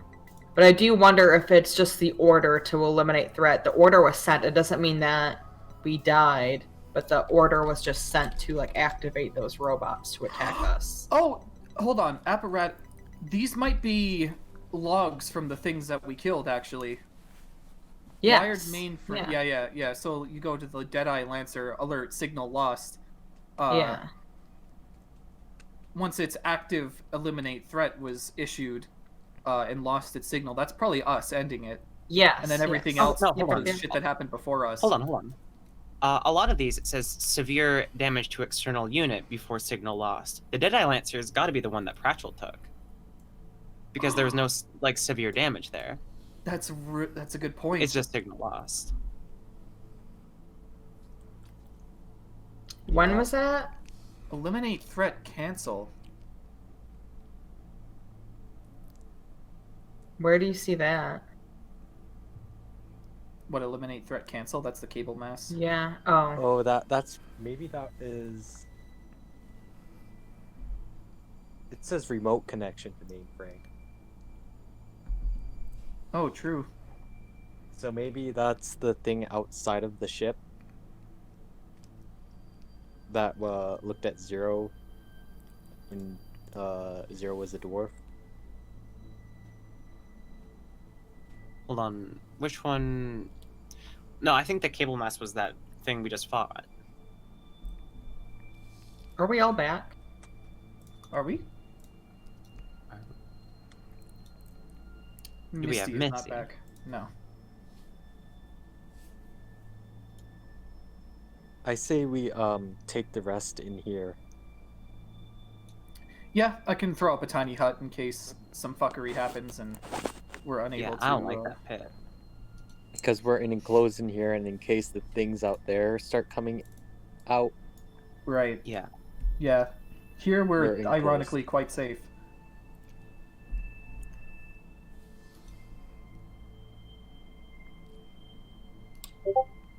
I really want to know what "we are no longer you" means. And the order that it's in as well. Yeah. Fascinating. Like, Only there's a we lot of didn't. significance here that I If don't... only we talked No. instead of fucking killing it, we could have got some information.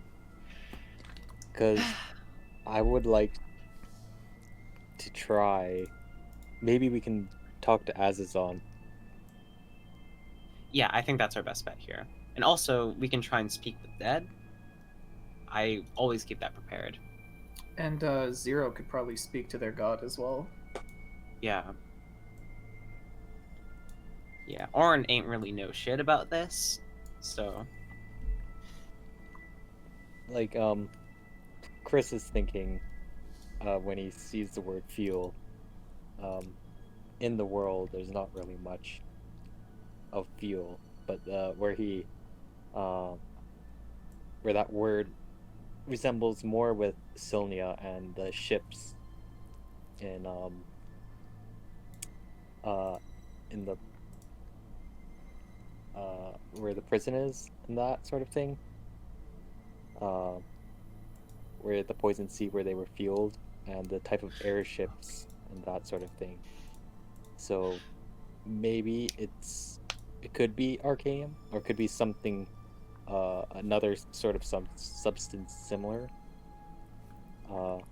We did retrieve that red liquid stuff, red vial of stuff. So I I'm have noticed interested- something. What's that? We have... So the 7 acknowledged as hostile and "we are no longer you," that is about us, because it takes place after the signal for the Watcher, the Deadeye Lancer, and the Eraser.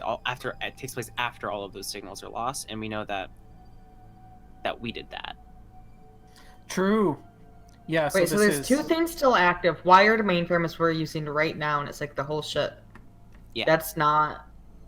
We don't get signal lost. So Yeah, that's because, still... severe damage to external unit is from when Chris fucking blasted it with a laser gun. Yeah. Do we have mend? We do. We do. Two We of have us. several men's. Yes. If you want, Riley and Deirdre can patch this thing up to the best of their ability. Yeah, Oh, yeah. we can do that. For sure, when it talked about where was it? I was just reading it. God, could you imagine if we destroyed it? Fill That would've been so fun. biomass containment to capacity. That's when Jana was getting fucking gassed in the one room. Yeah. Is it? I'm pretty sure the Pretty biomass sure that was refers early to the- on. I'm pretty sure the biomass here refers to the pool of flesh in front of us. I think that's the Cyto soldier. Well, yeah, Cyto soldier with biomass. Okay, so here's the order, biomass top to containment bottom. is the big body. No active life signs aboard the ship. No connection. Autonomous control enabled. Linked. Intrusion detected. Eliminate threat complete. And that was the first thing we fought. Like, we fought 2 robots. And it had an alert intrusion detected. They sent the threat things. Couldn't detect. And then one of the next things we did after that was we tried to sneak on that sleeping robot in the room. Eliminate threat complete. Then fill biomass containment capacity active. I think that's when it was. And then you guys did something where you smashed something over there to get the doors to open again. Wait. And then that's when the doors closed as we went down the hallway. I think the Seal last, entered the corridor. the last intrusion detected is That's us. because the other eliminate threat, Are like those complete. things are complete, which so means that one those are all gnome that those was bodies came out down there. here. That's one. Yeah. of the I think threat we're that was reading this in eliminated. different ways. I think complete is in like the order was just sent, not that it did the job. Well, but no, just this that is the command was sent. eliminate problem threat is that- active. Viewing this entirely in the whole like, oh, it starts when we start doing things. This starts long before we come here. So everything about- from the wired mainframe is stuff that happened up and until we got here, and then the final eliminate threat in active. That's us, because then all the signals are lost, and all the stuff that came before that we had nothing to do with. What about the robot guys in that were just sitting there or like standing in the middle of the hallways and not doing anything to us? Probably lack of power, no fuel. Yeah, no fuel. That's probably it. Yeah, I guess.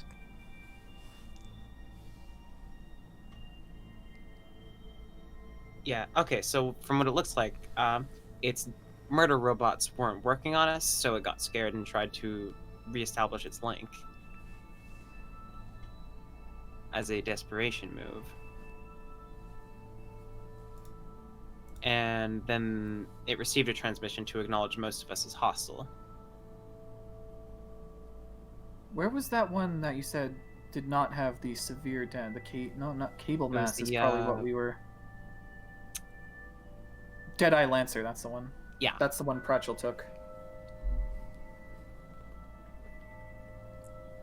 Cable mass, probably, yeah. The Watcher. So I guess the signal loss, only damage. concern I have with mending this thing is the last apparatus eraser. Because the only thing, like, the orders are still active. The only thing why it's not doing anything is that severe damage to external unit. I don't know if that's this panel, but whatever No. it is, it's the still there. wired mainframe is this panel. Yeah. And what do we think eraser? I mean, I think it's the thing that kills the creatures here. Like, where is that? Yeah. I mean, It's it is remote severely connection. damaged. Yeah, I'm not sure what the eraser would be. Severe damage to external unit. It's, however, the signal was not lost on the eraser, so where did it go? Yeah, it's still alive. Is that something we fought, do you think? I think it's the things that are in those rooms with the cages. But there's nothing. Yeah, one of Oh. those. Well, they wouldn't be able to do anything to us though, because their consoles are just apparatuses that are, non-hostile or don't even have weaponry on them. So We never Those saw are them. We never control touched units. the button. Something could have came down. maybe, but where would the damage have come from? I'm sorry, the eraser is supposed to have signal lost on it. Oh, it does. Okay. Yeah. Never mind. We took care of it. Okay, that's fine. Yeah. Oh, there it goes. Signal lost. Okay, I think everything checks out. Okay, So- just mend the thing and see what's up. Okay. should I bring in Craig, or should we just go for the OBS recording? At this point, probably just OBS. Yeah. Okay. I stopped the other one and think started again, Yours, just in Simon, case. you can always just upload this yourself rather than transfer, if that's just less of a headache. The thing is, I don't have video, because I don't want to screen record all my D&D secrets. I think, in the early days, we never had video. I think for this one-off, the audio is extremely useful, so just put up like a blank, like just black, whatever fuck it is. Okay. You can always create scenes, and when you need to do secret DM stuff, you could just black screen it. I would say don't That's even a lot of bother with that's the a lot map. of video to sift through. Okay, so just use OBS and record it myself, or I would say just use your audio from OBS. I think it kind of sucks on. This was just combat. This is the For now, it's just combat, but it's pretty good combat. I can't lie. That was one of our sickest comebacks. Yeah. I think it would be a bitch and a half to move those giant fucking hour-long, like multiple hours. Like I remember when you used to do that, Bowen. It would take like hours to upload. Oh, true. I'm not gonna have you do that. I say just take the audio, just do whatever is easiest for you, and just as this one-off. It probably makes more sense for you to upload this as a recording. I'll make sure it gets put in that playlist. Anyway. As long as you're recording now on OBS. I am. They're recording for the last half hour. Okay. I stopped the other one and then started again, just in case something happened and I... Something happened? Yeah, because if OBS corrupts while it's recording, it loses the whole thing I was recording. So I stopped it, started again just in case.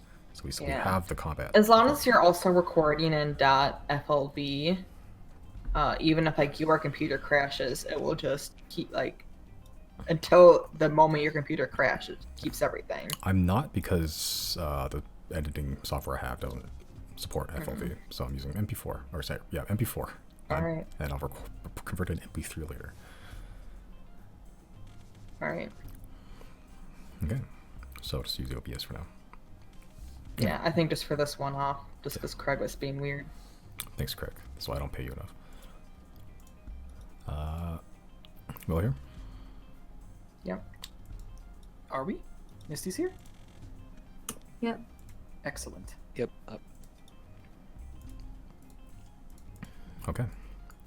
So over the course of 10 minutes, which I'm going to actually advance, have the time thing now. Yay. Chris manages to get a pretty solid copy of the transcript of whatever this document is, pretty much. It takes a couple pages, but eventually you do get it all down word for word, whatever they may mean.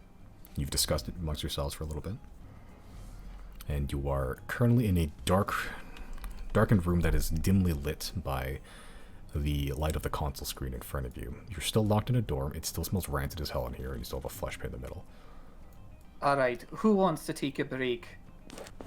As far as I'm Me. concerned, I'm gonna throw up me hut. My eyes, they hurt after reading that screen again. So yeah, tiny hut is being cast. I'd also like to say, would you guys like to try and contact anyone? Oh, that reminds me. I'm gonna grab out the sending stone. Found weird otherworldly ship in underground. Many strange contraptions. Almost died. Riley out. Riley out. Are you sending this to Claudian? Yeah. Okay.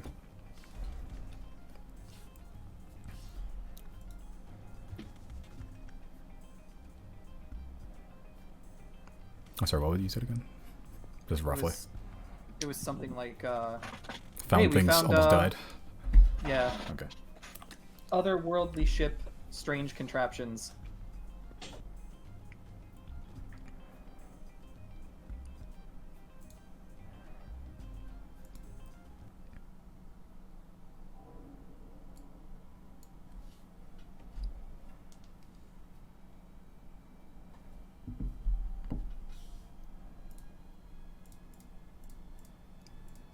Hold on. Holding on.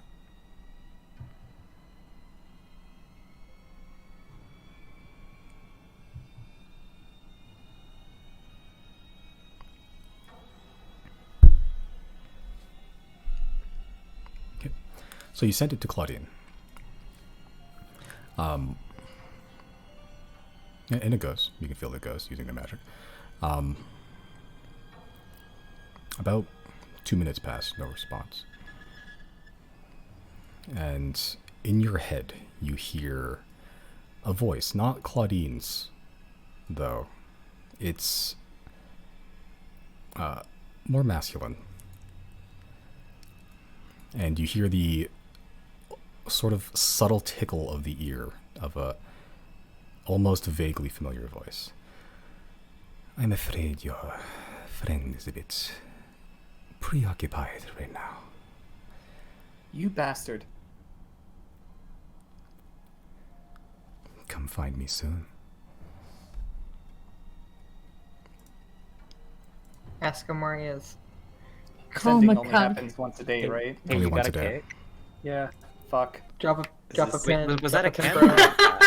That was a count. That was a That count. was a Ken. Oh, I Are thought you it was the strangler, dude. I did too. I thought that was the assassin. No, I'm pretty sure. No, that was- no. Make an intelligence check, All right. Riley. Or was that the? That's Luca. Intelligence. Oh wait, what the fuck am I doing? Right, it's raw intelligence. Yes. Okay. Nice. You've heard this voice once. It's eerie, but he doesn't have that. You've heard Ken talk once. He has like a weird, like almost confidence to his voice, like his nobility. This one sounded very eerie. You've heard it once in the middle of a massacre at a tavern. Fuck. Oh. I'm ready. Let's go. I've been waiting for this Yeah, shit for like a year now. Let's fucking go. Let's fuck him up. Oh! Tell him to drop a pin. Boss We'll fight, be there. Boss fight. Boss fight. Boss fight. I'm I gonna think rock your your shit, location. dude. I think this might be because Zero declared war. It's like Yeah. okay, I mean, yeah, we kind of had it coming I though. don't give a fuck. Well, you can't go fight him when we're like got no fucking shit. Into the hut. let's learn how to fly the ship. Just fucking crash it into him. It's fucking Wait. full send. So what's I mean I guess we can talk about it later, but like what's the game plan after we rest here and we get out of here? Are we gonna like free those things that are in here? Not all of them. Just the god, probably. Probably just Asazon. Because, you know, it's probably a good, like, a good move to have a god owe you a favor. That's usually a pretty big, Hello. Hello. Hello. Oh shit. Goodbye. what's happening? Hello. Hello. Hello. Rated? Yeah. Hello? I'm back. Hello? Welcome back. Hello. friend. Can you hear Hello? me? Yes, we can. Hello. Okay. I'm back. Welcome back. You cut out for me. Epic. I want to drop everything we're doing right now and go fuck that guy's shit. I'm ready. I've been fucking waiting for this shit. Well, I need a rest. What if we resurrected the calamari dude? Oh yeah, I guess Riley should be like, oh yeah, by the way, Claudine's in trouble. The doctor's daughter. Yeah. What if he brought like the displacer beast with us? We get Asazon. I'm saying we take the Yeti. Like that's What pretty if we- cool. I think. What if we roll up with a god and we're just like, hey, this is my buddy Jesus Christ? I don't know Asazon. what a Jesus is, but I like your idea. What It's an if? old folk tale from my time. What if we get Luca? Story about the men who cursed the fig tree. Alright, who's gonna go talk to Luca about this then? I could maybe communicate with them in some How way. so? You understand he's an elf, right? There's no dreaming Yeah. to him. But there's dreaming to someone like Zoella. Wait. Ah, If we can cast stream, why not do it on Claudine just so we can get a heads up on what we're looking Because she's forward an elf. to? You can't do it to elf? No, you can't. They don't dream. Elves Oh, don't right. sleep. I'm sorry. I don't care. I don't know. I have the actual valid. sending spell. I could send a sending specifically to Claudine tomorrow. Once Yeah. I have spell slots for it. Yeah, whatever we can do. Because, Alright. So dream to Zoella, send to Claudine. because now that this guy's warned us that he's here, it makes me think that he's not going to just like sneak up on us and try to get us off like one by one. He's probably brought reinforcements or something. I think it's a good idea to Oh, yeah, he's ready. have a heads up. So, real quick, you figure we're gonna need any resurrections tomorrow? Tomorrow? Yeah. Probably wait. not. We still need to get out of here. Okay, just Yeah. Wait. Do we think that he knows that Chris isn't dead? Because as far as that guy knows, he left Chris They've like been tied spying to a on us. chair. Yeah, No. no. Yeah, they've been He screaming. does now? Okay. Yeah. It'd be so funny if he didn't. It was just like, oh fuck. Wait a minute, I was expecting two less of you because I don't think I've ever actually met this dude. Again, scrying. They know. Yeah, yeah. If they weren't scrying though, we would have two more than they expected. True.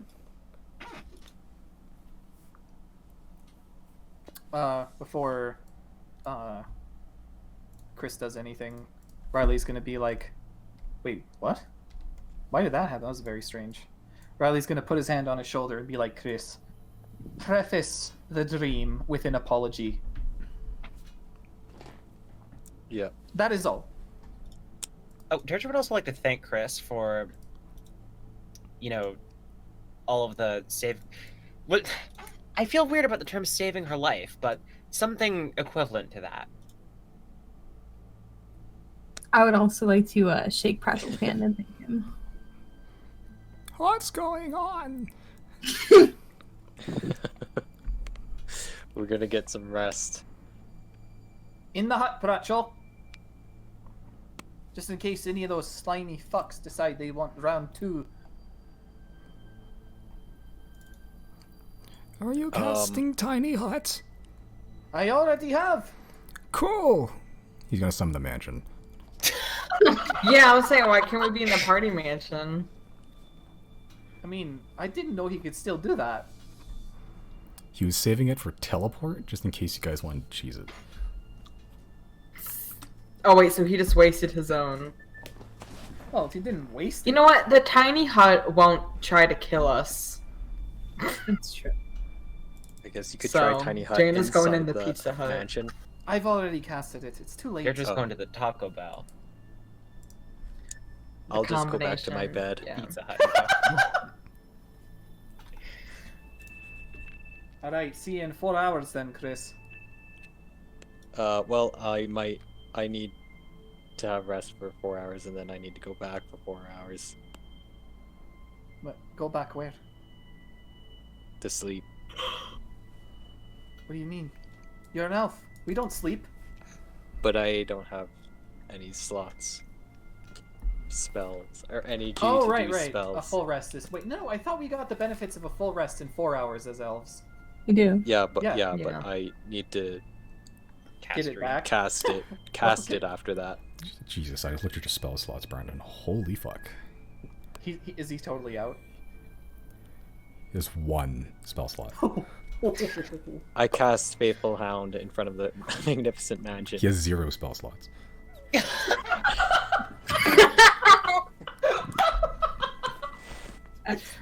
Alright, Riley's fucking. He's taking his meditation nap now. Jana's putting the pillow over her head and just going like, "Shut up." Okay, so who's sleeping in the mansion and who's sleeping in the dome? I'll sleep in the dome. Okay. I will take the mansion because, quite frankly, it's probably safer. Jana and Giorgio in the Pizza Hut. I'll do mansion Okay. in my bed. Like halvesies, nice.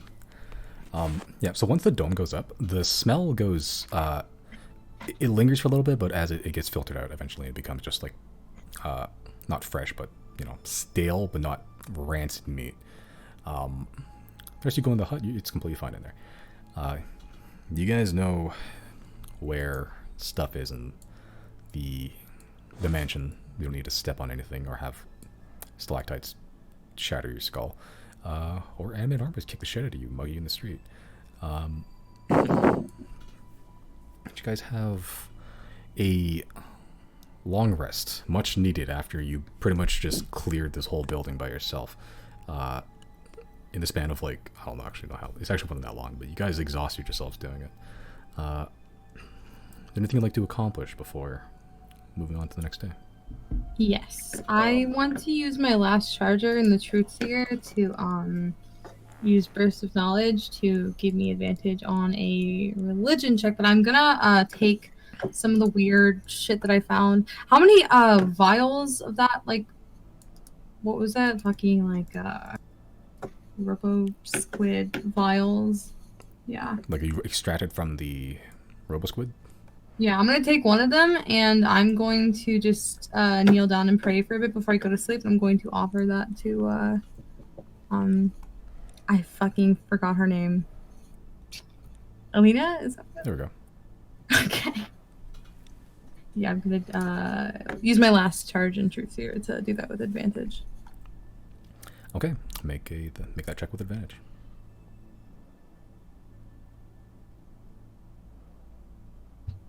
Not bad. Okay. Yeah, so you offer it up, sort of lift it up and close your eyes, and as you do, you feel it get lifted up from your grasp, but you also see the hand, like a hand pretty much coming out of nothing, gripping onto yours, like a very much Predator Arnold Schwarzenegger's like hand clasp. You hear in your brain, "Do you have a question to be answered?" Fuck.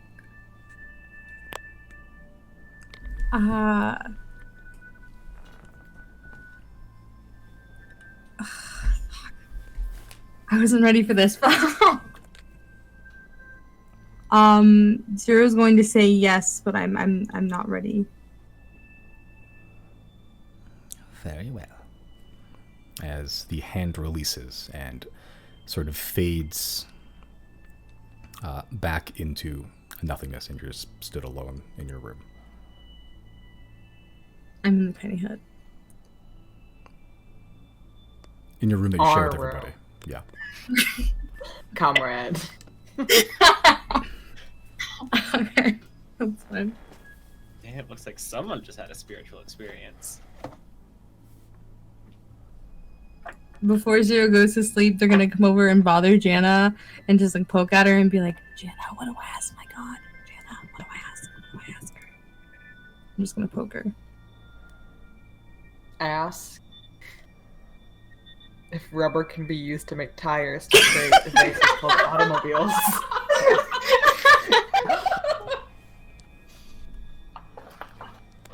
Zero thinks about this long and hard and goes to bed. Ask where Claudine is. Can you ask that? Just where is she? Where are they? I only get one question from her, I think, like ever. Oh. Not like tonight. Like this is the question that she offered me. And I didn't want to waste it on something like that. I'm sure there's just like a big general question I can ask and we'll get some answers, but I'm sure I want to ask about like this whole shit, these fucking squid things, and maybe like what Akim wanted to show Riley. I don't know yet, but I was thinking something more along the lines of that.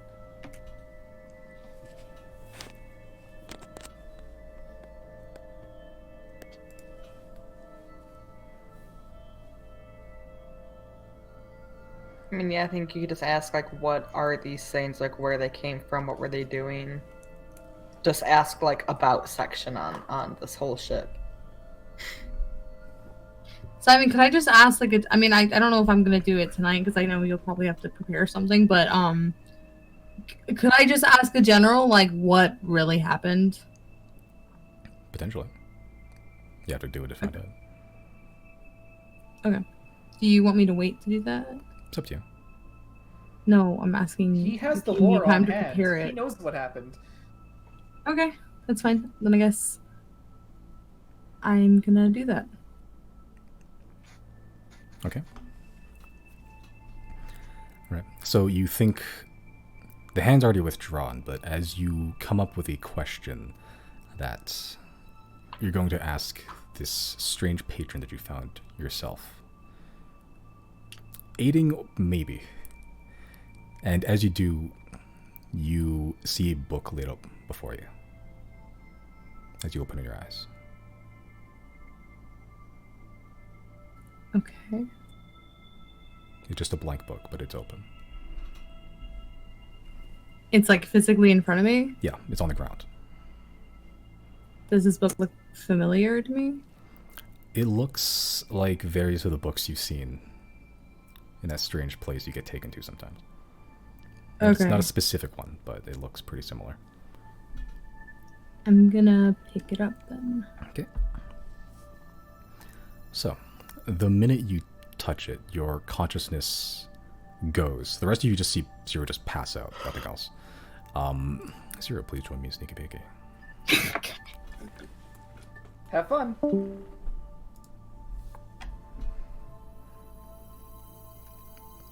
Hi. I just realized it's going to be on OBS since it's recording on my side. So I just realized it's going to be recording on OBS on my side, so the video is going to have all this anyway. Okay. It's going to be weird, but whatever. Okay. They'll see it when they see it. Yeah. Hey guys. So you get pulled in.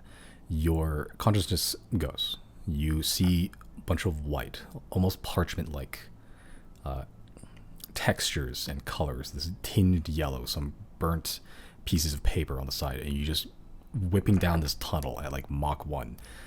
Eventually you find yourself sat in a leather or a cloth seat, same as normal. The fine decorum around you, the fireplace to your left, the rich wood end tables to either side of you, and this coffee table there with a tea set upon it. And across from you, the bird-footed old woman with silver hair tied up in a bun, dressed in silver cloaks, clad in brown feathers and purple cloth. See your patron, Helena. I understand you have a question to be answered. I offered you one, and one only, and I'll answer to the best of my ability. Okay. History as we know it, we believe to be not true. A lot of information has came out recently, and we think that there is gaps in history that we are missing. I want to know what actually happened when these, whatever these beings are, came here, and what the truth is. I had a feeling this would come up. You've been on your travels for quite a bit of time now.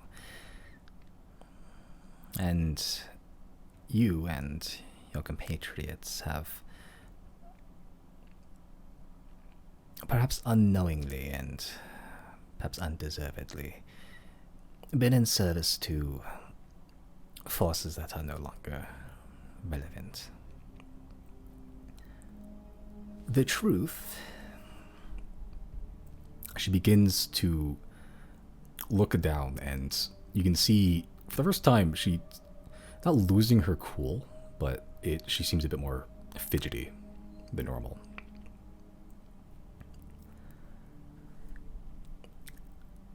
I am a god. I'm sure that you've come to this conclusion already. God of knowledge, God of truth. In the Umbral era that you're aware of, you've been told the First fire, and the 10 did battle, with stolen titans being used to wage war against one another, and vast amounts of death and chaos on both sides. The truth behind that is that we old gods are vain, flawed. We waged war upon ourselves.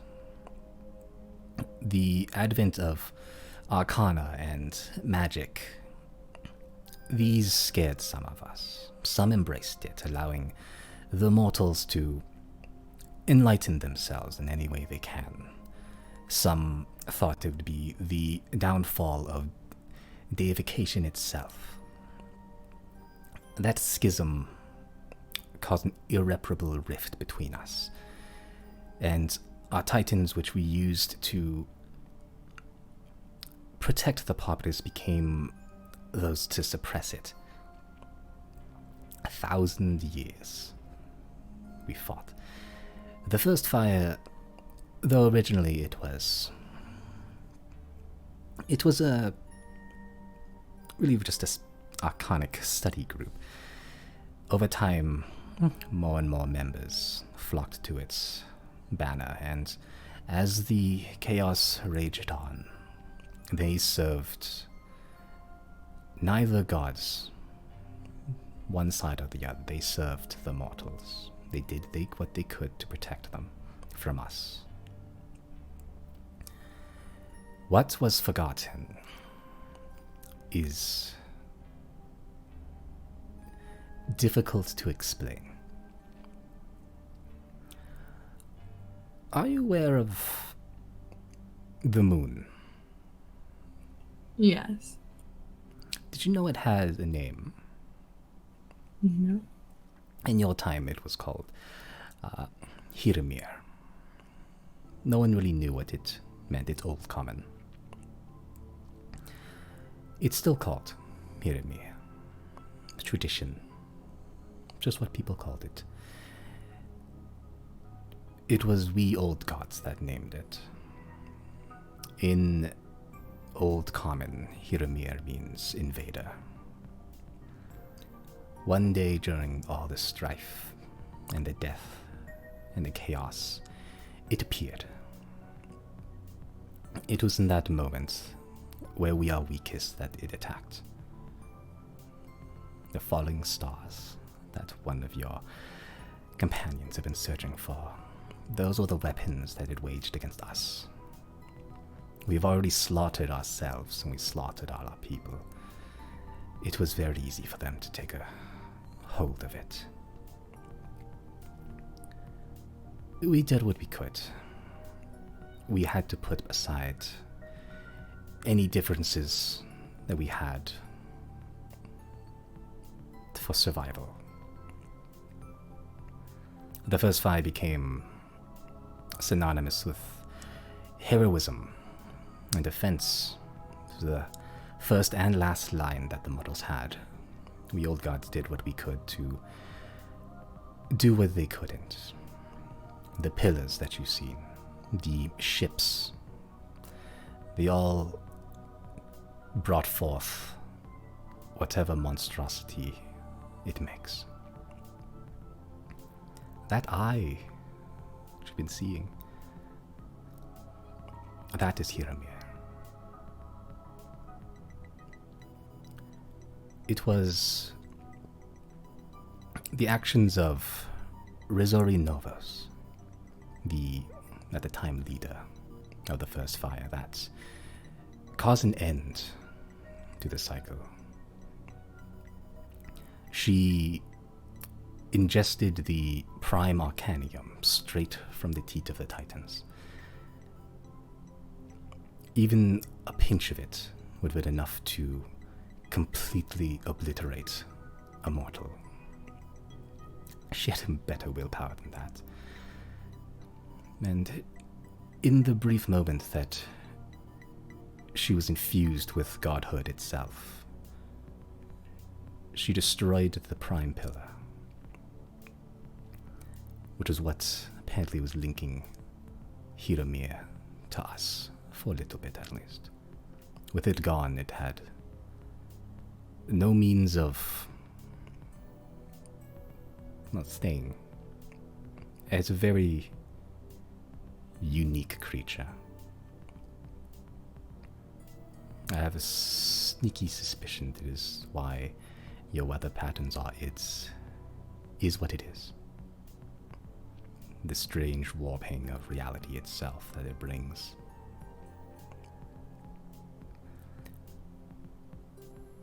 My own personal truth is I'm still trying to search for what's happened to Rizori Novos. More than anything, beyond being a leader and a warrior, fantastic scholar, arcanist and mage, she was my friend. Spellbook you acquired for me, that was hers. That girl that you've seen in her, that was her at a very young age. I know not what happened to her. That is why I'm still looking. That, D0, is the truth. Now what will you do with it? In that moment, she smiles, but in a way that it's not disingenuous, it's just a little sadder than normal. And in that moment, your conscience comes back to your body and you wake up in the middle of the hut.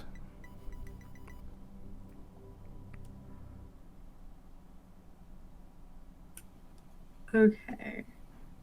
And if you wish, you can join back into the main channel. Yeah. In the, what's it called? Like the Black Desert, the glass sands or something? I forget. So How were about that the- lore dump? How was the connects? Lore. The connects. Mm-hmm. Is that the official term for this? We're calling it the connexening. Only if they were confirmed good builds. Realized Simon's OBS wasn't in this channel, so that conversation is lost forever to time. Mm-hmm. That's a No. Which means when I upload this, you're going to hear all of that conversation anyway. That the Misty just said. shame. Ah, But for Can now, we it's a get a surprise. Oh, that's good. Yeah, can we, yeah. What's up? I don't know. I'm sleeping. Oh, you missed oh, it. yeah, yeah, you have a. You might wake up with a wet spot. No. Yeah. No.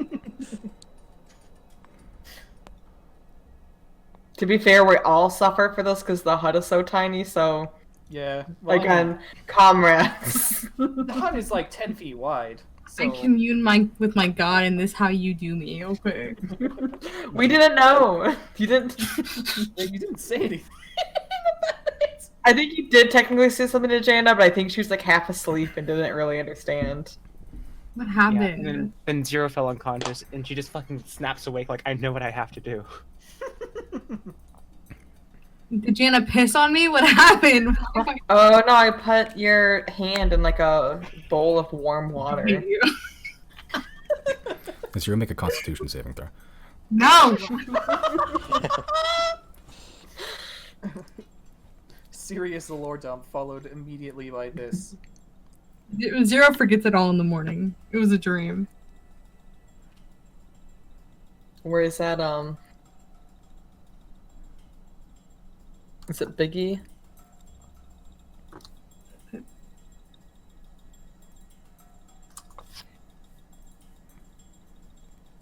What was that? Oh, I swear, all the funniest fucking videos aren't just like on YouTube. It's at like the end of, I think it is it Super Mario 3 or something, but it's like Biggie Smalls going like, it was just a dream. It's a very distinctive Mario video, 3. I know. Okay, you at least know what I'm talking about. It's that. Well, It's I that. only know because Super Mario 2 ends on a dream.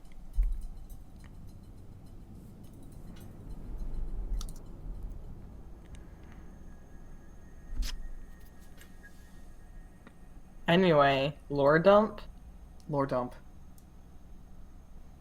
Everybody prays mean- and then goes to bed. Yeah, It's if the it morning. happens, it'll have to be after we sleep. Yeah, that's that. I can vibe with that because that makes sense. Which means there's one more thing we have to do. Which is? Is it? Chris, tell him what you're going to do, or maybe not. Well, do. I don't know if you decided yet. Well, before I sleep, I'll tell my god, please let me have the chaos to destroy the gravekeepers. and then I'll go to sleep.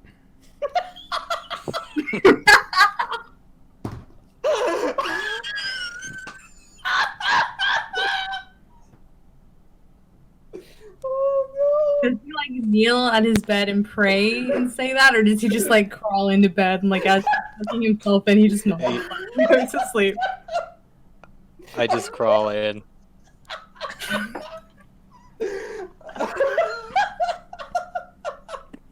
Make a religion check.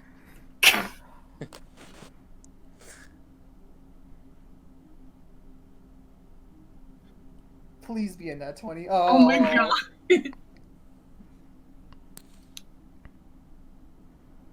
Okay. A hand comes out of your mouth and high fives you.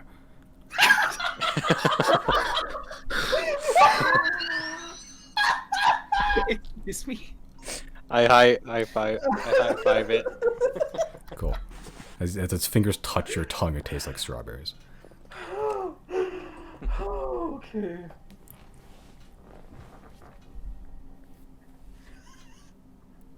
I love that he said it so casually as he's going to bed, like he's telling Siri, set my alarm for 7 a.m. Give me the power of chaos to destroy my enemies. Okay, good night. And then a fucking hand comes out of his mouth and high fives me. He's like, "Alright, bet, good night."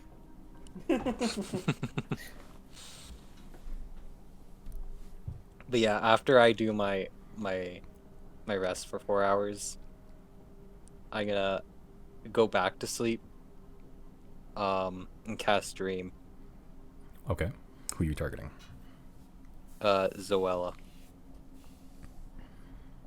Okay. Sure. You're gonna be telling everybody this anyway, right?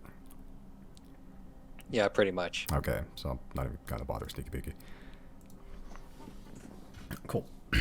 So, sure, you target Zoella. Actually, what time is it right now? Yeah, that's kind of an important factor, isn't it? You target Zoella and you get the sense she's not sleeping right now. Fuck. Awful timing. Okay.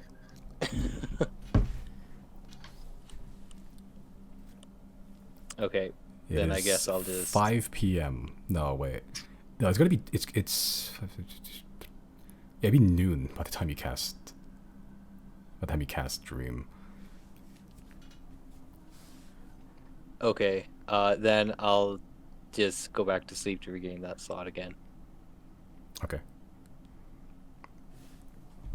I'm gonna pray to the dead god and say, "Hey, very cool that I did not die. Thanks for that, I think, probably.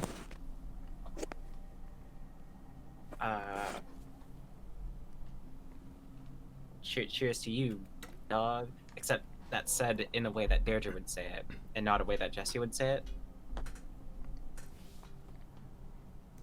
Sure. Make a religion check.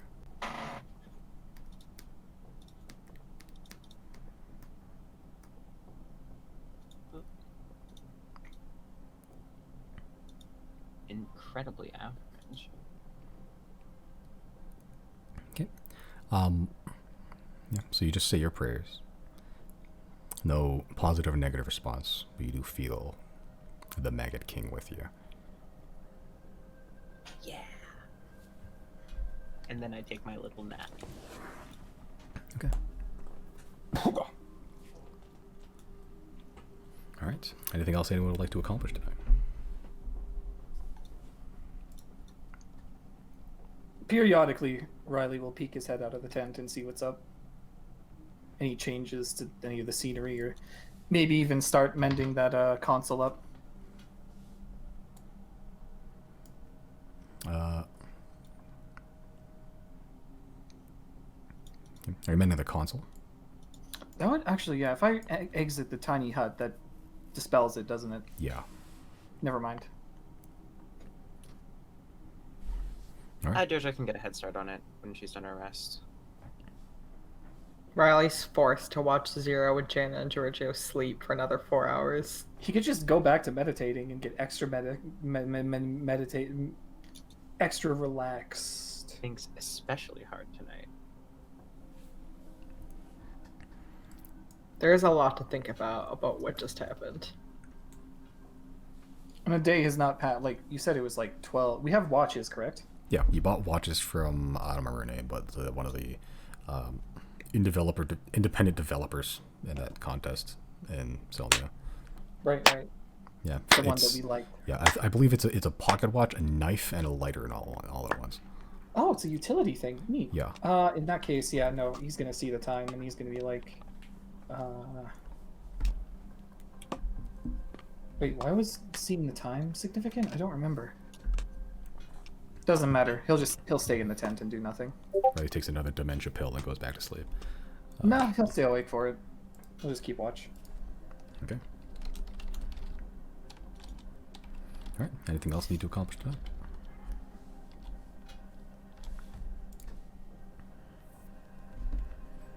All right.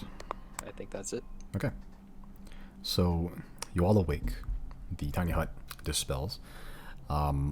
The overwhelming shit smell suddenly hits the very drowsy Jenna and Zero, and Giorgio especially, as the sort of vacuum that you found yourself in that was comfortable and warm suddenly turns frigid and cold as the rancid meat smell just hits you in a wave.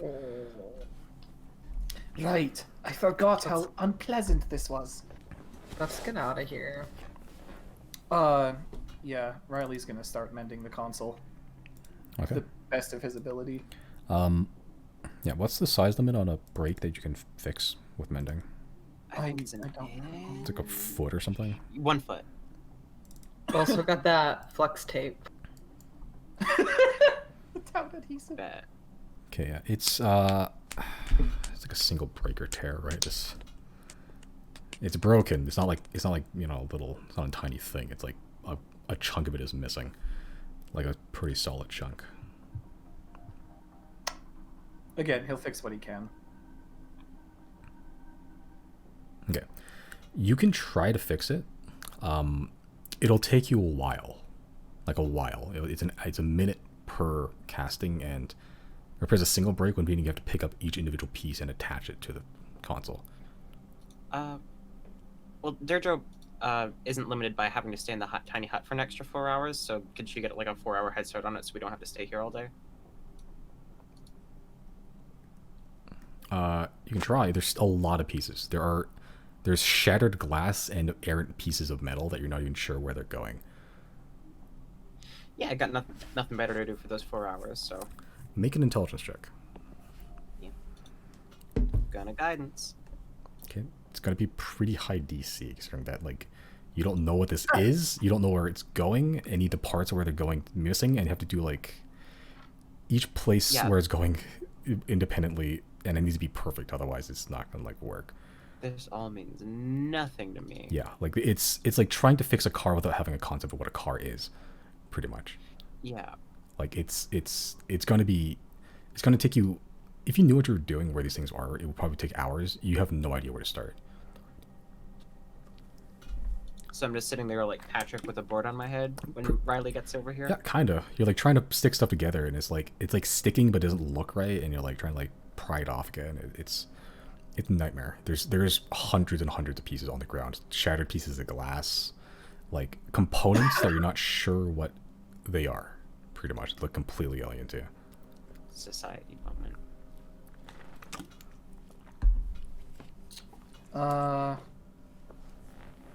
I guess Riley will attempt to help then. Okay, make an intelligence check. Not bad. Yeah. Not good enough, unfortunately. Yeah, fair enough. Bloody hell. Blast this contraption. Alright, well, we could teleport out of here. Or we could smash some buttons and hope the door opens. Or I like can the go button here. pressing idea. I'm gonna cast knock. Okay. You realize that's just one door, Chris. That's an entire spell slot. Yep. So you cast knock, and Yep.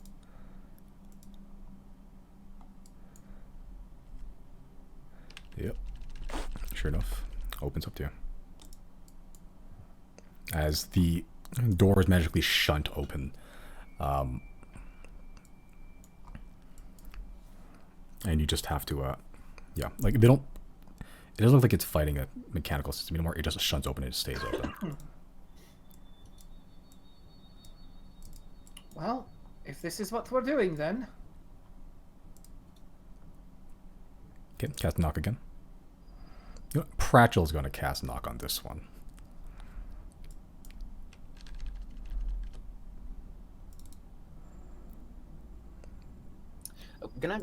Should we send a sending to Claudine? if you would like to. Yes. Yeah, what are we saying there? I'm still moving my prepared spells around. Where are you being kept? I mean, That's just, it? I would just ask what happened. Well, yeah, but then again, sending is also a 25. Yeah, so it's like, word limit, right? like, hey, what happened? Where are you being? That's really all we need to Yeah. say, right? Yeah. Gonna do that then. Hey, Claudine, what happened? Where are you being kept? Love, the Xodiacs.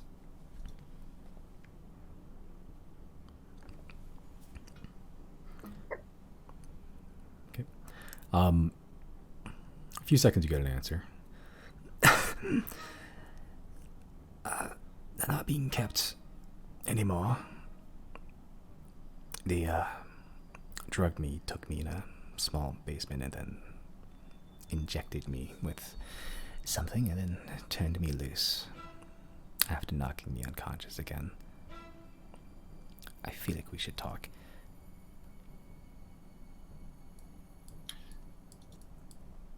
Well, gang, let me tell you, we seem to be in a bit of a pickle here. Claudine has been injected with bad juice, assumedly.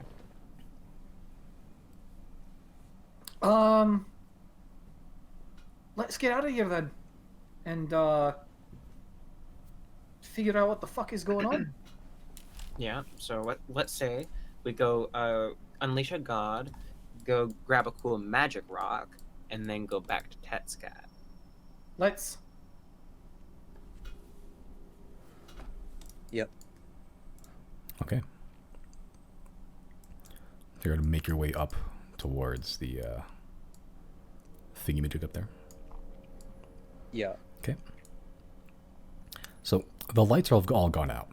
The containment chamber is still there, and the center console is also still lit there. It looks a bit more faded though. Like the console itself is a little bit less opaque. I see. Are the animals still there in their They are, cells? yeah. Which you can see. Okay. Let's not mess with those. Do we have any wood? Any what? Any wood? Wood? A No, little bit I of believe. Have we not traded Why? with the gnomes? Why would we? I have 9 wooden torches. What do you need wood for? We should probably offer fire to this fire god. Is that how that works? We don't even know if it's a fighter god yet, do we? Deirdre, what do you remember about Asazon? Well, I remember what they were the god of, Yeah, you don't. which is You haven't remembered specific details about the god. You just know the name and what they usually stood for. Asazon was a god of fire, willpower, and rebirth. fire, willpower, and rebirth. Rebirth, huh? Well, Yeah, you know, like Phoenix. Wait, do I know what a Phoenix is? Yeah. Yeah, like a Phoenix or whatever, rebirth and fire and whatnot. I'm assuming. I don't know a lot about Asazon, but something like that I'm sure would be like pretty. Like, yeah.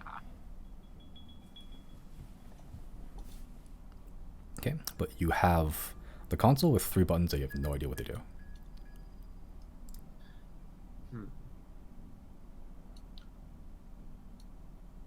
Does anybody remember if Riley already tried reading the mind here? I don't think so. Did I not try it? I'm gonna try it if I didn't. You tried it on the thing, didn't you? Well, yeah, on the thing that doesn't have a mind to be read. I'm gonna try reading Asazon's mind. Okay. You try to penetrate through this, whatever glass this is, but you can feel your magic deflecting off of it. Like nothing's passing in or out. It seems this barrier needs to be dispelled.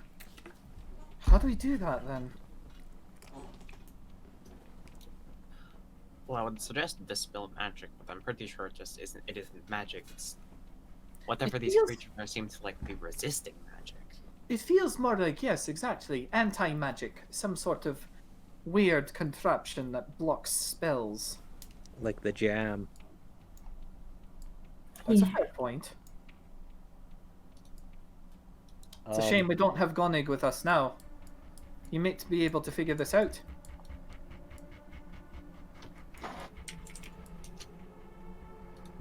Yeah, crazy-eyed, wild-eyed, poopy diaper Gonic Gigagrats. I'm guessing, yeah. I'm guessing the glass panels or whatever don't have any sort of symbols on them, or even any shape similar to the symbols that we see on the console. No. The glass is just smooth, weird, like green, transparent glass. Green, you said? Green-blue. Is there any color on the console that correlates with that? The colors on the consoles, the 3 symbols that show up, seem like one for each chamber, are like a light blue. All of them. I'm gonna actually first I'll ask Deirdre if I can borrow a torch with fire on it. What are you gonna do with it? I just want a torch with fire on it. Well, I see no possible way this could go wrong, sure. And I hand Chris a torch with no fire on it because I don't... Wait, do I have anything that can light things on fire? Can thaumaturgy light things on fire? It can't, right? No, that'd be prestidigitation. Yeah. Do I have... I have a tinderbox. I'll use my tinderbox to light the torch on fire and then hand it to Chris. Yeah, easy enough. Takes a little bit, like a couple seconds of actually scraping it together to get a good fire going, but it's already flammable enough. You are in possession of a lit torch. Can I misty step inside the chamber? Oh, don't do that. Would you like to try? Yeah. Okay. Oh my, goodbye. So you try to penetrate through the glass, like you can see on the inside. You will yourself to misty step. As you misty step, you collide with the glass. You're still on the outside.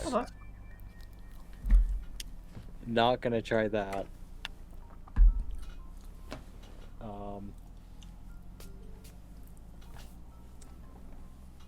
I think I'm gonna go up to the console then. Okay. And I'll tell everyone to be prepared because I'm gonna try.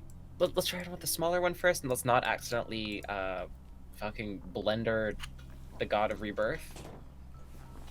Well, if that's happening, I'm backing up.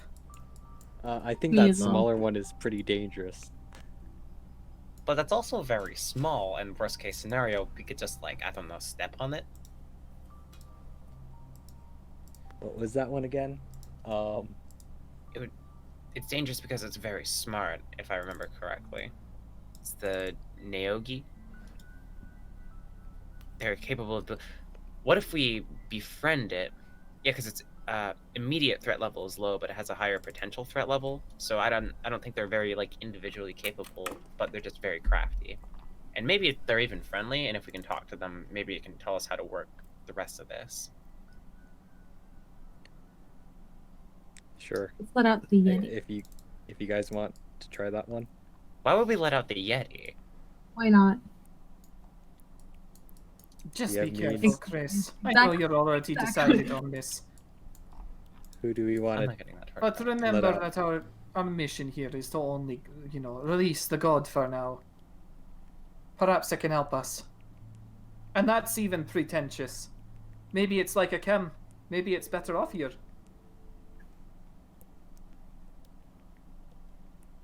Well, it doesn't seem like an evil god. Deirdre wouldn't immediately ping this as like an evil god, right? She's a god of fire, willpower, and birth. That's about the extent of your knowledge. Yeah, maybe like a little bit of like a passionate kind of being, but not like malicious. So We can persuade it. a god? I mean, yeah, sure, What why if we not? persuade it to destroy that which is corrupt? I mean, hey, to have come this far, we gotta have some kind of willpower, right? Gotta respect that. But I guess I'm gonna press the symbol that's the triangle with the thing inside of it. Okay, which one are you pressing on? The right one. Okay, but which chamber? The god? The god. What? No, I thought we were testing it on the smaller one first.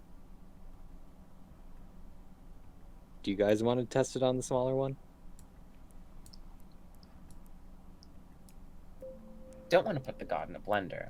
That's all I'm saying. How do we know what symbol does what, though? Why not let out the skyfish? See, I would be in favor of that, but I Yeah. don't know much about it. Well, we don't know much about any of these things. And if I recall, none of your gods know much about this either, so if I asked mine, I probably wouldn't get a whole lot much.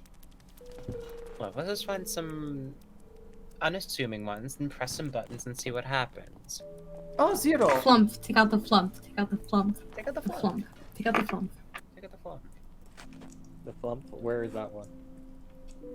It's in the way up to the side. It's the beholder room. Yeah, it's the farthest one. You know, a lot can go wrong in there. We've killed a beholder before. We've killed two. We're fine. No, we've killed displacer beasts. We've not. Oh, killed you're the right. beholders. I'm dumb. Sorry. I forget. Beholders they'll fuck your shit up. Yeah, a beholder is like a campaign villain.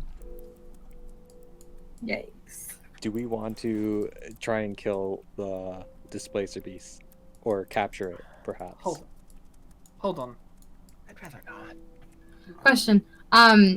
Are there like specific buttons in front of each containment thing, or are there just like one panel of buttons for all like There's 3 or 4? you approach the console, and as you do, like holograms of these buttons showed up. There's one there in that set specifically, that square with a weird upside, like a 45-degree angle L in it, that weird oblong T shape that's roundy, and the one that has the bunch of points, upside down triangle shape with a weird diamond in it.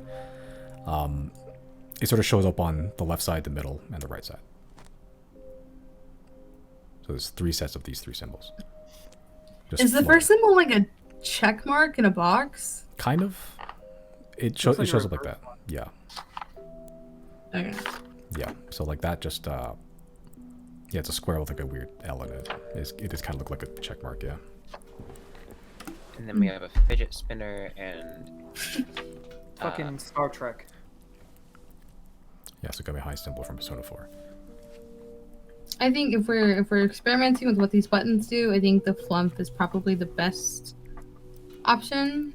If we're able to really choose which one we're pressing buttons for. But yeah, if we're just pressing buttons and waiting to see what happens in any room, then I yeah. Is that the harmless one? The flump, yeah. That's the only one Jana wanted to make sure we absolutely don't kill and just set free. So no. I say we just leave them be. We can always come back here if we need to. I'm sure they'll be dead, but IDK. I say we just do the Neogi. I think we're wasting precious time when you could be looking for Claudine. Yeah, knowing what we know about the gravekeepers, they might have done something to her that is going to kill her slowly. Very possible they did inject her and then let her go. Very suspicious, I think. But I think we should free the god, also. Because we can always resurrect Claudine.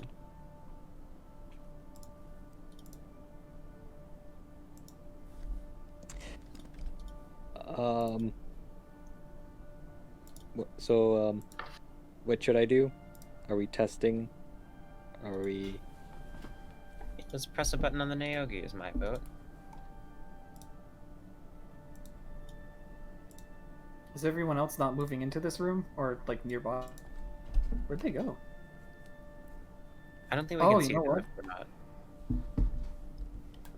Line of What the sight. hell? Where is everyone? Line of sight.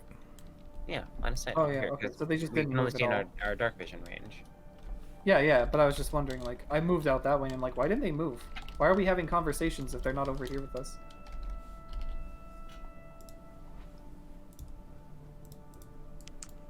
I'm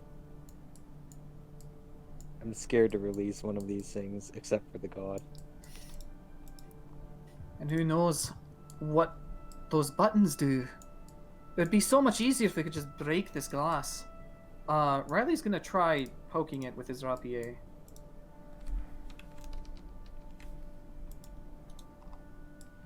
No, poking at the glass. Yeah, with his rapier. Are you poking it or attacking it?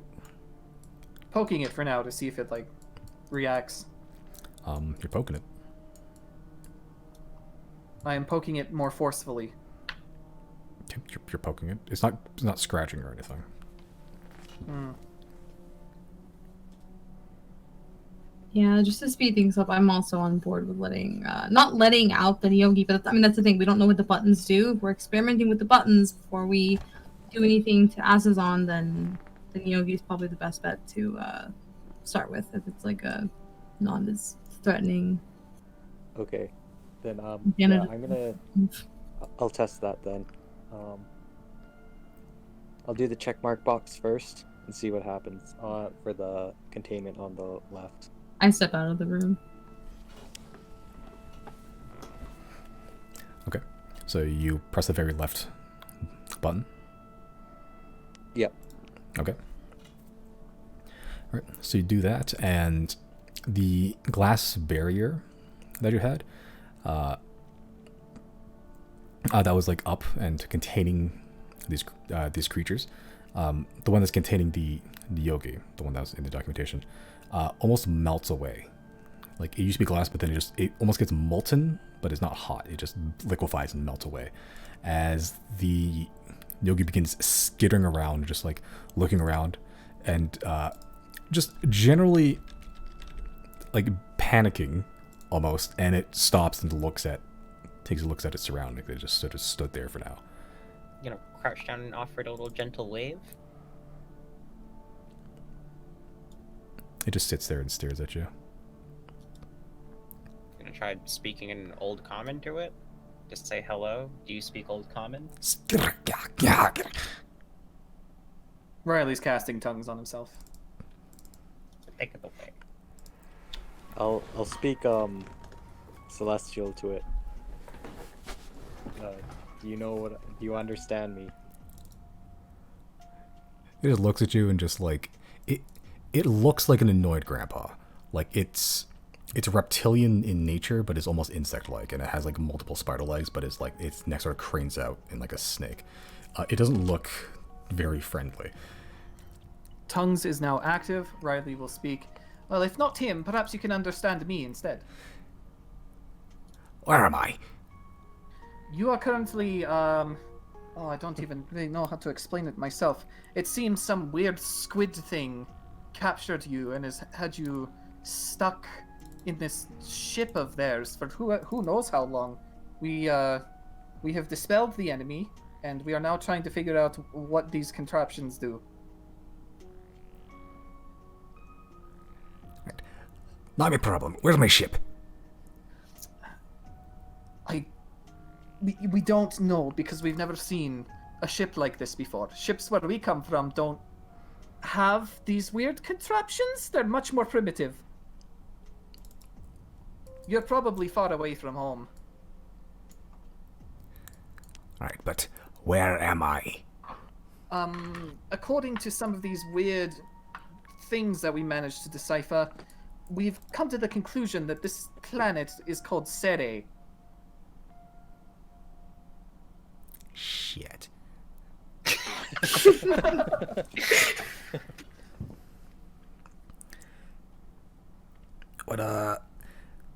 What year is it?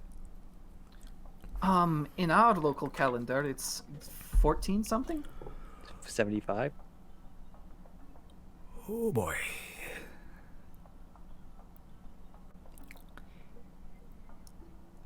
Right.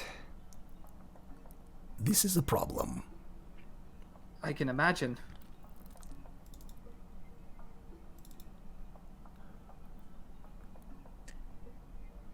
He's sort of Oh. just sitting there, like, staring off at the distance at this point. Riley. Cause problems. Riley, were you Yeah? able to figure out how long this thing has been in here? No, it's just kind of... It's not having a good time. Are you able to ask it? I suppose, even though... It begins skittering out of the doorway. The doors are locked, unless you know how to deal with them. The doors to the chambers themselves are open, pretty much. Oh, okay. Never mind, I'm wrong. So Wait, are we gonna just like let that dude like go or like? Oh, hold on. Wait, hold on. It's completely ignoring you. I'm not sure what it is you're trying to accomplish.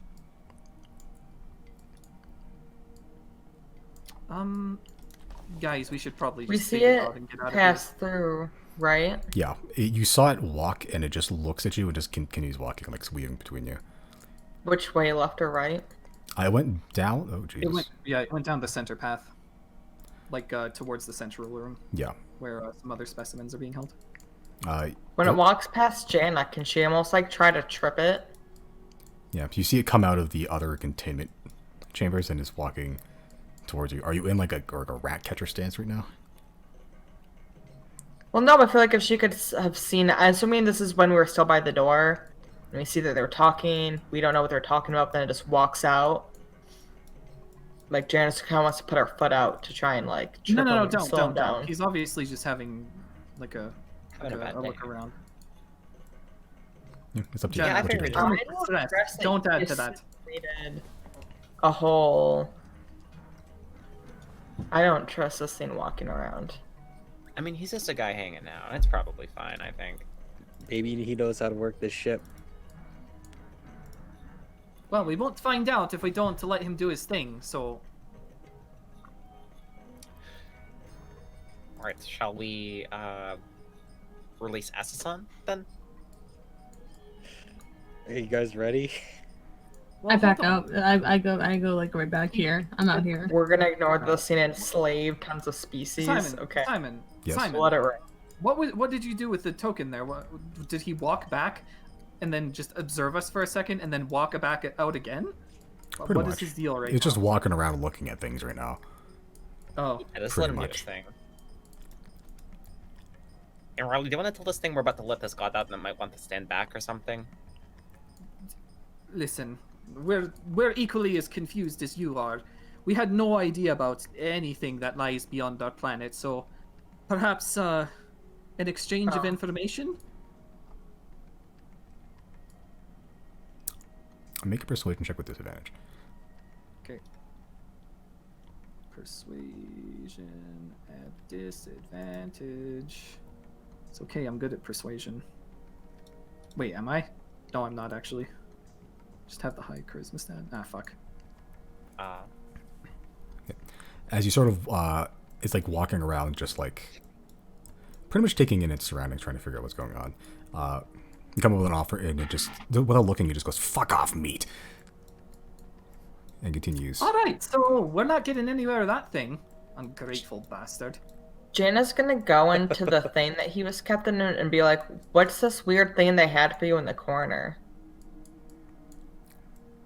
What corner? What are you talking about? Do you see this thing? Like, what is this? Do you know what this is? What? I'm not talking to you guys. I don't think I can understand you. What are you talking Weren't about, we all Lizzie? speaking What are in you common? seeing? No, I'm trying to get him to go, like, just fucking retrap him. Fuck this dude. Fucking I see. metal. No, he fucked off ages Yeah, ago. it's not even in the room at this point. Yeah, and he wasn't speaking common. Only where I was just saying, says the species enslaved a bunch of other things, so I wouldn't let this dude just roam around our planet. Fine, if he tries shit, we'll kill him. What? Is there like a common? Is there like a way you should address gods if you ever meet a god that Deirdre would know of? Like, what's the etiquette here? Their name. Don't be an asshole, pretty much. It just depends on god to god, especially when you're a time where there's like thousands, pretty much. Like, is it like a bit of a no-no to like, what, like, should we be kneeling? Would it be weird if I was kneeling, but like worshipped a different god? Like, what's up with that? Like I said, depends on the god. Some don't care. Some make it a really big deal. Simon, I'd is it imagine possible? Orn- What was that, Jesse? I was gonna say, I imagine Orin's mostly in like the not caring column. Yeah, Arun is pretty much just like, if you don't be an asshole, pretty much. Yeah, tenets you can really get behind. Also, is it Arun? Have I been saying it wrong this whole time? It's Arun. Okay, good to know. I mean, either or Arun. All right, so right. So I'll just offer some quick etiquette. Like, all right, everybody, please be respectful. Don't be a dick. Like I'll just give everyone that rundown. Figured as much. Yeah, Okay, pretty standard stuff. I'll press Simon? the check. Yep. Oh, What's up? Can I really quick use one of my bursts of knowledge to make a religion check and just like pray to Alina for a second? I mean, I know I can't just like ask her any question I want all the time, but like I'm trying to get an idea of how to act around this thing like Deirdre was talking about. Is it possible for me to like just pray for a second? Yeah, Breath of Knowledge is one of the things where you tap into her brain for a second, her library. So Okay. it allows you to get knowledge you otherwise wouldn't have. Yeah, you can try that. Okay.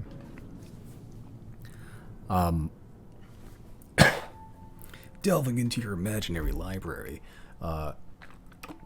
Asazon is temperamental.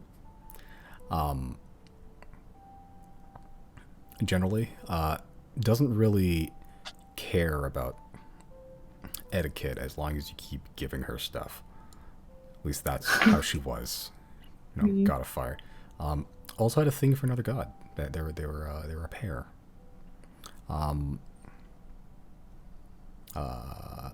Osman, the god of like forges and workmanship and stuff. They were an inseparable duo. I'll say with that, it's a pretty high roll. With that in mind, you'll also get the sense that she's probably not going to be doing very well once you release her. Okay. I'm gonna kind of like paraphrase that and relate it to the group just a little bit, just like a little side note to them as they do what they do.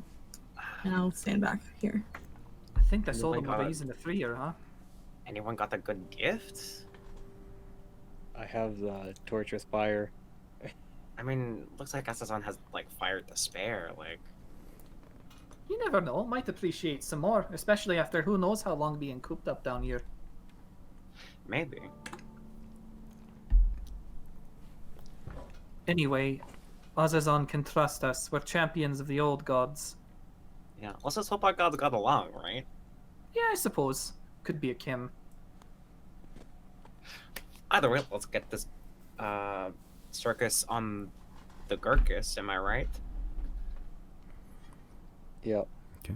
I'll press the check mark box for the containment on the right. Okay. Pressing the checkmark box. Again, that glass barrier melts and sort of seeps into the floor, just melding with it. Like almost like the floor is porous itself. Hold on. It's very gassy. Jesus.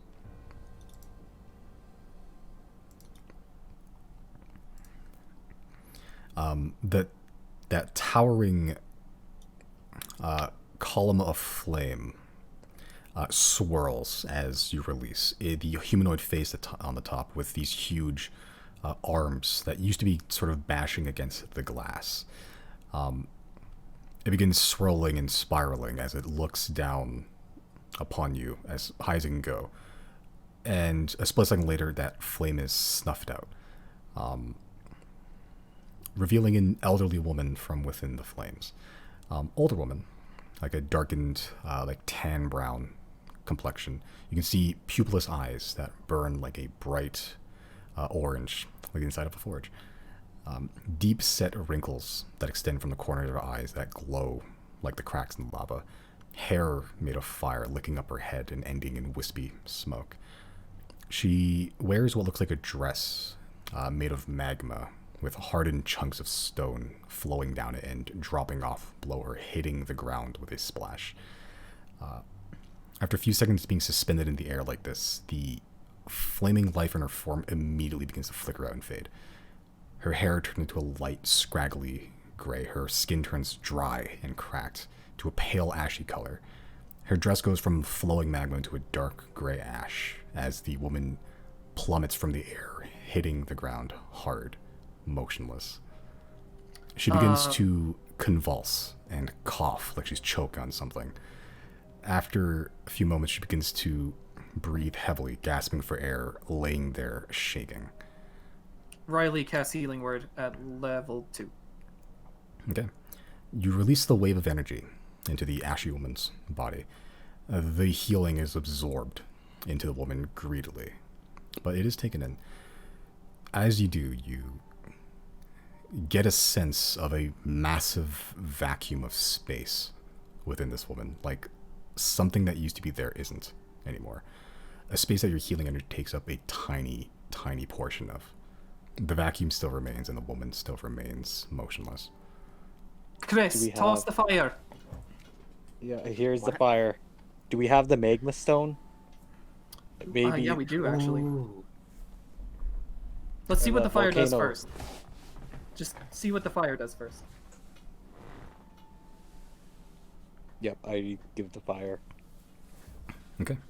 Sort of put the fire in front of her, and almost like a moth drawn to a light, she begins slowly and almost pathetically begins like grasping at the ground, and she grabs the torch fire first, and holds it close to her chest like a child guarding a toy. And Now, in Conscious? Old Common, Deirdre, you would understand this. She is almost like muttering to herself, and her eyes, you can see, is like blinking rapidly, and she's trying to make sense of anything at this point.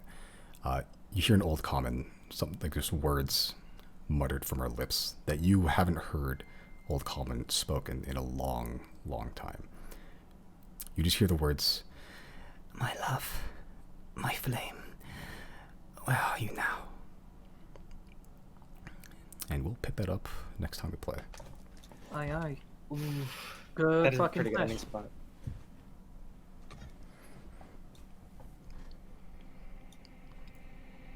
All right.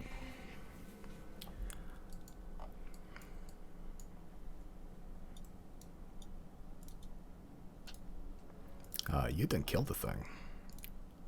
That we did. Unkilled the thing. Many things were killed on this day.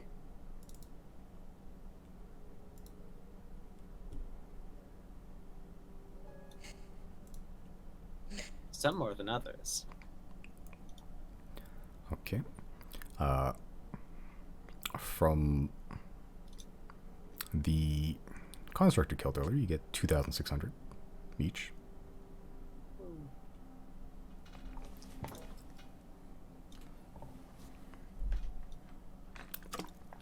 I'll throw in an extra 1,000 for Nito stuff that happened. Right on. Was that RP or? Yeah, Okay. pretty much. So 3,600 total. Yeah. Bringing us to 96,740.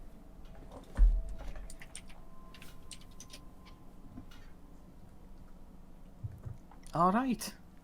At this rate, we're a session away from another level. Hell yeah.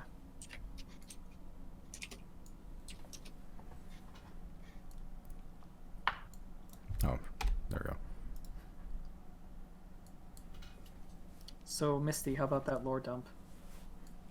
I found out what the moon is. What's the moon? What is the moon? I need to know. I need to know immediately. I don't want to paraphrase because I'm gonna do a really terrible job. Simon, is there any way you could like TLDR is relay good enough. some info? Are the gods on the moon? Is it a moon base? Is that It's what? not a Brr, moon brr, base. brr, brr, brr, brr. The old name for the moon translate to what was it, Simon? The intruder, Invader. invader. Ah, The moon is evil. Is what you are saying. Yeah. you know, the moon's right. We were just a band.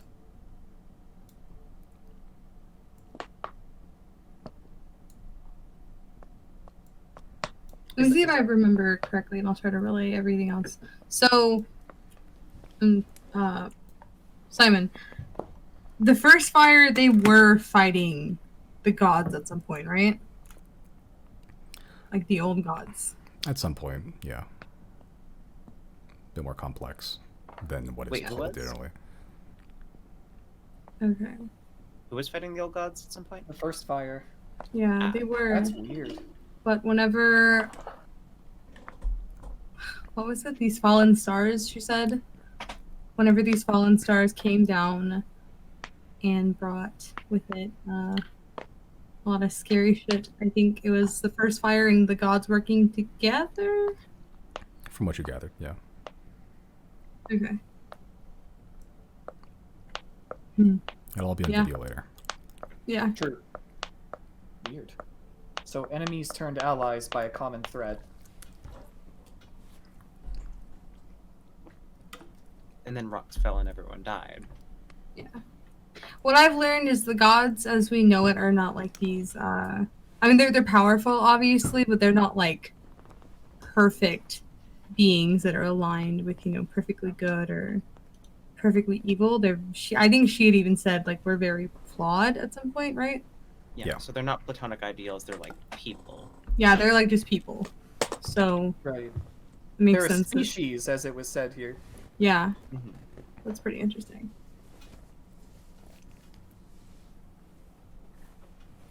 But yeah.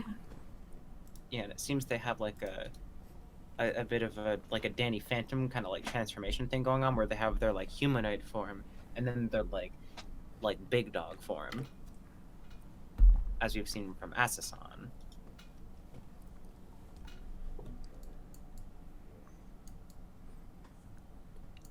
This is interesting. Was there anything more? I'm trying to think. I know there was, but it was a lot. Simon, am I forgetting anything major? Pretty much summed it all up. Okay. There's details, but those are details. Yeah. The TLDR has already been delivered, is what you're saying. Yeah, pretty much. Okay. Guess we'll just have to wait for the video then. Yeah, just remind me to do it because I'm going to be lazy and put it off for a while. She talked about a was it a member of the first fire, you said, Simon? The woman whose name I can't remember, and it was hard to pronounce. Risori Novos. Yes. The original. The leader, Yeah. as it were. Who drank pure like arcanium, right? Prime Arcanium, straight from the teat of Titans. Ooh. Right. And that spell book that we found that I offered to my god, that was hers. And I don't know if we already knew that. If we did, I forgot. Yeah, you said we got Simon was like, your god's like, thanks for giving this back. No, I just didn't know who it had belonged to previously. I didn't know if we had Oh. already gone over that. Yeah. It's she doesn't know what happened to her. So I think that's what I need to find out.